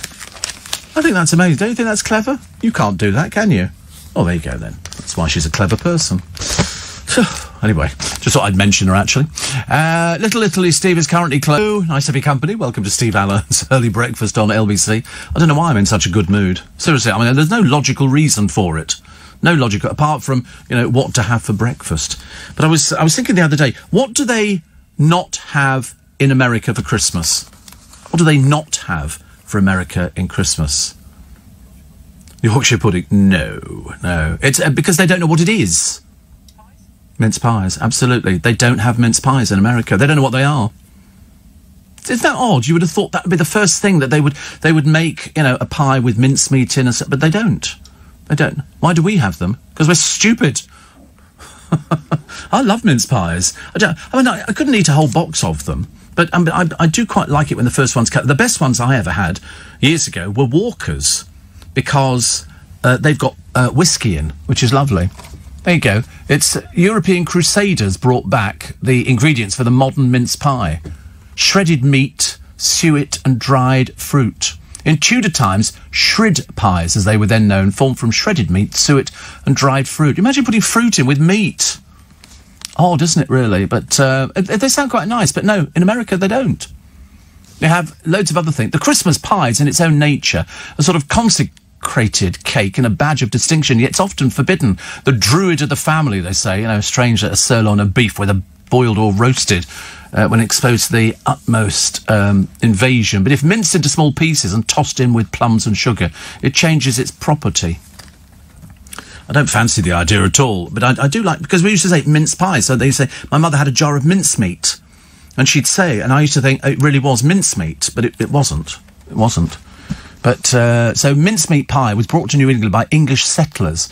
While it was originally a Christmas pie, as in Britain, the Puritans didn't celebrate Christmas, causing the Pies Association in the region to shift towards the American holiday of Thanksgiving. But not the same thing at all. So if you've got friends in America, send them mince pies. Say, try it with custard. What if they have custard? Might not have custard, mightn't they? Who knows? The Daily Mail this morning, the jihadi bride Begum is coming back. So why do the judges put the interests of terror suspects ahead of the safety of the rest of us? That's Richard Littlejohn, as you can well imagine. He's not in favour of her coming back here at all. But where else can she go? I don't know where else she can go. We'll wait and see, but it'll take forever. Take forever. Also, The Outcast. This is Ghislaine Maxwell. I mean, to be honest with you, it's unbelievable. If you read all these companies that they've got to try and hide from people, it's absolutely phenomenal. Starting in 2010, she sets up a company in Florida. One of the company emails is her name, court papers later reveal. Listed as a company address is a bloke who at the time was with another company. I mean, it's a tangled web of different places that she's gone to. I mean, one here, which finally, I think, sort of sorted it out. December 2019, Granite Reality buys tucked away Maxwell's hideout in Bradford, New Hampshire, £800,000 cash. An estate agent shows the property to a British journalist, which actually turned out to be Maxwell. November, of course, 1 month before that, the day after Prince Andrew's car crash. John W. Roberts of NMF sets up Granite Reality. And we're still none the happier, are we, with Prince Andrew? We're really not. We'd just like him to sort of just come forward and sort of hold his hands up and tell people what he knows. He could be very useful. But obviously decides he doesn't want to. Although he claims he does. Also, Pizza Express closing down restaurants. We don't have a list, but the chain employs 8,000 Brits. It's owned by a Chinese investment company. Did you know that? They buy all sorts of things. It's become saddled with debts, which have hit $1 billion by the end of 2018. So that means it's in a very vulnerable position. According to Sky News, the number of closures will partly depend on how formal talks progress with landlords. Pizza Express is the latest of the lockdown casualties. Café Rouge, Bella Italia and Las Iguanas earlier this month said 91 would be closing down. They reckon 75 could be closing, but 90 could be at risk in total. They've got 470, and that would be about 1,000 Pizza Express staff. I thought they would do really well. Isn't it funny, though? You never know who buys all these companies. And so this one, a Chinese investment firm, which is called Honey Capital, in 2014. In Wales, there are rules if you take the train. And the rule is no eating, no reading papers or phone calls. You can't do it. How the dickens are going to enforce that? It's like when they're saying next Friday we're going to go shopping with masks on. And somebody said, and how are you going to enforce this? That was a question I asked immediately. And the answer is they've got no idea how they're going to enforce. The police can't do anything.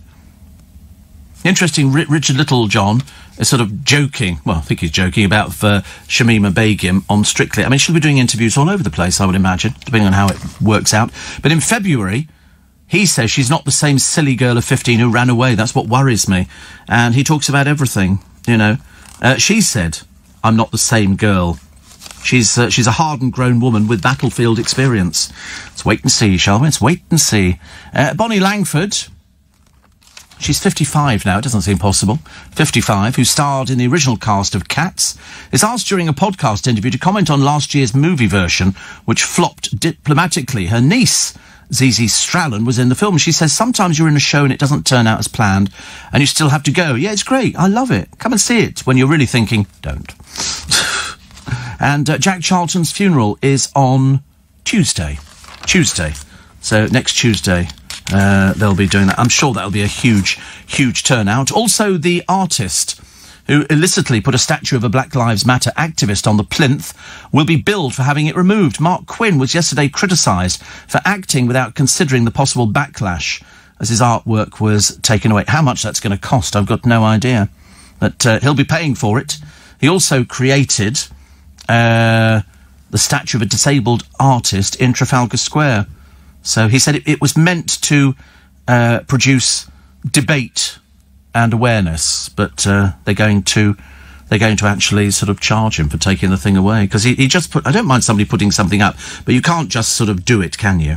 You can't just sort of put something up there without checking with anybody, because otherwise it's a bit of a disaster, which is not so good. 84850 steve@lbc.co. Oh, it's my fast driver today. Very fast. Seriously, very. I have to sit there in the back. It's like you get G-force. It's like that. All your skin's pulled back and everything else. Terrible. Also, men who watch pornography apparently are more likely to suffer problems in the bedroom. What are you looking at me for? Honestly, ridiculous. Some 35% of those questions said they prefer viewing scenes acted out in films to real sex. It's the biggest thing now on the internet, isn't it? Pornography. I believe that. I mean, even my poor goddaughter years and years ago, she typed in a very innocent word because she thought she was looking at dolls. She was, but not of the kind she was thinking, and she was horrified that things like that. They're actually very sort of grown up, my godchildren. They're very sort of, well, they have to be. And, I mean, because years ago when I was their age, you know, you didn't see anything like that on, we didn't have computers. I think we had an abacus in our house, and that was about as good as it got. But, no, definitely. Did you know about this American experiment in the desert? 150 million quid that they decided to spend to see if humans could colonise space. So what they did, they put a group of people together in this. It's a bit like, what's that project that we've got in this country where the Eden Project? It's similar sort of kind of thing to that. 2 years, people lived in this giant greenhouse. The volunteers started fighting. They were half-starved, and as a new film reveals, they were very lucky to get out alive. Because after a while, it's like Love Island. You know, they all start off. Well, it's not like Love Island because they weren't, you know, like, well, probably some of them were. And you sort of think to yourself, on Love Island, they're all say, oh yeah. They start off for the first 2 or 3 days being, oh, I really like you. Oh, I really like you. Look, here's another one of my bikinis. Oh, part of it's fallen out. Oh dear me. You know, same sort of thing. By the end of it, they're all willing to kill. Like in the Australian version, the bloke who's just won it with the girlfriend, he lied through his teeth. He had a girlfriend. She was on the outside. In fact, he left her to fly into he didn't tell them. He said he hadn't had a girlfriend for 2 years. I think they should get the money back from him. $50,000, I think they got. But building the new Garden of Eden, the Biosphere 2 in Arizona, there was an 8-strong team of dreamers and Ed Bass who financed this £150 million project. I don't think I want to live in a sort of place. It's like living in a commune, isn't it? I wouldn't really like to do that. Oh, look, they're talking about Christmas. There's an advert. First one I've seen. Blenheim Palace. For Christmas. They said an illuminated trail through festive gardens. That'll be some light bulbs. It's quite nice, isn't it, really? They've got Tunnel of Light, Heart of the Stars, Sea of Light, Will-o'-the-Wisp, Water Terrace, Fire Garden, Father Christmas, seasonal food and gifts at Blenheim Palace. Oh, well. So obviously, they're about the only person I've heard of so far who's actually going to have Father Christmas. I think Father Christmas is not available for a lot of people because you can't sort of just go and sit on his lap, can you, anymore? I think that gave up a long time ago. We don't do stuff like that. So Blenheim Palace, first advert I've seen. We are in July, aren't we? And they're already advertising for Christmas. So there you go. There you go. It might actually happen this year. I'm not totally convinced. Females live longer, have better immune systems, are less prone to COVID, and have a higher pain threshold. So what gives women the edge? It's the X factor, they tell you, in the Daily Mail, which is quite nice. 7:15 is the time. Kev says, I've emailed all my office customers this week to see if any of them know when they'll be back, and only a couple of them have said maybe September. The rest have said there are no plans yet. No one wants to be in central London anymore. It'll be years, if ever, before we see London as busy as before lockdown. And all this talk about food has had me starving. I dropped the last pint of milk 20 minutes ago, and I'm now sitting in Brick Lane enjoying couple of cheese bagels. How lovely. Sounds wonderful. But you're right, actually. I think you are right. There's a lot of companies that aren't going back. There's loads of companies I've seen round my way, even where I live. And the doors are still locked. So obviously people are sort of working from home. But if they've said maybe September, I mean, what about the restaurant trade? I know some of them are opened up, but my two favourites we're still waiting on. Steve, Iceland luxury mince pies, says Ree. Oh, don't tell me they're on sale already. Because they were very good. They won an award, didn't they? Iceland, 2 years ago, they had a mince pie out, which was, you couldn't make it for that. You couldn't make, the box of 6 mince pies was £1.50. I mean, you can't make these sort of things to the standard that they're making. Steve, as a postman in early 1970s, I used to deliver Christmas turkeys, says Derek in Welling, around the Woolwich area. Most were still fresh, but some were still walking around the office alone. In the summer, we get clotted cream in small pots from Devon and Cornwall and kippers from Scotland. He says, love the show. The bags arrived. Good. That's what we liked. Our bags arrived as well. Bags arrived, which is very good. Steve, I have just read, says Simon, that British Airways have retired their Jumbo 747s with immediate effect. Yep, the entire fleet. The entire fleet of Jumbos. Where they go to, I've got no idea. I've just seen your mate, Ian Dale, says Elizabeth, on GMTV being interviewed. In the background, he was talking about his book, Why Can't We All Get Along? Yep, yes, he has got a book out. And in fact, I'm going to be talking to him about it in October in the Exchange Theatre in Twickenham. Brand new theatre. I've never been there. I know where it is. It's opposite the station. You come out the station, it's directly over the road. And so in October, there's details on his website. You can find it on there and you can book tickets. And I'll be chatting to him on stage about that and all sorts of different bits and pieces, which is very nice indeed. So that is bad. I wonder why, because we've got some restaurants around my way open and they say you can sit in or take away. Wendy says you could have your meal at Blacklock. They have a branch in the city and in Soho. They recently reopened. And another one here.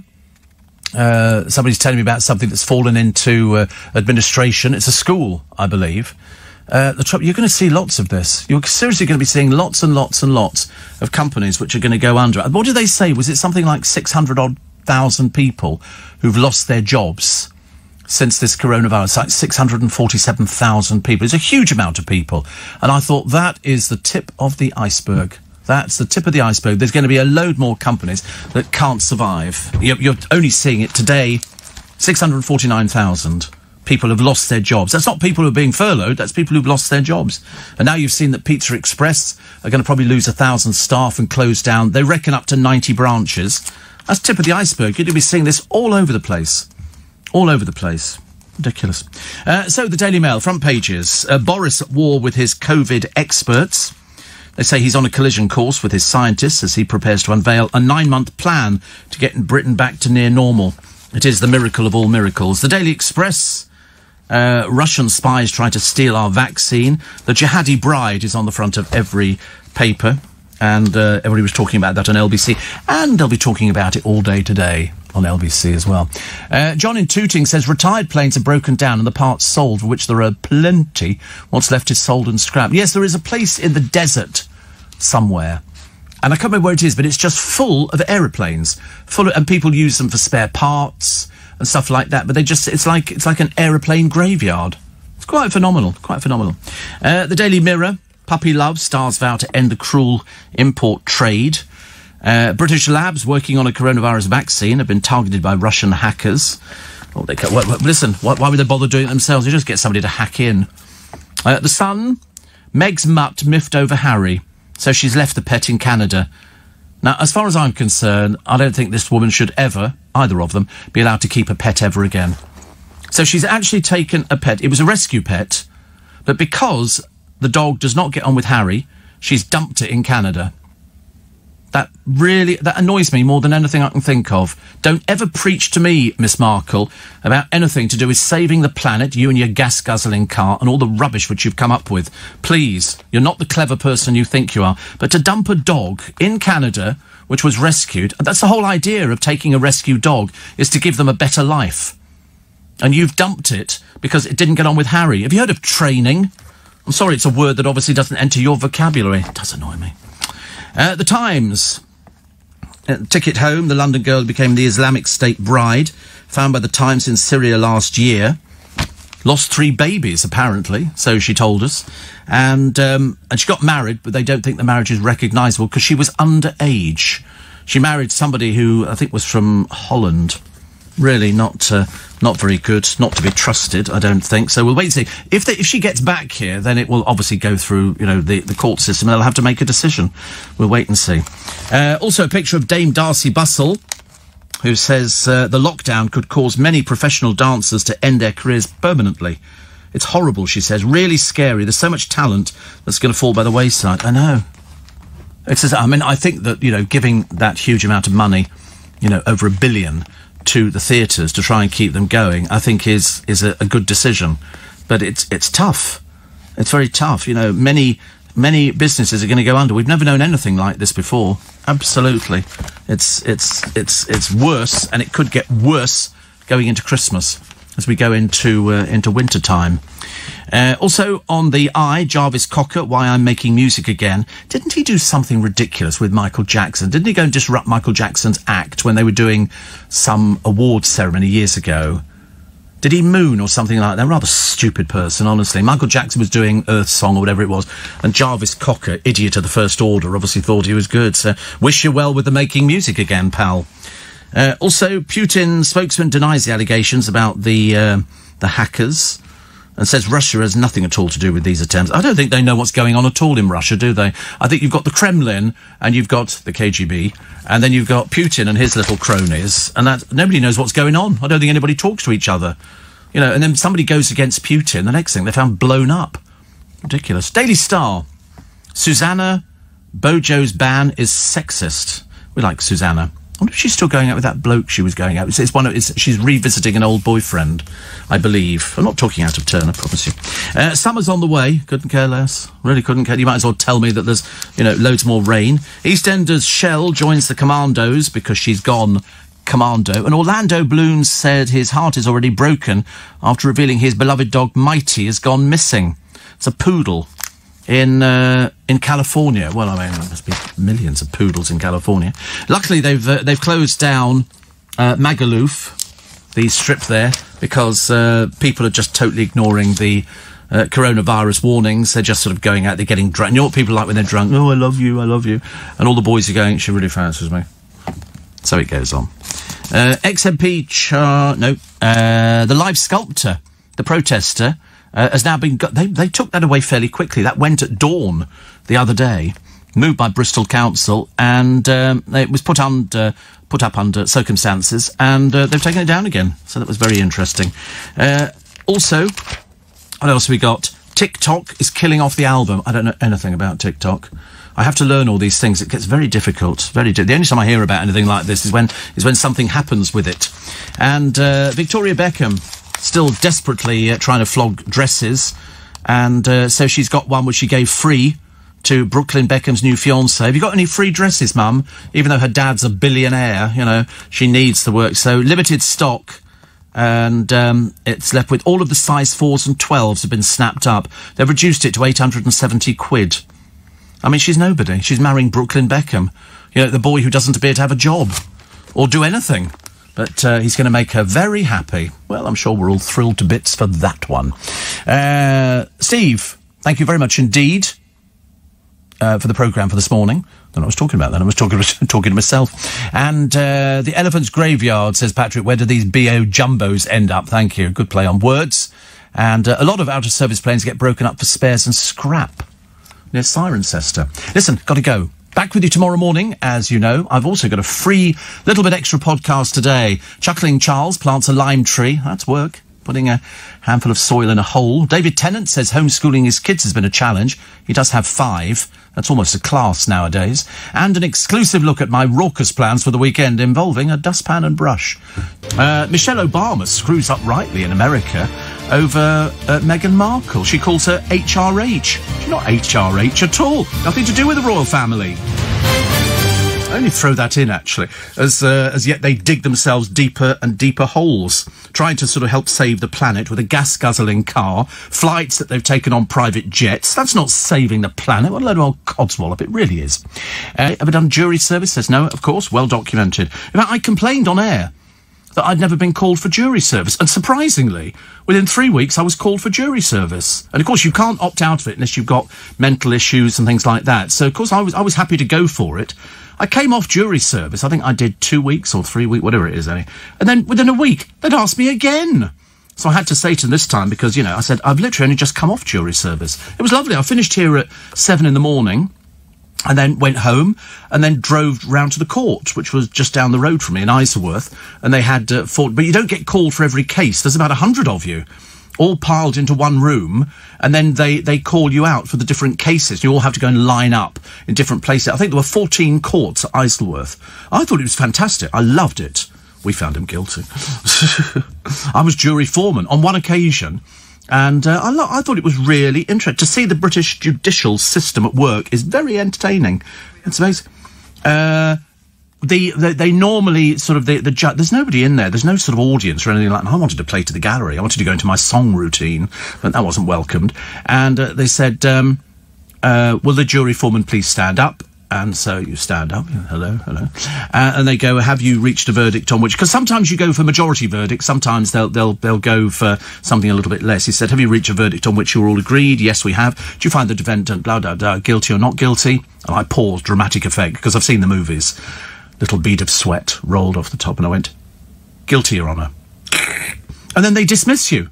You don't even get to see them sentenced. They do that later. So we all stood up and filed out. I left my pencil in there, which was very annoying. But I thought it was fascinating. I think I probably did three cases during my period of time, which is about average. About average. It was really... I thought it was really interesting. It might be 2 weeks. I can't remember.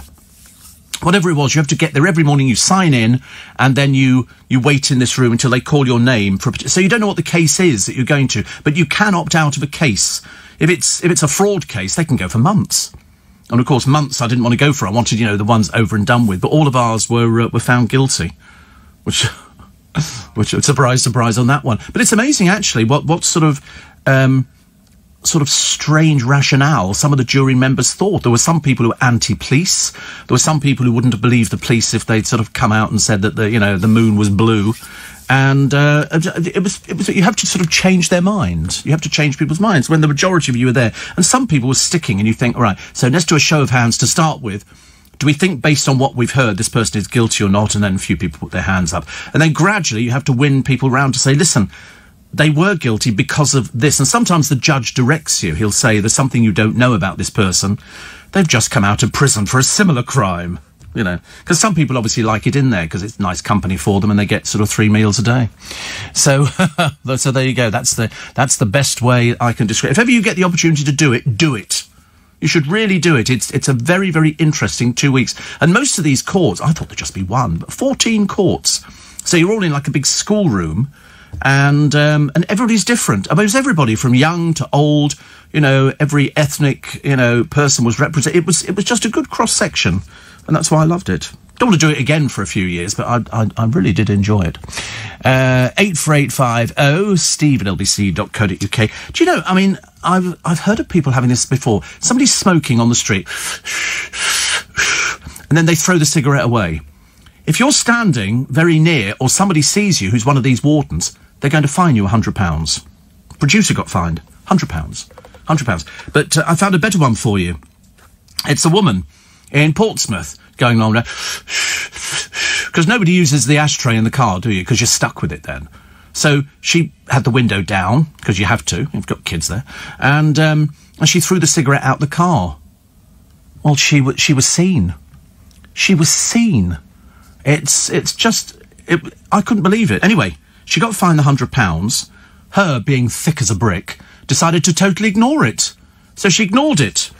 So they found her through the DVLA. They had the car number, they had all the details, they knew her address, and so they took her to court.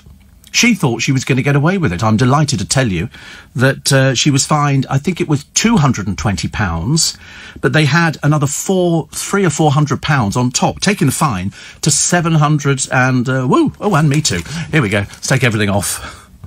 Welcome to the full Monty. That's not his name at all, actually. So she got fined 750 quid for throwing this cigarette out the window because she thought they'll never find me. We got you.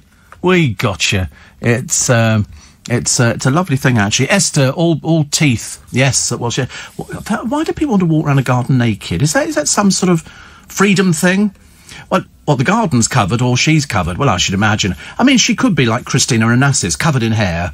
You know, she probably just combs it up from her back and sort of, you know, that's what they used to say about Christina Onassis. They used to tell jokes about her. Joan Rivers used to say, you know, Christina Onassis would stand there saying, oh, so-and-so, so-and-so, and she'd go, I'm naked. And she said, seriously, she said she looked like she had a fur coat on most of the time, which was very cruel, but I quite like cruel humour. I was watching Sarah Millican the other day. She's very funny, honestly, but she swears a lot in her act. There's a lot of foot words in there.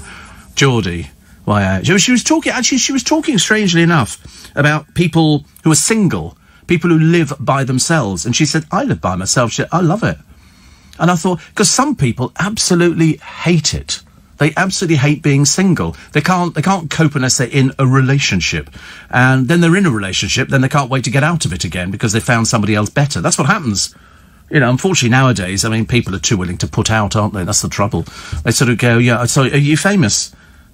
Oh, yeah, I want to go out with you. I mean, you don't have to go to any of these nightclubs that welcome footballers. Thick but rich. Seriously. And the girls hang around the sort of celebrity area, just so they get invited in, so they can sort of get a glass of champagne or something like that. Because footballers, I mean, really dim. You know, I mean, nobody ever said any of them were any bright people.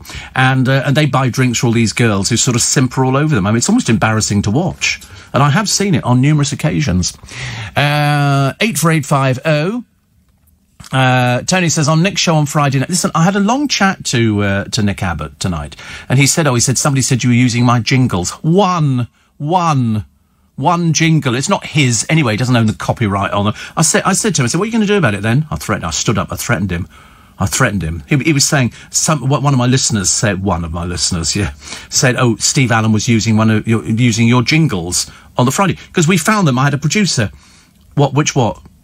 Jingle was the no, that one. And I said, we found it. He doesn't hold copy. He didn't record it or anything like that. So I said to him, do you want to make something of it? Go on, take you outside now, pal. Don't frighten me.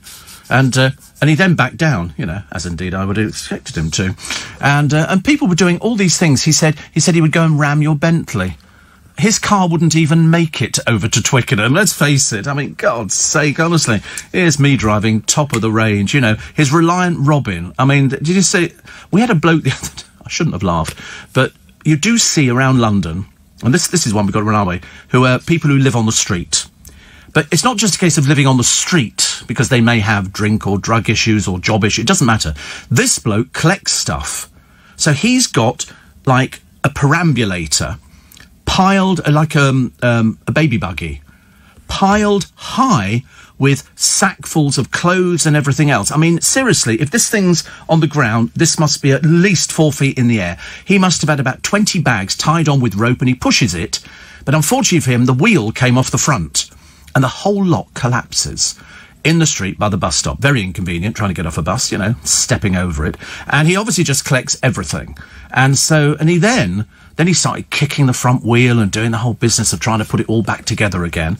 And I'm sort of watching this thinking, because I was sort of, I don't know what I was doing. I was just watching. I was just being one of those nosy people, you know, curtain twitchers. And it took him about 15, 20 minutes to actually get all the stuff back into the... I was watching the whole time, yeah. And then he kept tying a bit up, then he had other bit. Seriously, I mean, but the rubber, I didn't know if oh no, I don't want to touch anything. I mean, put it this way, it didn't look that hygienic anyway. You don't want to get near to somebody, because fleas carry bubonic plague. And over in China, because it used to be rats, fleas on the back of rats would transmit, and we had that poor squirrel the other day in Colorado, the only squirrel to fall victim to bubonic plague. How unlucky was he?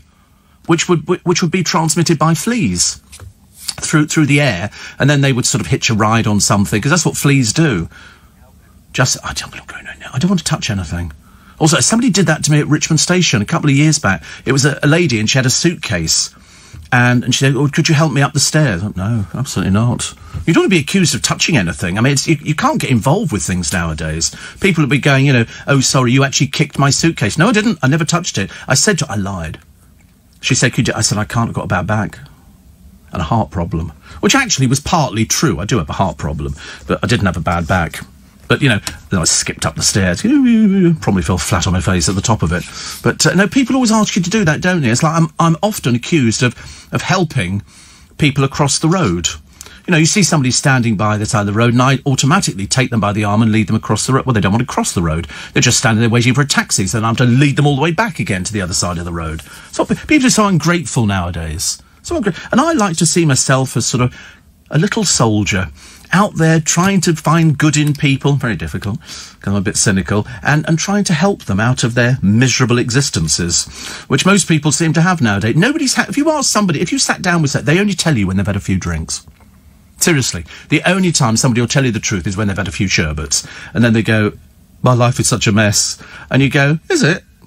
Because I'll go and get the wine and the Prosecco, and then, so by the time they've drunk half a bottle of Prosecco, you know, and you've sort of offered them maybe a sort of a twiglet or something like that, which I always like to do, you know, it's nice to feed people up, certain people, and they then sort of go, "Oh, it was awful, you know, we lived together for ages, and it's all gone pear-shaped," and I went, "Why has it gone pear-shaped?" "I don't know." I said, "Of course you must know. You don't have a relationship with somebody, and either, because a lot of people now, dirty people, move in together. You know, which means, and they're not having separate bedrooms. I mean, I don't want to mention the Bible, not on a Sunday morning this early, but I mean, it's people nowadays. I mean, do you think Brooklyn Beckham is saving it until he gets married? I shouldn't think so. Although, there is a fascinating piece in the paper today that says that this girl that he's engaged to, although one of his ex-girlfriends has come out and said that Brooklyn's not the brightest penny in the box. Don't need to tell us that, love. We knew that ages ago, but like his mother. She's not very good either at fashion. You know, 42 million she's lost in 12 years. That's called a disaster. A total disaster. But it says that her family are Jewish. And they're quite seriously religious. Well, the Beckhams, I don't think they've ever been to church in their entire life, let alone synagogue. But they're now trying to say that there is Jewish heritage in Victoria and David's life. Well, when's this come up? This is what they've said. Obviously, their spokesperson has said they have Jewish heritage. And so Victoria... Well, I shouldn't... If you say today, would you like to quote the Torah? You know, would you like to tell us about the David Beckham? Excuse me. He wouldn't even know what was going on in a Catholic church, let alone a synagogue. So they're obviously trying to make out, because I think the Beckhams are going to fall flat on their face. They're going in to this bloke's house. He's a billionaire. The Beckhams are poor. They're, by comparison to a billionaire, they don't have a big yacht. They don't have a yacht at all. You know, they've had various cars, but I mean, to be honest with you, they haven't got anything decent for ages and ages, because you know if they've got something, because they tell you about it. They tell you everything. And so they're going to go into this huge house, which is like the size of Buckingham Palace. In America, you can buy these places. 100 million quid gets you marble floors, marble staircases, chandeliers, staff, everything. The Beckhams, I should imagine they probably have the merry maids around to do a bit of light dusting and a bit of vacuuming. Because you can't imagine the Victoria's ever pushed a vacuum cleaner in her life. Something that's fatter than she is. How is this possible? You know, dragging the vacuum cleaner out and pushing it out. No, she wouldn't do that. So they're going to have to go into this house and they're going to have to get used to being served by people. Sorry, would Madam like some sandwiches? I would, she'd say. But, you know, she's going to let the family down badly. Dave will be sitting there. It'll be the first time this billionaire has had people covered in tattoos in his house. Not just the father, the mother, but also the son. I mean, honestly, all we need now is Harper to go on holiday to Marbella and come back with tattoos, and we're all going to give up, aren't we, really? I mention that, really, because I think it's necessary to mention it on a Sunday morning, just when you thought, you know, your life couldn't get any worse. After yesterday's heat, I just don't go out. I've got you live from London town, and British Airways have retired their fleets of jumbo jet airlines. The whole lot. The whole lot. I think they'll end up in one of those, what they call elephant graveyards over in America and different places they have. And it's like acres and acres and acres of planes, and they go and cannibalise them and take bits off them and stuff like that. And some people stick them in their garden. Obviously not the whole plane. But you can get bits of them made up into sort of cabin, all sorts of things. And that's what they've done. They've decided they're going to sort of rest the entire fleet, which is interesting. Also, is Posh Welsh now? No, but I think everybody's agreed that they're out of their depth with a billionaire. If somebody's a billionaire, they live their life, and he's been a billionaire for quite some time. Quite some time. And so they're not billionaires. Although, do you remember some time ago there was a story put out? They've got very good PR, and it said, oh, you know, Victoria Beckham's now a billionaire. I thought, they're nowhere near being a billionaire. They've got about 340 million, because they're going to buy a house for Brooklyn. You know, that'll break her heart. She'll be crying all the way to the bank as she's writing out the cheque. You can imagine, can't you? Because I should imagine Brooklyn, who nobody knows what the heck he does for a living. Really, we have no idea at all. And, Steve, how does Richard Spurs Whippet manage in the hot weather? Whippet? Has he said he's got a whippet? Oh, no. The boys are not aware of this. Not aware of it. I don't think he's... No, what he means is a Mr. Whippy. It's an ice cream. And, I don't think he's got a whippet. Richard's... Oh, no. I don't know if he's still in the building. He'll be going, I have a whippet, Steve. I just don't see him with a whippet. Because they're a little, aren't they, whippets? It is an odd choice of dog. I think you have to really like dogs to go for a whippet. I quite like border terriers. They're actually quite nice, smooth. I don't want anything that's got too much hair. You know, I don't want anything to shed around me. You know, I quite like sort of... Or a smooth Alsatian. We used to have my father used to have an Alsatian years ago. Nice dogs. I quite like Alsatian. But I want one of those guard dogs. You know, when you give it the word, kill. And they then sort of attack, and they are called attack dogs. They're called, what do they call them now? But the selling line is it's a dog with a built-in toolkit, because they are trained, and you pay about £25,000-30,000 for a dog, which seems like a lot of money, but it's there as a family pet, you hope, and then they can be there to protect the family. That's what their role is in life, and they train them for a year. They release loads of dogs. I think I think Jordan's got one. But there again, I mean, why? You ask yourself, why would she have one? And I think, you know, they obviously sort of decided it'd be good publicity. Telly legend on drinking Dignitas and being woke. And that's Paul O'Grady. Plus, what? Is that Richard? Has he got a whippet? No. It was a stupid Jane, he hasn't got a whippet. Why would he have a whippet? Honestly, he's a radio presenter. Radio presenters don't have whippets. And how does it manage in the hot weather? It doesn't, because it doesn't exist. As a child in Yorkshire, Steve, did you have an accent and say things like "e-by gum"? No, I didn't. I was a posh boy in Yorkshire. I'd come straight from secondary modern school to go to another secondary modern school. So, but I'd come from prep school, so you can imagine, can't I? Hello, I was terribly posh. So I failed my... Sorry?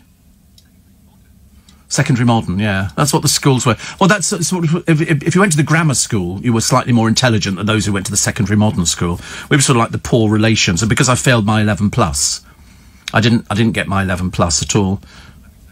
Really? So where did you go? Secondary modern? Or was it just ordinary? Yeah, the equivalent, yeah, state school. I mean, I didn't have a problem with it, but in Yorkshire, I mean, I quite liked it, actually. I quite liked the school. I didn't have a problem at school at all. You'd think that, little boy going there... I mean, the only reason I could have been bullied is because I had my school clothes from prep school, which were short corduroy trousers and a corduroy jacket, because that's what prep school kids wore. And my mother insisted there was loads of wear in it, so I wore it to school, middle of blooming winter in Yorkshire. You can imagine, everybody else has got... My brother had long trousers before I did. I was the poor relation in our family. I think I was adopted. I'm totally convinced. Corduroy's in fashion, I know, yes, but for probably all the wrong reasons. I never like to think about things like that. So I never said by gum, and I never did anything like that at all. Steve, I hope you're watering your plants and not letting them wither and die. Costing me a fortune to water mine 3 times a day, says David. 3 times a day? Listen, I only water mine once a day. And you have to see the size of my baskets. I mean, they're quite big. You would not be disappointed. I mean, I water, and only once a day. I haven't got to two times at all. I go out there. I've got an X hose, the one that goes from small to big. But I mean, seriously, it goes from like sort of 6 feet up to 100 feet, and then when you turn the tap off, it shrinks back again. So they're very good. They're called X hoses because it's 2 hoses, one inside the other one. And so that's how it works. It doesn't knot or tangle or anything. Brilliant. Absolutely brilliant. And I get the spray thing, and it's got about 10 different things that it does. You can either mist the plants, or I can have it dribbling out, which I don't mind. I quite like it when it dribbles out. I sort of stand there, but my arm gives up after a while. I'm sort of holding it like that. Oh, perhaps that's where these have come from. And sort of holding the thing up like that. And then I have to swap hand. And I only like it when it drips out of the bottom of the basket. It's no good just putting a cup of water into a hanging basket. You've got to drench them completely. And that's why I only water them once a day. If you're watering 3 times a day, you sure you're watering properly? Yeah, I mean, sprinkler systems are really cheap. Like 25 quid will get you a few 100 feet of little tubing, and you cut it and push little thing. It's quite easy to do, but I can't be bothered. I'd rather stand there, like that, looking a bit stupid. I did it the other day. I mean, so when I get back this morning, I shall do it. But I did it yesterday, I think about lunchtime. And that will keep it going, because it's cool at night time. But I mean, you can't just leave them. I told you, I went away on holiday once, and my neighbours looked after them, but they only put like a cup of water on each one. Well, of course, they're fighting for the water, as you can well imagine. 84850, steve@lbc.co.uk. Dale says, talking cash is vulgar. No, it's not. It's great. If you've got it. If you haven't got it, you're tough. Tough. So I am watching my plants. Did I watch Captain Tom getting his knighthood? Says Brenda. No, I didn't. I know there are pictures of it, because the Queen had just been to a wedding, hadn't she, of Beatrice, and a small low-key affair, and loads of flowers. I've never seen so many flowers for something that lasts about 10 minutes. Hardly worth, but I hope they give them to a local hospice. I've seriously never seen so many flowers. Absolutely obscene. But apparently Andrew and Fergie were there. There was only about, I think, 10 people. I think and the Queen turned up. So by the time she got round to knighting Mr. Tom, as we love him, Captain Tom, now Sir Captain Tom, which is great, she was still wearing the same clothes. But look at these obscene flowers. It is absolutely disgraceful. Well, it is tacky, but there again, I always thought that Andrew's side of the family was a bit tacky, I'm afraid. But none of the pictures released show Andrew or Sarah Ferguson. So that's good news, isn't it? Both an embarrassment to the royal family. And Philip was there as well. And he hates Sarah Ferguson. He doesn't like her at all. But so you just get the official picture where I mean, the dress was quite nice and the tiara was nice, but they're both old. I think that was the Queen's wedding dress, I'm pretty certain, and tiara, it's been used from the 1920s. But this one that she's marrying, talk about, I tell you, diluting the royal family. He's been married before. He's got a 4-year-old child. I mean, really? So already Beatrice is a step. And look how many flowers they've got. This is just awful. Seriously, I've never seen that many in a florist. But no, I was very happy, actually. Very, very happy to see Captain Tom, and he got knighted, and everybody was very pleased about it. I mean, goodness sake, he raised 33 million. 33 million. I mean, that is just absolute. I mean, nobody does that. Steve, my strawberries are flowering lovely now, a little bit late, but I spent the time sort of taking, all the thing. But actually, you can grow. Strawberries are the easiest thing to grow next to tomatoes. Seriously. Absolutely easy peasy. But you've done them from seed. Oh. Ian, it's a bit time. Why don't you just go and buy a strawberry plant? They're cheap enough. I had them in hanging baskets the other year. You just get a basket with 4 or 3 strawberries, and they hang, and you just pick them as they sort of came up. You got your own strawberries. But then, to be honest with you, it's cheaper to go over the road to Marks and Spencer's and spend £2 on a punnet, and you get the best strawberries. I mean, the feeble little efforts that I was sort of picking off. How long do they take? What, strawberries? I don't know. Well, you get the flower, and then the bee comes around and pollinates the flower, and then gradually it turns into a fruit. About 3 weeks, I think. It depends, actually. It depends what size. I mean, sometimes they're little, like alpine strawberries, and sometimes they're the big, socking great big things, which you have to have your mouth wide. Exactly, just go to the shop and buy them. You can get a big basket of strawberries now for just a few quid, and the British ones are the best ever. This is the best year for them. We've had just the right weather, and they're sweet and succulent. Oh, my mouth's gone all dribbly. Sorry? And there was no Wimbledon? Yes, that was such a shame, because we all miss Wimbledon, don't we? Like a hole in the head. I hate Wimbledon. I hate Wimbledon. I can't believe it. And apparently the men on the door there, security, they're sort of real like you're not coming in. In fact, they've actually turned professional tennis players away. Sorry, do you have an identification? I'm Bjorn Borg, dear. I mean, goodness sake, nothing worse, is there? Nothing worse, Sorry, have you got your membership card here? Yes. Love it. Can you imagine? Didn't they have... When was that one? Wasn't it Meghan went to watch it? And, sorry? Went in jeans. There was a big uproar because you've got to dress. You've got to dress for Wimbledon. What does she know? Just an American actress. They live in jeans, don't they? Stevie Company, 26 minutes to 6 at Steve Allen's Early Breakfast. And yes, Richard does have a little whippet. No, he doesn't, dear. We just told you. We just spoken to him a minute ago. God, blimey, honestly. Nothing worse than somebody who's terminally stupid. No, he doesn't have a dog, OK? He does not have a whippet, a hamster, a budgerigar, a parakeet, or a snake. He has nothing at all, I'm afraid. Nothing at all. Steve, you're a bit unfair on the Beckhams. You've only just discovered this programme, obviously. And I've been doing it for 41 years. And it says, Dave's got an MLS team. What's that? What? Major League Soccer. Yes. And they're genuinely nice people. What, do you know them, Dale? No, of course you don't. You're just reading stuff in a newspaper. They keep showing me on the television. Well, not me in particular. Everybody else watching. Diana programmes. Diana, 9 Days That Changed the World. And I've seen it, 2 different ones now, twice. And I thought, we're not coming up... It's not an anniversary again, is it, about Diana? And of course, the country's mood turned against the royal family. And in the end, it was Charles who had to go to his mum and go, Mummy, you need to come back down to London. This could go badly wrong. She wouldn't speak. And yet, literally, the front page of the headlines were going, where are you? What are you doing? Why have you not said anything? They didn't fly the flag at half-mast on Buckingham Palace. In fact, they didn't fly any flags at all, which the country decided that they must be the most cold-hearted family in living memory. And they are. If you remember, the Queen didn't cry about... what did she cry? Oh, she cried about losing the Royal Yacht Britannia. And they cry at the audience. She didn't cry at Diana's death. Because they do it their way. William originally categorically said he wasn't going to walk behind the cortege. He actually said, I don't want to do that. He didn't want it turned into some sort of circus. In the end, he did do it.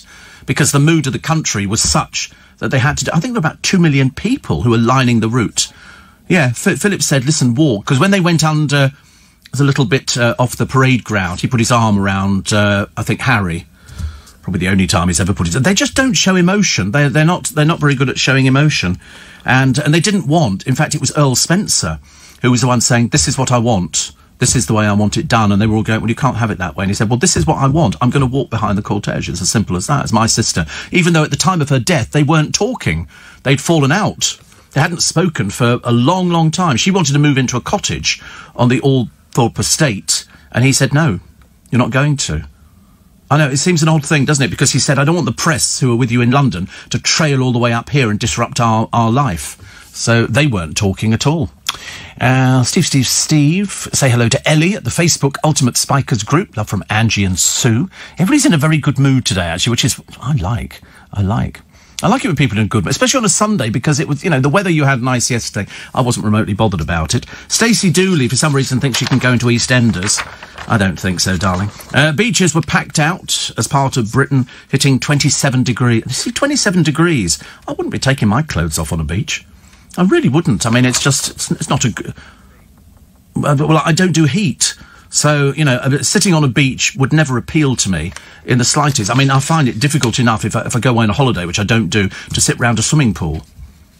I mean, I'm really not... I'd be the one sitting under the shady umbrella. I'm not remotely interested in sitting on a sun lounger or something like that. Whereas I said, Dale would move with the sun. Every time the sun moved around him, he'd get off the sun lounger and turn it round, cover himself with ombre solaire. Whereas me, I thought there was nothing worse. I'm happier sitting inside, where it's, that he liked the sun. My friend Lynn's the same. We'll have a sort of a bottle of Prosecco. Well, she'll have most of it. And then she'll go, I'm going to do a bit of sunbathing this afternoon. She loves it. She absolutely loves it. Whereas me, I'm not remotely bothered. Do you know there are 8,000 crimes a year by children under 10? No surprise to me. No surprise to me at all. I think children have got worse and worse and worse. Ricky Gervais wants to be fed to the lions when he dies. How about when he's alive? Make it more entertaining for the lions. They had somebody, didn't they, in Japan who decided, I think he wasn't very well, to go and talk to the lions inside the enclosure. And so he goes inside the enclosure, and the lions obviously like, well, this is unusual. Lunch is moving. And then eventually one of the lions went with its paw, and the keepers had to go in there. Talk about whatever you talk about lion-y things to them. I've got no idea. Most Brits have not eaten broccoli in over a month. It's very good for you, broccoli. Very, very good for you. I'll tell you what I do miss, actually. I haven't had for ages. I might have some today. Chips. I haven't had chips for such a long time. I know, I talked about them the other day. It's only because if I don't have something for a long while, I get a craving. So I never mention sex. I only talk about chips. I just want chips. That's all I want, actually. Also, the under-30s now, what do they want to go on? Tenting holidays. You see, I loved... A life under canvas is fantastic. When you're a kid, you put up a little tent in the garden and you sleep there until you suddenly realise that there's creepy crawlies that come into the tent and it's damp and horrible, so you have to go running back indoors. But tenting holidays, I quite like that idea. Glamping, I think, is the posh bit now. But, I mean, you don't take it down with you, do you? I think if you're a Mongolian, whatever it is, out on the... where they go, they have... Yurts, yes. But it's called glamping, the actual thing. When you go glamping, it's a yurt. Because they had them at Chris Evans's Carfest thing, because my brother got given one, which was lovely. Yeah, if you're going to go camping... We did do it. We had a little thing that you opened up, and you put a little brick in there, and you lit it, and then you put your kettle on the top. It used to take forever and a day, honestly, to heat up a bit of water. I began to wonder, why. And there you go, look, luxury tent glamping. It's quite nice, isn't it? A yurt, I think, is sort of looking more like that. Yeah, it's sort of, that's it. That's sort of, they're really posh, aren't they? They've got rugs and everything. And the people, I saw some people on wherever they were, I think they were Mongolian, and they take these things around with them, and then they assemble it, and they've got a fire in the middle, and they've got rugs down. And I used to think, that's quite nice. There's a few posh venues in France, and you can go and have a yurt. So it's not cheap. But really quite nice, actually. I'm not sure I'd want to stay in one all the time. Yeah. You went to Mongolia, and they'd rather have cars. Oh, right. Yeah. Oh, right. They live in yurts. I quite like the idea of being able to take it all down, and then it packs on the top of camels or whatever they are, and then they sort of move on to the next bit, and then they sort of put them on. They're a bit nomadic, aren't they? But they do a lot of horse racing. The kids do horse racing, bareback and everything else like that. And wrestling. Really? Good Lord. What sort of wrestling is it? Is it sort of like our wrestling, or is this a different one? Is it a bit like sort of watching like sumo? Yeah, but that's just a load of fat, overweight blokes, isn't it? oh, like that. They sort of sit there, and you look at them, they've got this sort of thing going up their bottom, and they do this very odd wrestling. I've seen various reporters go out there, and you think, please don't do this. You don't need to copy it. Sumo wrestling. But I think it goes back years and years, sumo. They still do it now, though, don't they? And it's just people who've eaten too much. And they don't do anything apart from sort of push into someone. They're a bit like sort of those elephant seals.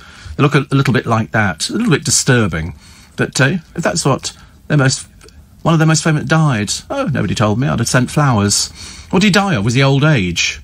Or a coronavirus? Really? Good Lord. You obviously follow this, which is slightly disturbing. Something about men wrestling that you like? You want to tell us about? You know? Boxing fan. Oh, right. See, I don't get boxing. Mind you, wrestling, the old wrestling that we used to get in this country with Big Daddy and various wrestlers, giant haystacks, I thought was the biggest load of rubbish I'd ever seen in my entire life. Because always the one who came in as the underdog was the one who won. I always thought it was fiddled, you know, and then they jump on somebody. They're not really jumping on them at all. It's all a bit fake. So it's all act. That's what I thought it was. I thought it was all acting. Whereas boxing, and I've seen recently on my television, cage fighters. They're very peculiar. They're not the full ticket, are they? And they sort of basically are hanging on to somebody and going round, and then they sort of kick it up. What is the point of it? I don't understand. It just doesn't appeal to me in the slightest. Mixed martial arts. Oh dear. You know a little bit too much about this. I'm slightly disturbed. Do you have pictures of boxers on the walls of your bedroom held up with blue tack or something like that? Or do you have any DVDs of people boxing? Do you have things like that? Would you have a little thing like that? Maybe sitting in your yurt? Would you have that? Sort of pictures of men stripped to the waist, you know, doing bare knuckle fighting or something? It's not normal, is it? It's not. No, it's not normal. I mean, do your parents know? Should we tell them? Should we? We haven't spoken to them. Give me the number, I'll phone them. I'll tell them. The Countess, who took 30 flights on Jeffrey Epstein's plane, has quit the NSPCC. This one's getting worried. And now they're saying that Ghislaine Maxwell is worried that she could be a target. She believes, so the story goes in the paper, that Jeffrey Epstein was murdered. I mean, I have to be honest, I mean, it was just a bit odd, wasn't it? He's being watched by cameras. They happen to, at the moment he hangs himself, allegedly, you can't even say allegedly now, they're not even in there watching it. And so everybody's going, really? And she knows probably, you know, more than most people. Right, what else have we got? Steve, I was told never to water flowers when it's searingly hot, for it burns them. Yes, it is true. You never water in the sunshine, but I didn't. I watered when it was quite cool, before the sun hits its zenith at 12 o'clock, and then it goes upwards. What? I think zenith is a very good word. I mean, it's like it peaks at 12, and then it could climb higher in the afternoon. But in the morning, it's the best time to do it. But I do mine late at night when it's dark. I creep up on them and go like that. Frightens the life out of them, I think, actually. Steve, watching Barbara Windsor yesterday on Talking Picture and Sparrows Can't Sing. We often forget she had a career before the Carry On films. Absolutely. Oh, yes. I went to they had a premiere of it at a cinema on the Bethnal Green Road. Bar was there and was Scott there? I can't remember, actually. I can't remember that bit. But I just know there were a load of sort of gangsters there as well. It was all terribly exciting. I think, actually, at one point, somebody opened a bottle of champagne, there was a bang, and 4 people hit the floor. It was unbelievable. But we all watched it. And it's a nice little film, actually. Nice little film, Sparrows Can't Sing. Early breakfast on LBC, with you 7 days a week. I don't think there's anybody on 7 days a week in the entire country. I mean, I'm here physically 6 days a week, but I don't think anybody... Is Ian Dale... Is he 6 days? Or is... He's 5. Yeah, I think he's 5. Sometimes he does extra to do a bit of extra sort of curricula, which he does in. I think he did a bit the other day, didn't he? Sitting in for Majid. So there's a hunt for arsonists after blaze ripped through another French cathedral. Slightly sort of worrying, isn't it? And the thief who stole £10,000 from a neighbour has been told to repay £1. £1. I mean, that's awful, isn't it? We know why they don't have any money, because they spent it. They spent it. It's awful. There's a rare demo track recorded by David Bowie being sold at auction. Could fetch 5,000 quid. It's David Bowie. It's an opportunity. Look at all these yurts. I mean, some of them are quite... If you had a big garden, some of them are really quite glam.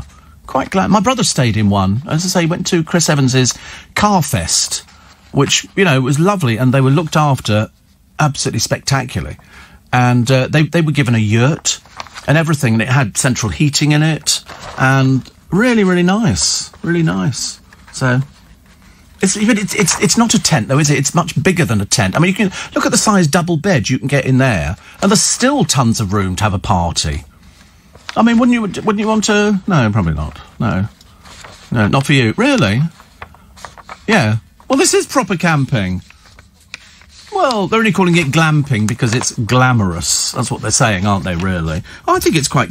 Do you think it's camping's on an airbed? Really? Oh, I'm not sure about a blow-up bed. No. I mean, we did camping years and years ago, and I had a nice Blacks of Greenock tent, which was quite lovely. I wouldn't want to do it now. I mean, if I'm going to do anything now, I'm going to stay in a hotel. I like an ensuite bathroom, you know, with a bidet and all these other things in there. Love a good bidet, somewhere to wash your feet. And but that's it. I'm much happier in a hotel. I wouldn't be. You know, very, very good at sort of camping at the bottom of the garden or something like that. Seems very... Have I been to a music festival? Absolutely not. Dirty people. Full of horrible people. Toilets, you have to queue for the toilets at a music festival. I'm sorry, nothing on earth would get me into that. I'd be staying in a Winnebago off-site. You know, you can get them as well, I know. But I certainly wouldn't be camping. I've seen all the amount of tents that they leave behind at Glastonbury, and the queue for the toilets, and you think, oof, no, I don't queue for toilets. I'm on the radio, goodness sake, honestly. I go there, I'm looking for a bit of... I'm a celebrity. I wouldn't be with all those people at the back. I'd be right down the front, in front of the stage, like, hello, Lewis Capaldi. Steve Allen, yeah, all right, thank you. I wouldn't know what he's saying. I wouldn't have the faintest... I wouldn't even know what he looked like. I love it. Steve, little Dave and Big Steve work 7 days a week delivering bread. Start at 3 a.m, finish at 12 every day. A lot of hours, but luckily we got jobs, and that is the thing that you should be grateful for nowadays. They reckon, I think, over the whole... I mean, how many jobs have gone already in this country? 650,000?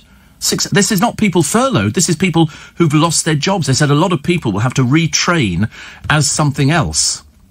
What? I've got no idea.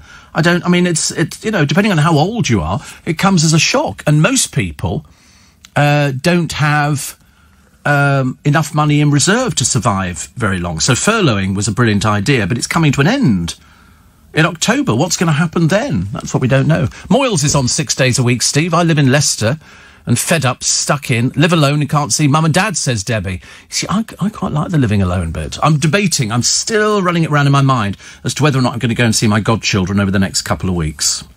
It's a big ask, I'm afraid. It really is a big ask, because you don't want to sort of pick up anything, you know, just in case. I mean, I'm just erring on the side of caution. I was at Richmond Station. I went to go and buy some, let's just call them some items, in Marks and Spencer's. And so I went to Kingston, but I went on the train. So I went on the bus into Rich, because it's free, and got one of those freedom passes. And then I thought, I'll go to the station and I'll have a bacon roll. So I picked up a bacon roll from Greggs, extra bacon, and because I've got the money. And I sat on the station eating it, and I'm thinking, this is, you know, life doesn't get any better, you know. And I've got my mask on. Obviously, I've had to pull it down to feed myself the bacon roll. And then these girls turned up. There must have been about 7 of them, young black girls. Not one of them was wearing a mask. And I kept thinking, wait a minute, you're high risk, I'm high risk, and you should be wearing a mask. And they were all hugging, and I'm thinking, this sounds dangerous to me. This sounds very, very dangerous. You've got to be so careful out there. Pubs, we've all been past pubs. Loads of people, inside, outside, down here. A place along here, serving food when I came in last night. None of the waiters wearing a mask. What the hell is going on? Oh, is it come Friday? That's when you have to wear your mask. Otherwise, they won't serve you in shops. And if you start protesting, they'll call the police. I'll have you arrested. It's a £100 fine. Can't wait to see this one. Well, that's why I think what they'll do first time round is go naughty. Next time, put it this way, the masks I've just ordered, loads of these masks here, are very kindly, my dry cleaners has given me 2 made masks. You know, here's the woman who does all the alterations in the dry cleaner. But I bought these ones, which are sort of the ones which everybody seems to have. I just bought 100 of them because they were relatively inexpensive. But sometimes the elastic goes on the side. It's a bit like having an old pair of pants, isn't it? You know, 1 minute they're up, the next minute they're down. Why? The elastic's gone. And so, well, I've many years ago, I used to have pants that the elastic went on. I don't think my mother ever thought we should buy pants on a regular basis. It's only recently that I've sort of indoctrinated myself into this. You know, I go out and they will say the same, oh, stocking up for the summer. I went, no. I've got to, yeah, the weekend. I just buy them for the weekend. Steve, if Steve was to sunbathe with his Speedos on, would he be in danger of being declared a salvage? Listen, there is no, even as a child, actually, I didn't do any of that sort of the little speed. I mean, when I was little tiny, but I can't remember back that far. Who can? Have you ever had a canal boating holiday in England? Yes. Yes, only the once up on the Norfolk Broads. That was quite nice. That's quite a nice thing to do. Just sort of poot around, pretend it's your boat. But I mean, you know, they all look the same, don't they? These narrow boats. And I was quite tall for my age. At 15, I was sort of, well, I thought I was 6 feet, but apparently not. 5'10", which didn't sound as exciting, did it, really? Steve, raining in Stratford, I believe you were able to stay in a yurt on Southampton Common for around 85 quid last year. Southampton Common? Where in God's name is that? Never even heard of it. In Southampton. I know Southampton very well, but, really? What, from the yurt? From the Common? What, did you go to college down there or something, or... Oh, right. Yeah, my brother and family used to live down that way. Luckily well away from the centre of Southampton, which is probably the best way. Just as you come in on the avenue. Just off the... It's better now, you think so? Oh, I didn't. I did come back with my brother, actually. He's moved to Fareham now. And I got lost. I followed, stupidly, the road. I came off too early. I came off junction 9, and then I missed the other junction, and came off because it said the docks. And I thought, that's okay, there'd be a motorway there. No, you're in the middle of the docks. And so I'm pootling around in my car. Well, you can imagine, I locked the doors immediately. And you sort of drive around, and I'm thinking, it's going to take me forever to get out of this. And then I kept seeing a thing. Oh, look, there's the avenue. I was right down the end of the avenue. But yeah, bits of it were quite nice. We used to go there when we were sort of little. In fact, my friend Biggins did pantomime down there. They've just lost a theatre, haven't they, in Southampton? Is it the NST, which closed, didn't it? Yeah. Yes. Shame, really. But yeah, Biggins did pantomime down there one year. I forget which pantomime. It was with Cannon and Ball. It was a bit of an issue. And he was given a house to stay in when he was down there, because everywhere Biggins goes for his pantomimes, he knows somebody who's got a house that they'll let him have. And this one was owned by two guys who ran nightclubs. So the whole inside of the house was like being in a giant disco. There were lights all the way up the stairs, you know, lights, everything flashing away and one. It was quite good fun, actually. Colin says, apparently, scientists have identified 6 types of coronavirus. Yes, it keeps changing, doesn't it? Apparently, Blacks of Greenock is pronounced Greenock, says David Keown at Loch Lomond. Oh. Well, there you go. Well, at least we learned something today. At least we learned something today. Somebody's saying here, we read everything out on the programme. Do you remember Jackie Pallow and Mick McManus in the 60s? I remember all of them.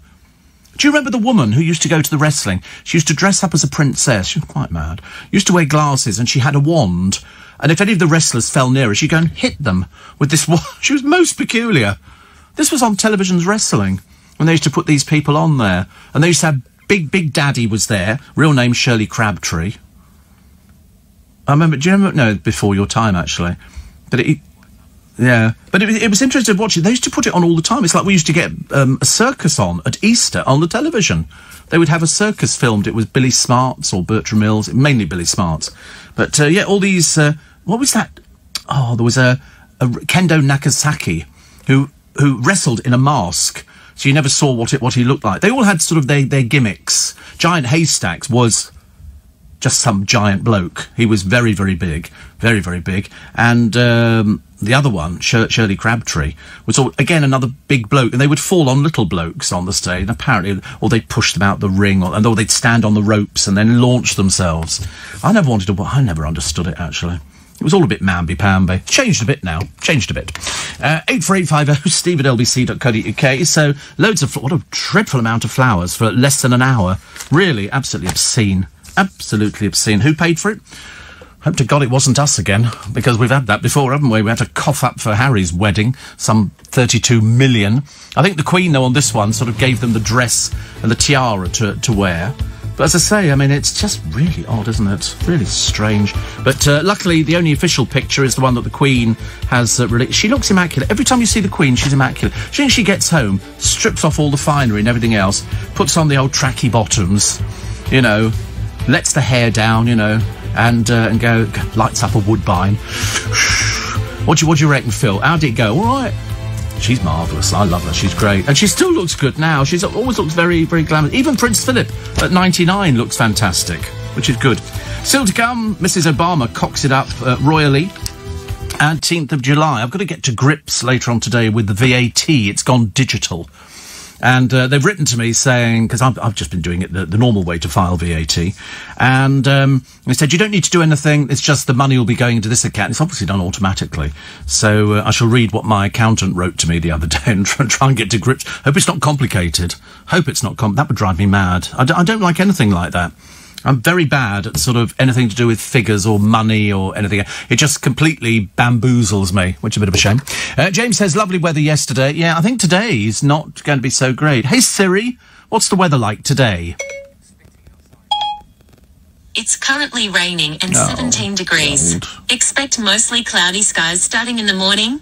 Today's high will be 19 degrees and the low will be 16. Chance of rain today, 40%. Pretty high.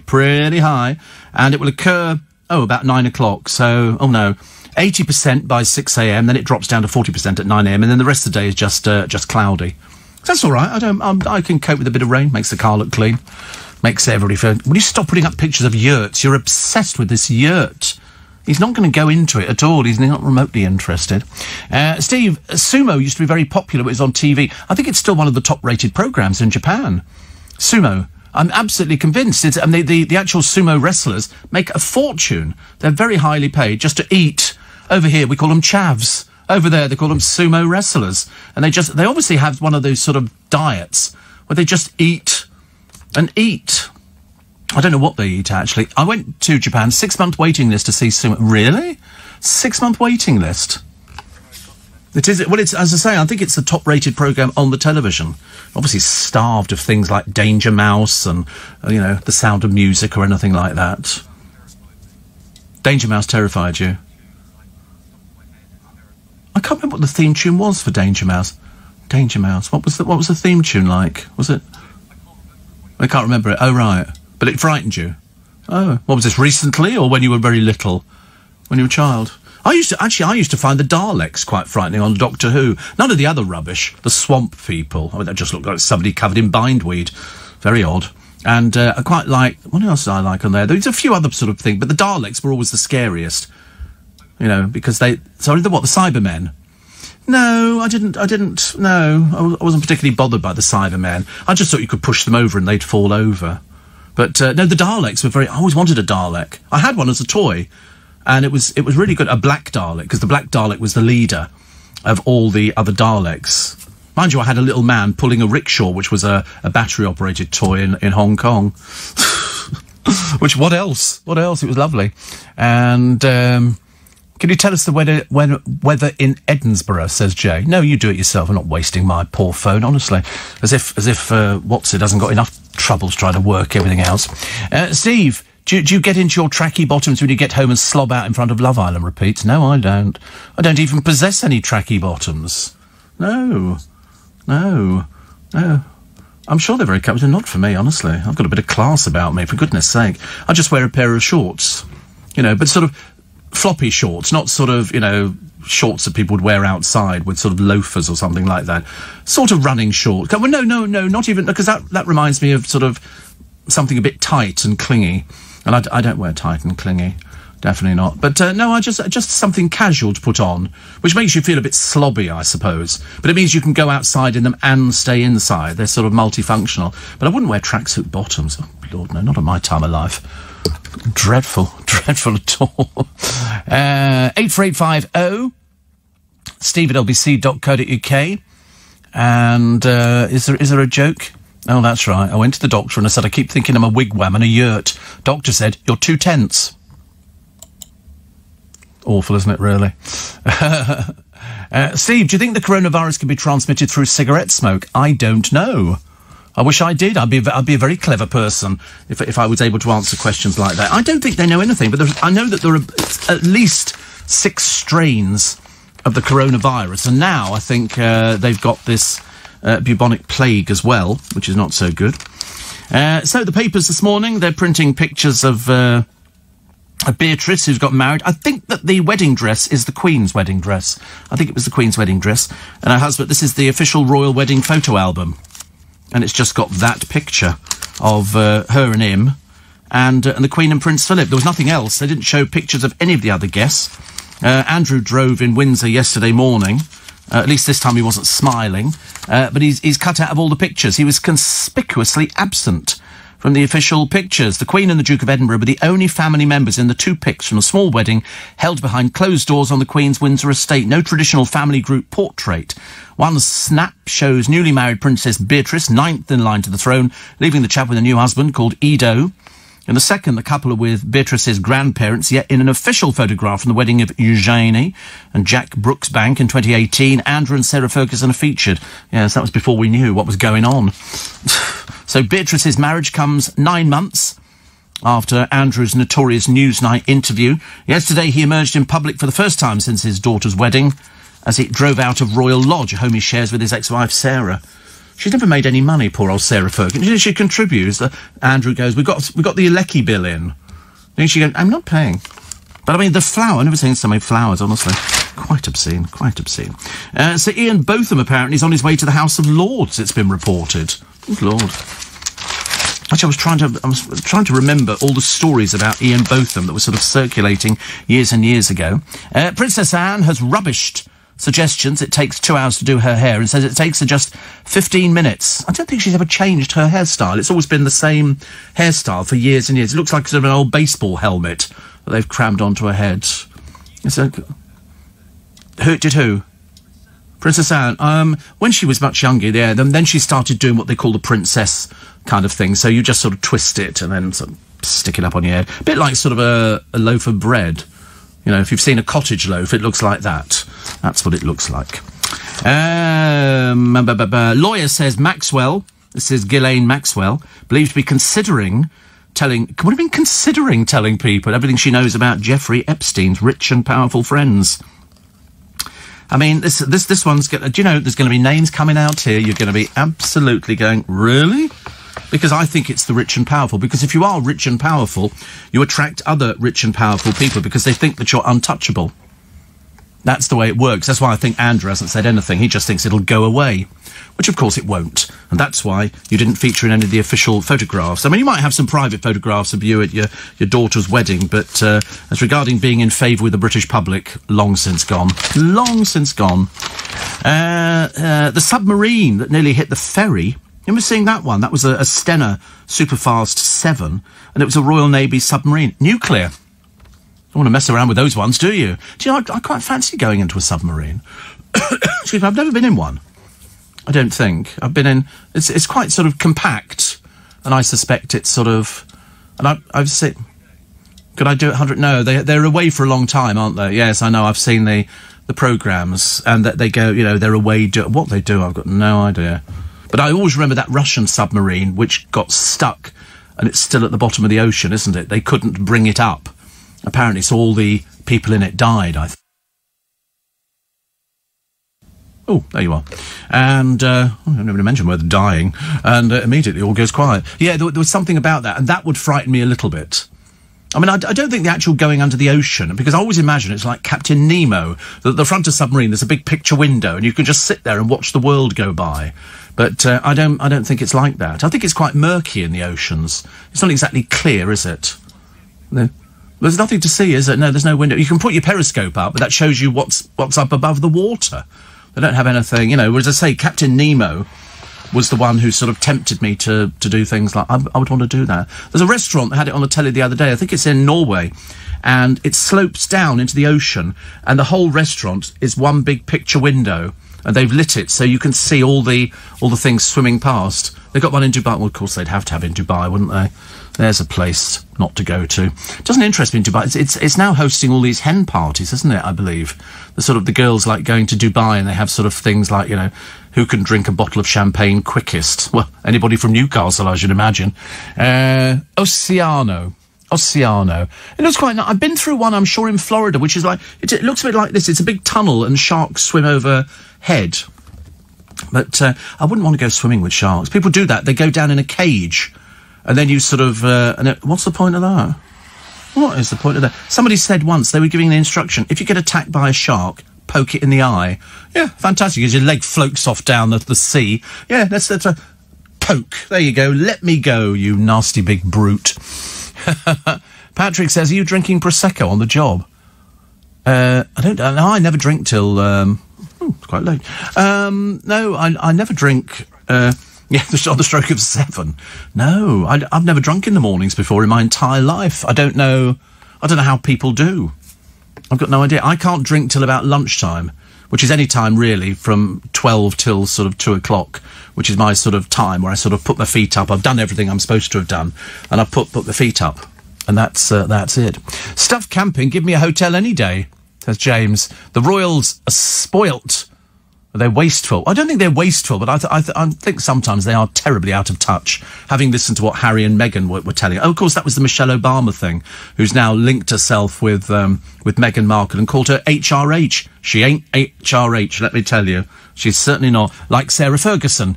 She's nobody. It's as simple as that. Dave says you're never too old for jogging bottoms. Well, no, look at my lot. They wear jogging bottoms. What colour are they? Grey. Grey is the most popular colour, isn't it? Navy blue. Oh, right. Are they a branded name? Umbro or something like that? They bought from Primark. Oh. How much were they? Are they very cheap in there? £5. Good Lord, honestly, it is cheap, isn't it, Primark? How long ago? Do they last? Or are they sort of, you know, wear them for a year and then they go? They're okay. Really? 2 or 3 years for £5? That's very good value, isn't it? I've only been in Primark once, because somebody said, oh, you can get really cheap socks in there. Well, I walked in, and then walked straight back out again. Not my sort of thing at all. Not my sort of thing. I was like, 5 pairs of socks for £2. You see, I always think about the people who make those sort of things. If they're selling them 5 pairs for £2, what are they paying for them? You know, and I don't like to sort of think about things like that. But anyway, I looked at all the people in there shoving clothes like there was no tomorrow in these sort of basket type things, you know, where you can buy your entire summer outfits for £3.50. And they sell everything. It obviously appeals to a certain person, doesn't it? It's like Poundland. That appeals to a certain person. I'm not it either. And, because, you know, people like sort of getting a lot of stuff for their money. So can't complain about it, can you? I mean, I like Iceland. You know, I mean, I wouldn't buy everything in Iceland because the quality's not quite what I want. But, I mean, there's a lot of stuff that I buy in there.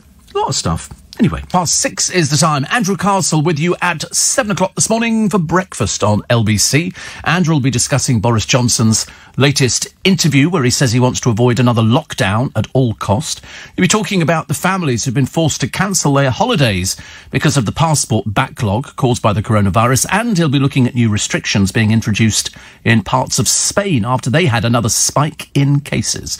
All coming up with breakfast with Andrew Castle this morning from 7 on LBC. Actually, it's very interesting because somebody had written to one of the papers saying, why is it all these reality people are on holiday at the moment? I mean, do they know something the rest of us don't know? No, they're sort of people who are, as long as they pay their tax, I don't care. Halinka says, I heard you mention on air, Steve, that you were able to purchase French vanilla wax melts. I hope I'm correct. You did hear correct. So she sent me a small pack of soy wax melts. They smelled something about vanilla. Love vanilla. I love the smell of vanilla. I've got friends of mine who hate scented candles, but I love scented candles. And wax melts, things like that. There's so many different ones, but the one out of all of them, and I've got everything from dark cherry to grapefruit, it's vanilla. It's the only thing that gets my senses going. I don't know why. Parma Violet. That's a candle, is it? Oh, right. Oh, right. Have you had Parma Violets before? Are they really? You become more peculiar by the minute, don't you, really? They're your favourite sweet, Parma Violets. They're very nice, actually. You should better buy, like, a wrap of them. It was like a little tube like that. And I've had them before, and you put it on your tongue. And then they sort of... It's an odd sweet for somebody to like, though, isn't it, really? It's not... You know, you wouldn't, generally speaking, say a boy would want Parma violets. They're purple. Something about purple is there that you like. So true, so true. Steve, I think I remember a submarine moored up near London Zoo on the Canal when I was a kid in the 70s. Yes, you did. You did. Danger Mouse was voiced by David Jason in the original 1980s version and by Alexander Armstrong in the recent BBC revival. There's progress for you, says Chris. Love it. Patrick says, going shopping in the Middle East, Steve, Dubai or not to Dubai? That is the question. Do you know, it just doesn't interest me. Out of all the sort of places to go to, Dubai, really, because I'm not a heat person. If you were a heat person, you'd probably enjoy it. But I'm really not. We get these dreadful cars over here at the moment, mainly from the boys from Dubai who sort of pop over, because it's cooler here than it is back home. And they've got these souped-up Lamborghinis and all this kind of thing, and they're so naff. It just there was one this morning, sort of gold. It's obviously a wrap. They've obviously wrapped the car in this sort of gold stuff. It looks so silly. So silly. They obviously think if they drive around, people go, oh, look, we really like that car. What they're really thinking is, there's something the matter with you. That's what we're generally thinking about. And they seem to have done something with their exhaust. So they make a noise, so it doesn't sort of, you know, I mean, I feel like saying to them at the traffic lights, is there something the matter with your car? It's making it's going like that, you know, you should have a proper sounding car, which is, you shouldn't hear it. Terrible sandstorms. Oh, that's a point. Yes, I never thought about that. Somebody says, you're never too old for jogging bottoms. Believe you me, I am. Thank you very much indeed. And somebody says, jogging bottoms are posh lounge trousers, I find, says George. Posh lounge. It's when you see people standing at the station in the morning with a camouflage jacket on and tracksuit bottoms. I mean, it's the worst look imaginable. Absolutely. It's ghastly. I mean, really ghastly. So, papers. The Mail. Secrets of Bee's big day. I mean, she's always got that vacant look, hasn't she? She's caught in headlights on a country road. And so it was a gift from the Queen, who wore it in 1962. The groom's son, who is 4, was the best man. No pictures of him either. And it's just a picture of Philip and the Queen and the dress, which actually the Queen's probably looking, thinking, my God, it fits anybody, doesn't it? And he looks very dapper. But as I say, he's been married before, so she's now a stepmother. And the Order of Service, very limited edition.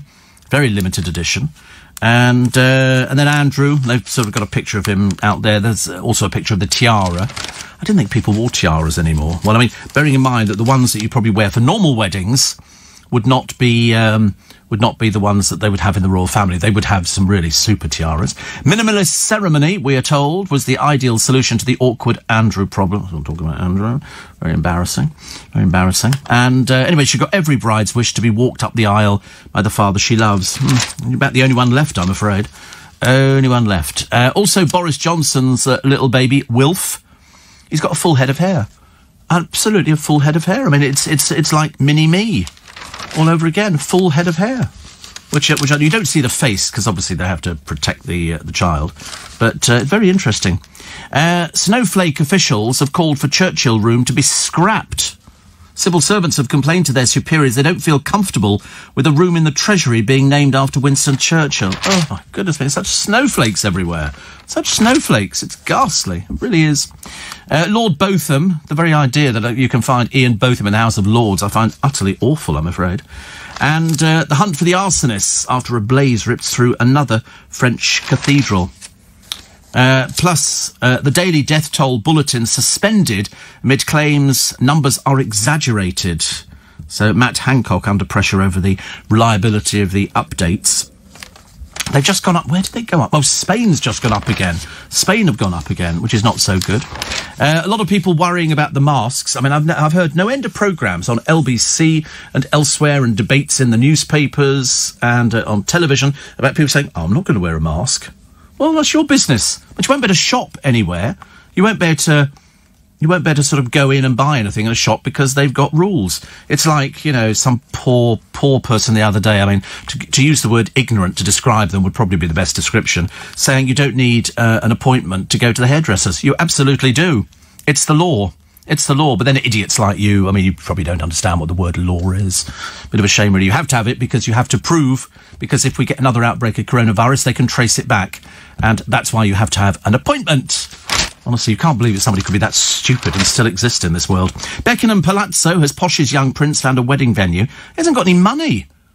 But of course, you know, they'll be expecting somebody else to pay for it. They've been before. Beckham fell under the charm of Borgo Egnazia when he visited last summer. The Beckham stopped at the resort during a holiday in Italy and France.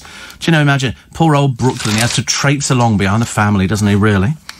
Also, the Countess, who took 30 flights on the paedophile's Lolita Express. This is Lady, and I don't know how you pronounce her name, Yves. She flew with Epstein and Maxwell on a trip to a private island.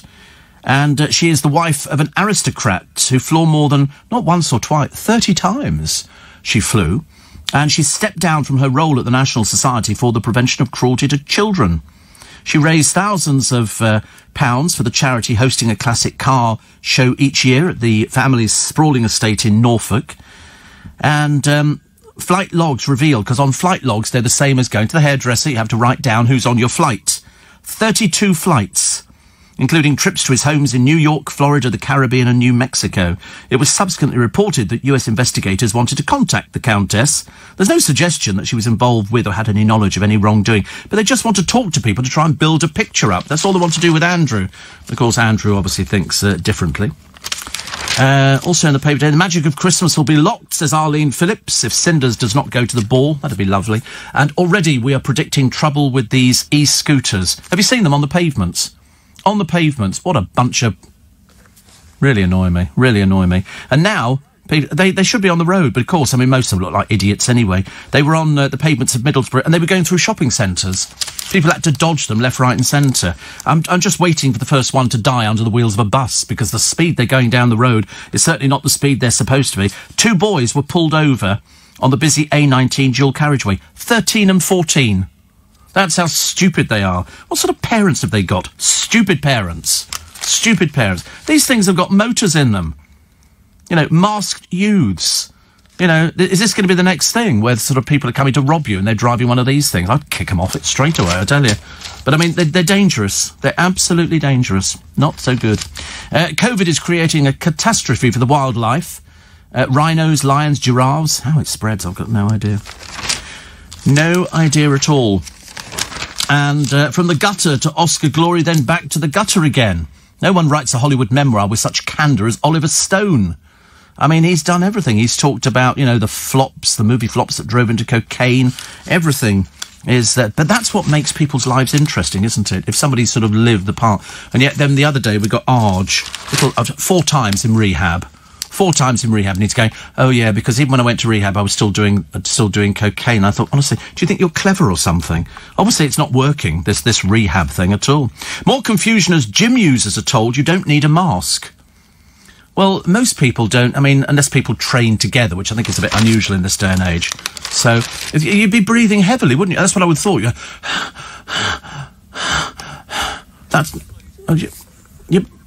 Well, I would think that you're more likely to spread the virus if you're not wearing a mask.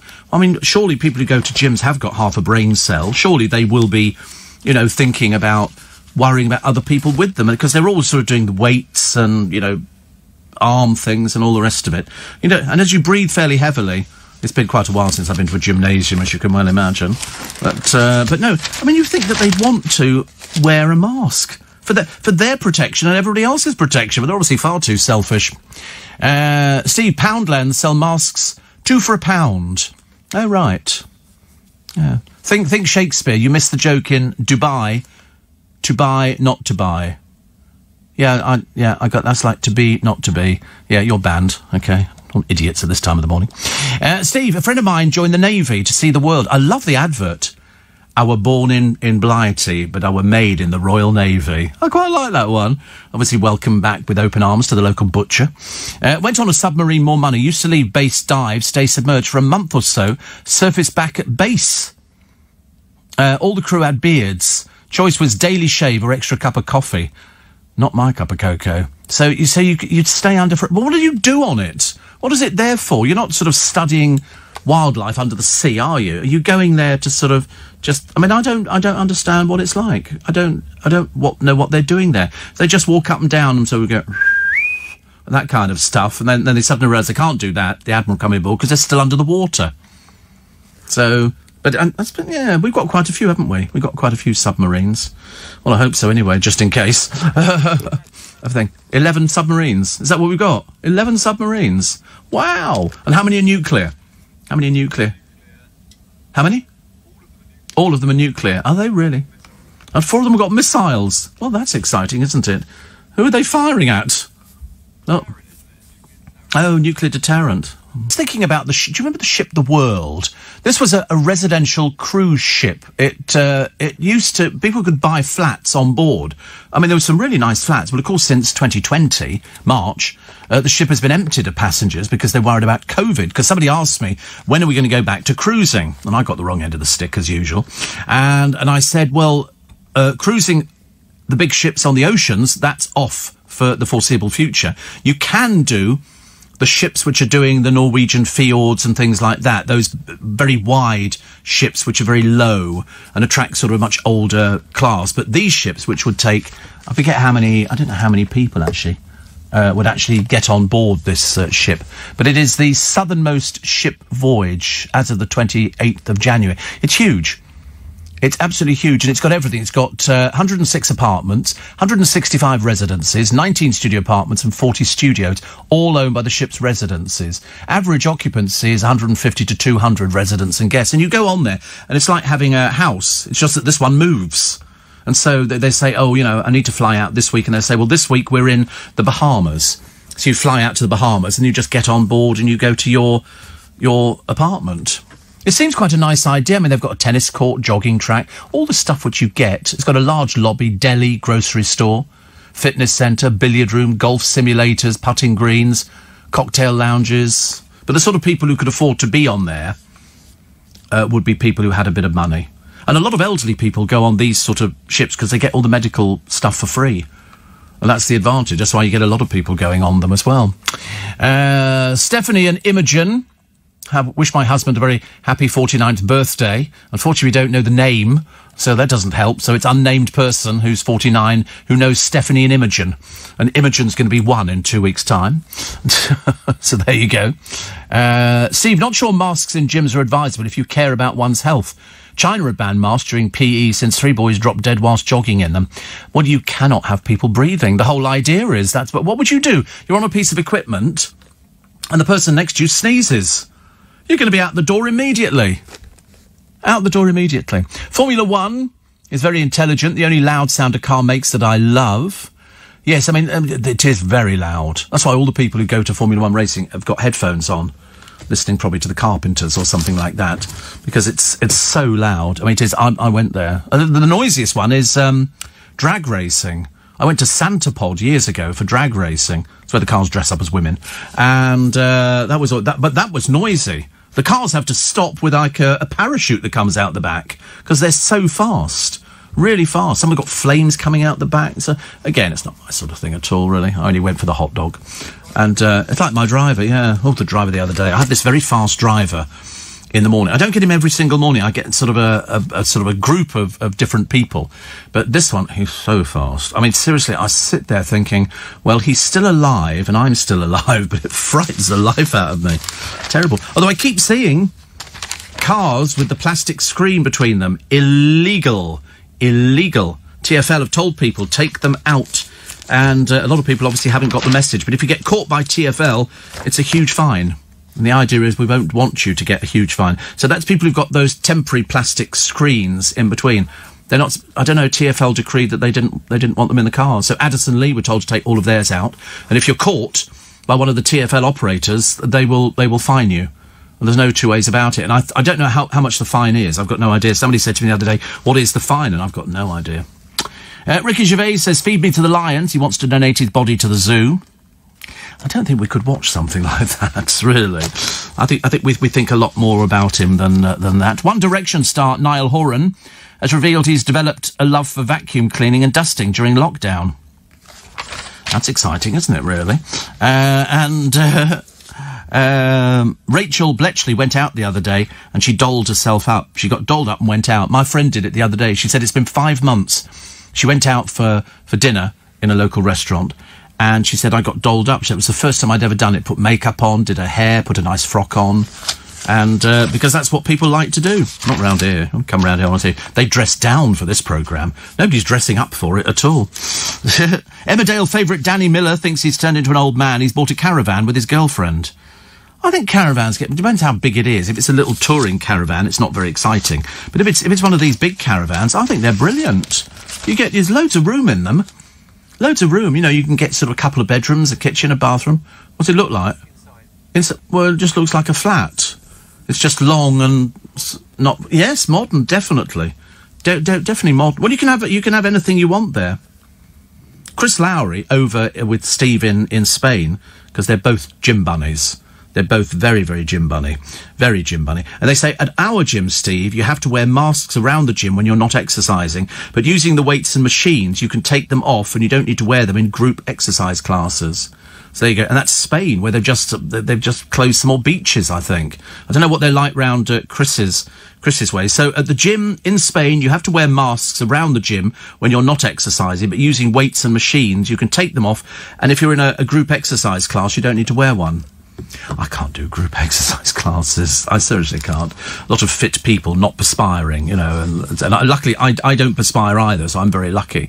I'm a bit like Prince Andrew, in probably just one way. And it's a case of, what do you do about going to a gym? We did go to a gym on a regular basis, actually. I had a trainer. I've had quite a few trainers over the years, but they're like taskmasters. It's a case of you get changed into little shorts, little number, Steve, and you go out there and he goes, right, okay, three circuits. We used to go to the Barbican Health and Fitness Club. 3 circuits of the running track. Well, half a circuit killed you, and so you go, right, is that it? We can go home now. You go, no, now on the rowing machine. Oh God, I tell you end up hating them. I was sticking pins in the doll. I mean, really.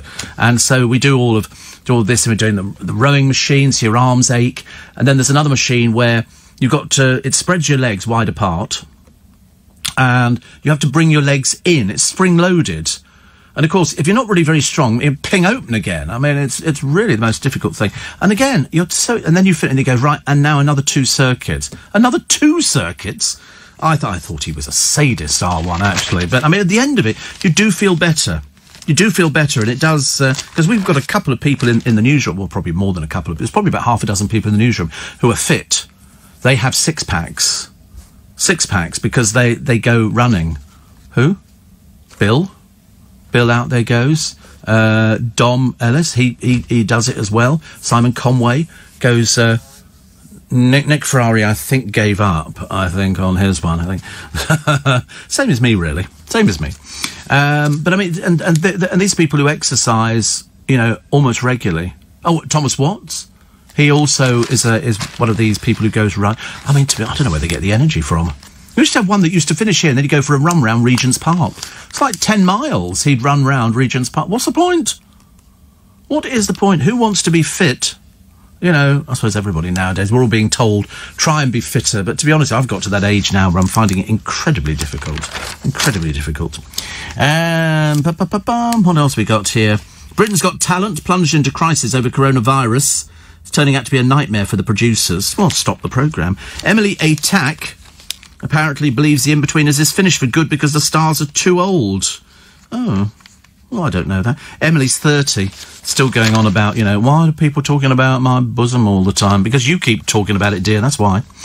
Do you know, there was a thug the other day, I hope they've actually caught these people by now.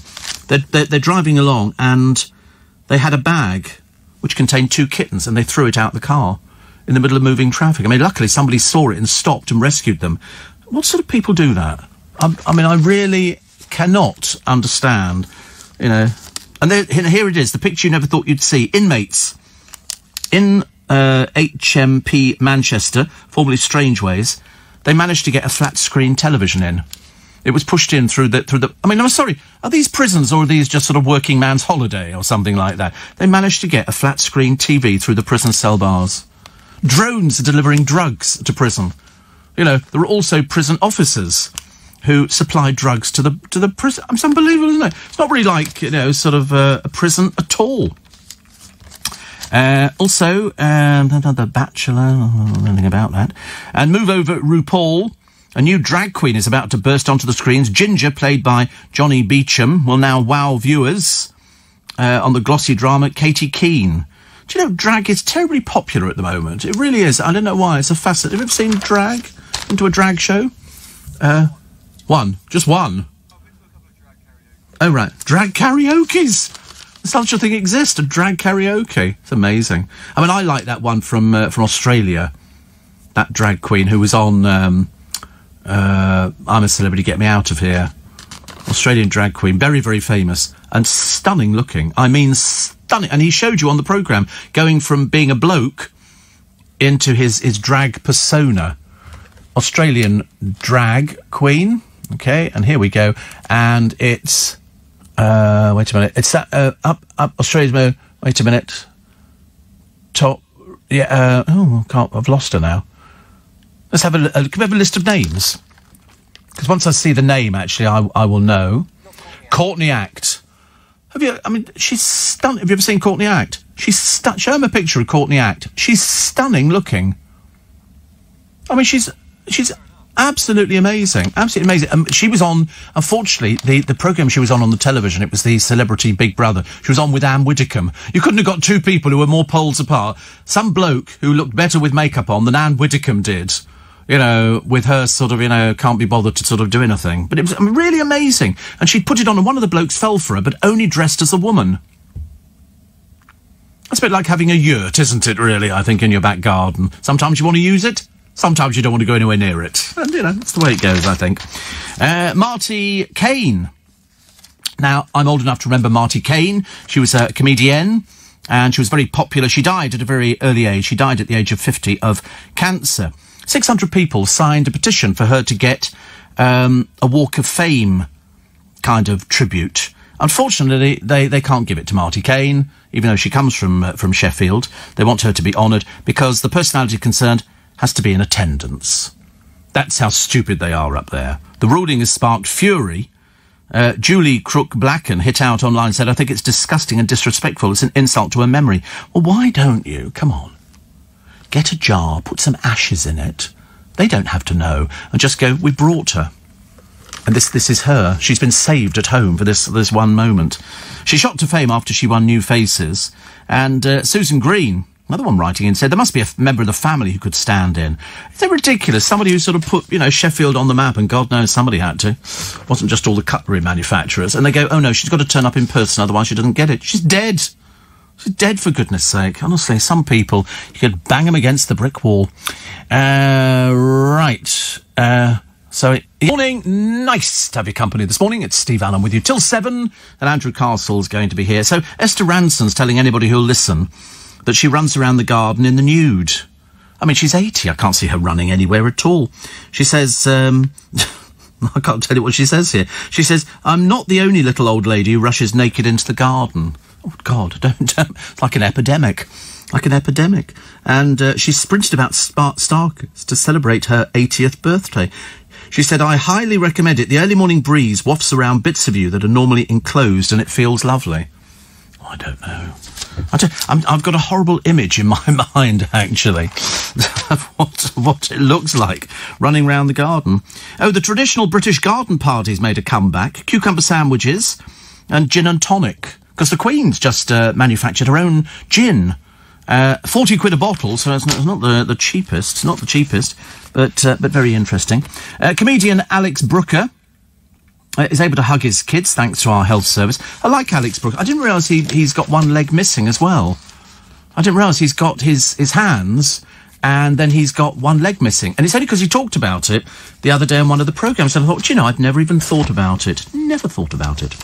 The girl here, this is Fatima Bridle, who's had 130 days in hospital with coronavirus. And finally, she's through the other side of it, which is a miracle. Katie Piper's been a bit naughty. She's revealed she could feel her pro-partner's tackle on her leg during her Strictly debut. I can't even begin to get to grips with something like that. And Sakir is wrapped for backing the ISIS bride bid. Somebody else has talked about Shamima Begum. Because they wanted to come back so that she can then do what? I've got no idea. But somebody said, but she hates Britain. And they said, but it doesn't matter whether she hates us or not. I mean, that's why she left in the first place. And she married, but she married underage, so the marriage is not legally binding. But Sir Keir has been wrapped for backing her. Oh, well. Prince Andrew told masseuse on Jeffrey Epstein's Caribbean island he'd been bitten on his royal what's-it by a mosquito. He had lots of these non-sexual massages. I thought that's what all massages were, aren't they? I'd be slightly disturbed if I went for a massage and somebody started interfering. You know, don't like things like that, do we? I don't like massages anyway. I had one once. Somebody bought it for me as a birthday present. Most awful moment of my entire life. I thought it was dreadful. It was a very posh place. Yes, it was one of these things where you lie down on a table and they cover you with a towel, which was laughingly called a towel, but looked like a flannel to me.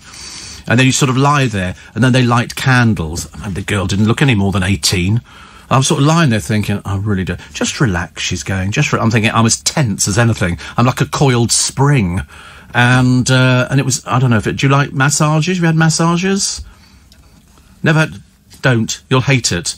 Some people love them. People have sports massages if you're sort of trying to sort of get rid of pain. I hated it.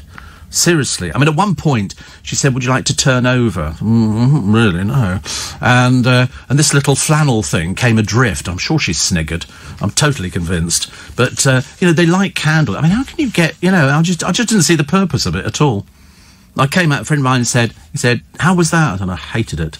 Don't ever want to do that ever again. And I haven't. But I know people that go regularly because they get tension in their shoulders and stuff. Pete Murray used to be very good at massaging people's shoulders if you've got a stiff neck or something like that. And so he'd sort of massage, because you can they go, oh, you're very knotted. Or so you can tell if somebody's sinews. Well, I don't think I've got any sinews. I've had a look, I came out of the shower and I don't think I've got any sinews at all. But, knotted. I think that means that there's, well, I don't understand it either. I think they're supposed to be smooth, aren't they?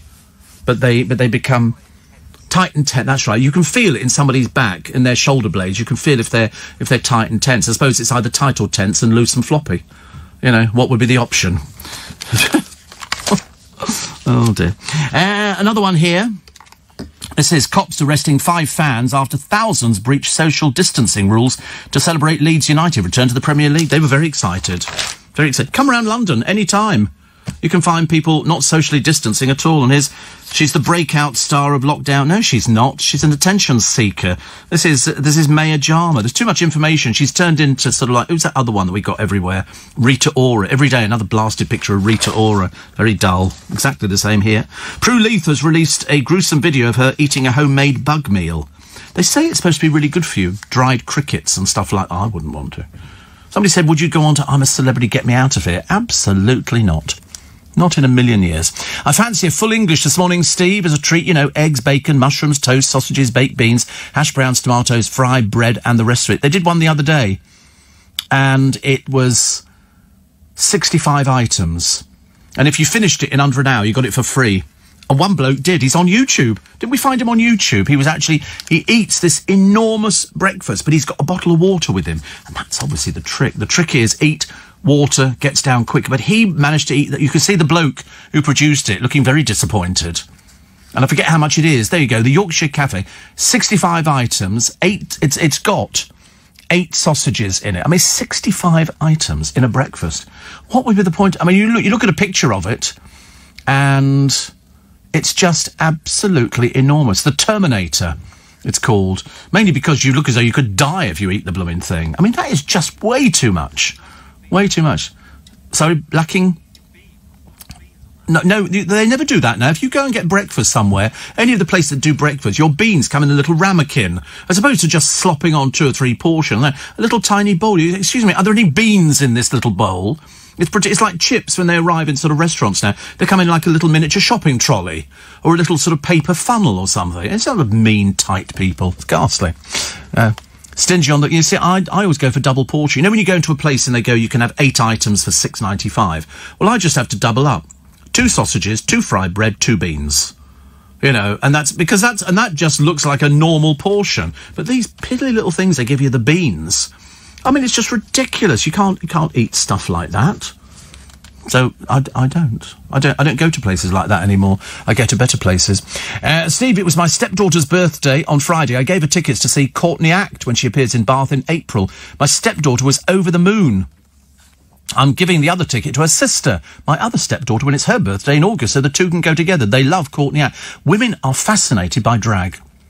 Madame Jojo's in London, a very famous drag bar. The majority of people in there, hen nights, women, everything else. Hardly any blokes going. You get a few gay guys going in there who maybe are drag queens. But women are fascinated. Absolutely fascinated by sort of somebody who can look that glamorous but is really a bloke. Whereas they stand in there looking like they've just been dragged through a hedge backwards. You know, and you look at Courtney Act, I think you'll find, actually, Courtney Act is on YouTube, showing you going from man to woman with the makeup. I mean, it's an art form. It is absolutely an art form. Absolutely fantastic. So, Mirror, where's Dad? Well, he was there, Beatrice's wedding. He was there. They just didn't want any pictures of him released to the media because he's not the most popular member of the royal family at the moment. I don't think it's going to change, really. I don't think it's going to change. So. I think the famous Australian drag act you're talking about is Dame Edna. Oh, he'd never call himself drag. Oh, no. He's a male actress. That's what he sees it as a character. Dame Edna is a character. It's not drag. Drag? No, drag's been around for years. I mean, male impersonators and female impersonators were around donkeys. Victorians had them even prior to that. You can find very early people. More male to female than female to male. But no, it's not a new thing at all. But it became fashionable in loads of London pubs had drag. And people would flock to see the drag shows because it was good, it was funny, it was witty. It was like having comedians, but you could look at them and go, God, you look sensational. Really fantastic. I, of course, look rubbish as a woman. Don't look much better as a man. But it doesn't matter. I don't care. I can do self-deprecation. And do it quite well, actually, as well. But sadly, I have to leave you. Much as I don't want to, much as I want to say to you, can you go to the LBC website, and if you'd like to buy a ticket for my virtual show, I can offer you front row seats. I've got front row seats available. But 4 weeks today, is it? Thank you for reminding me of that thing. I've now got to lose 2 stone before we get round to it. I don't want to look overweight. I don't want people writing in going, oh, poor soul, honestly, since he's been locked down, you know.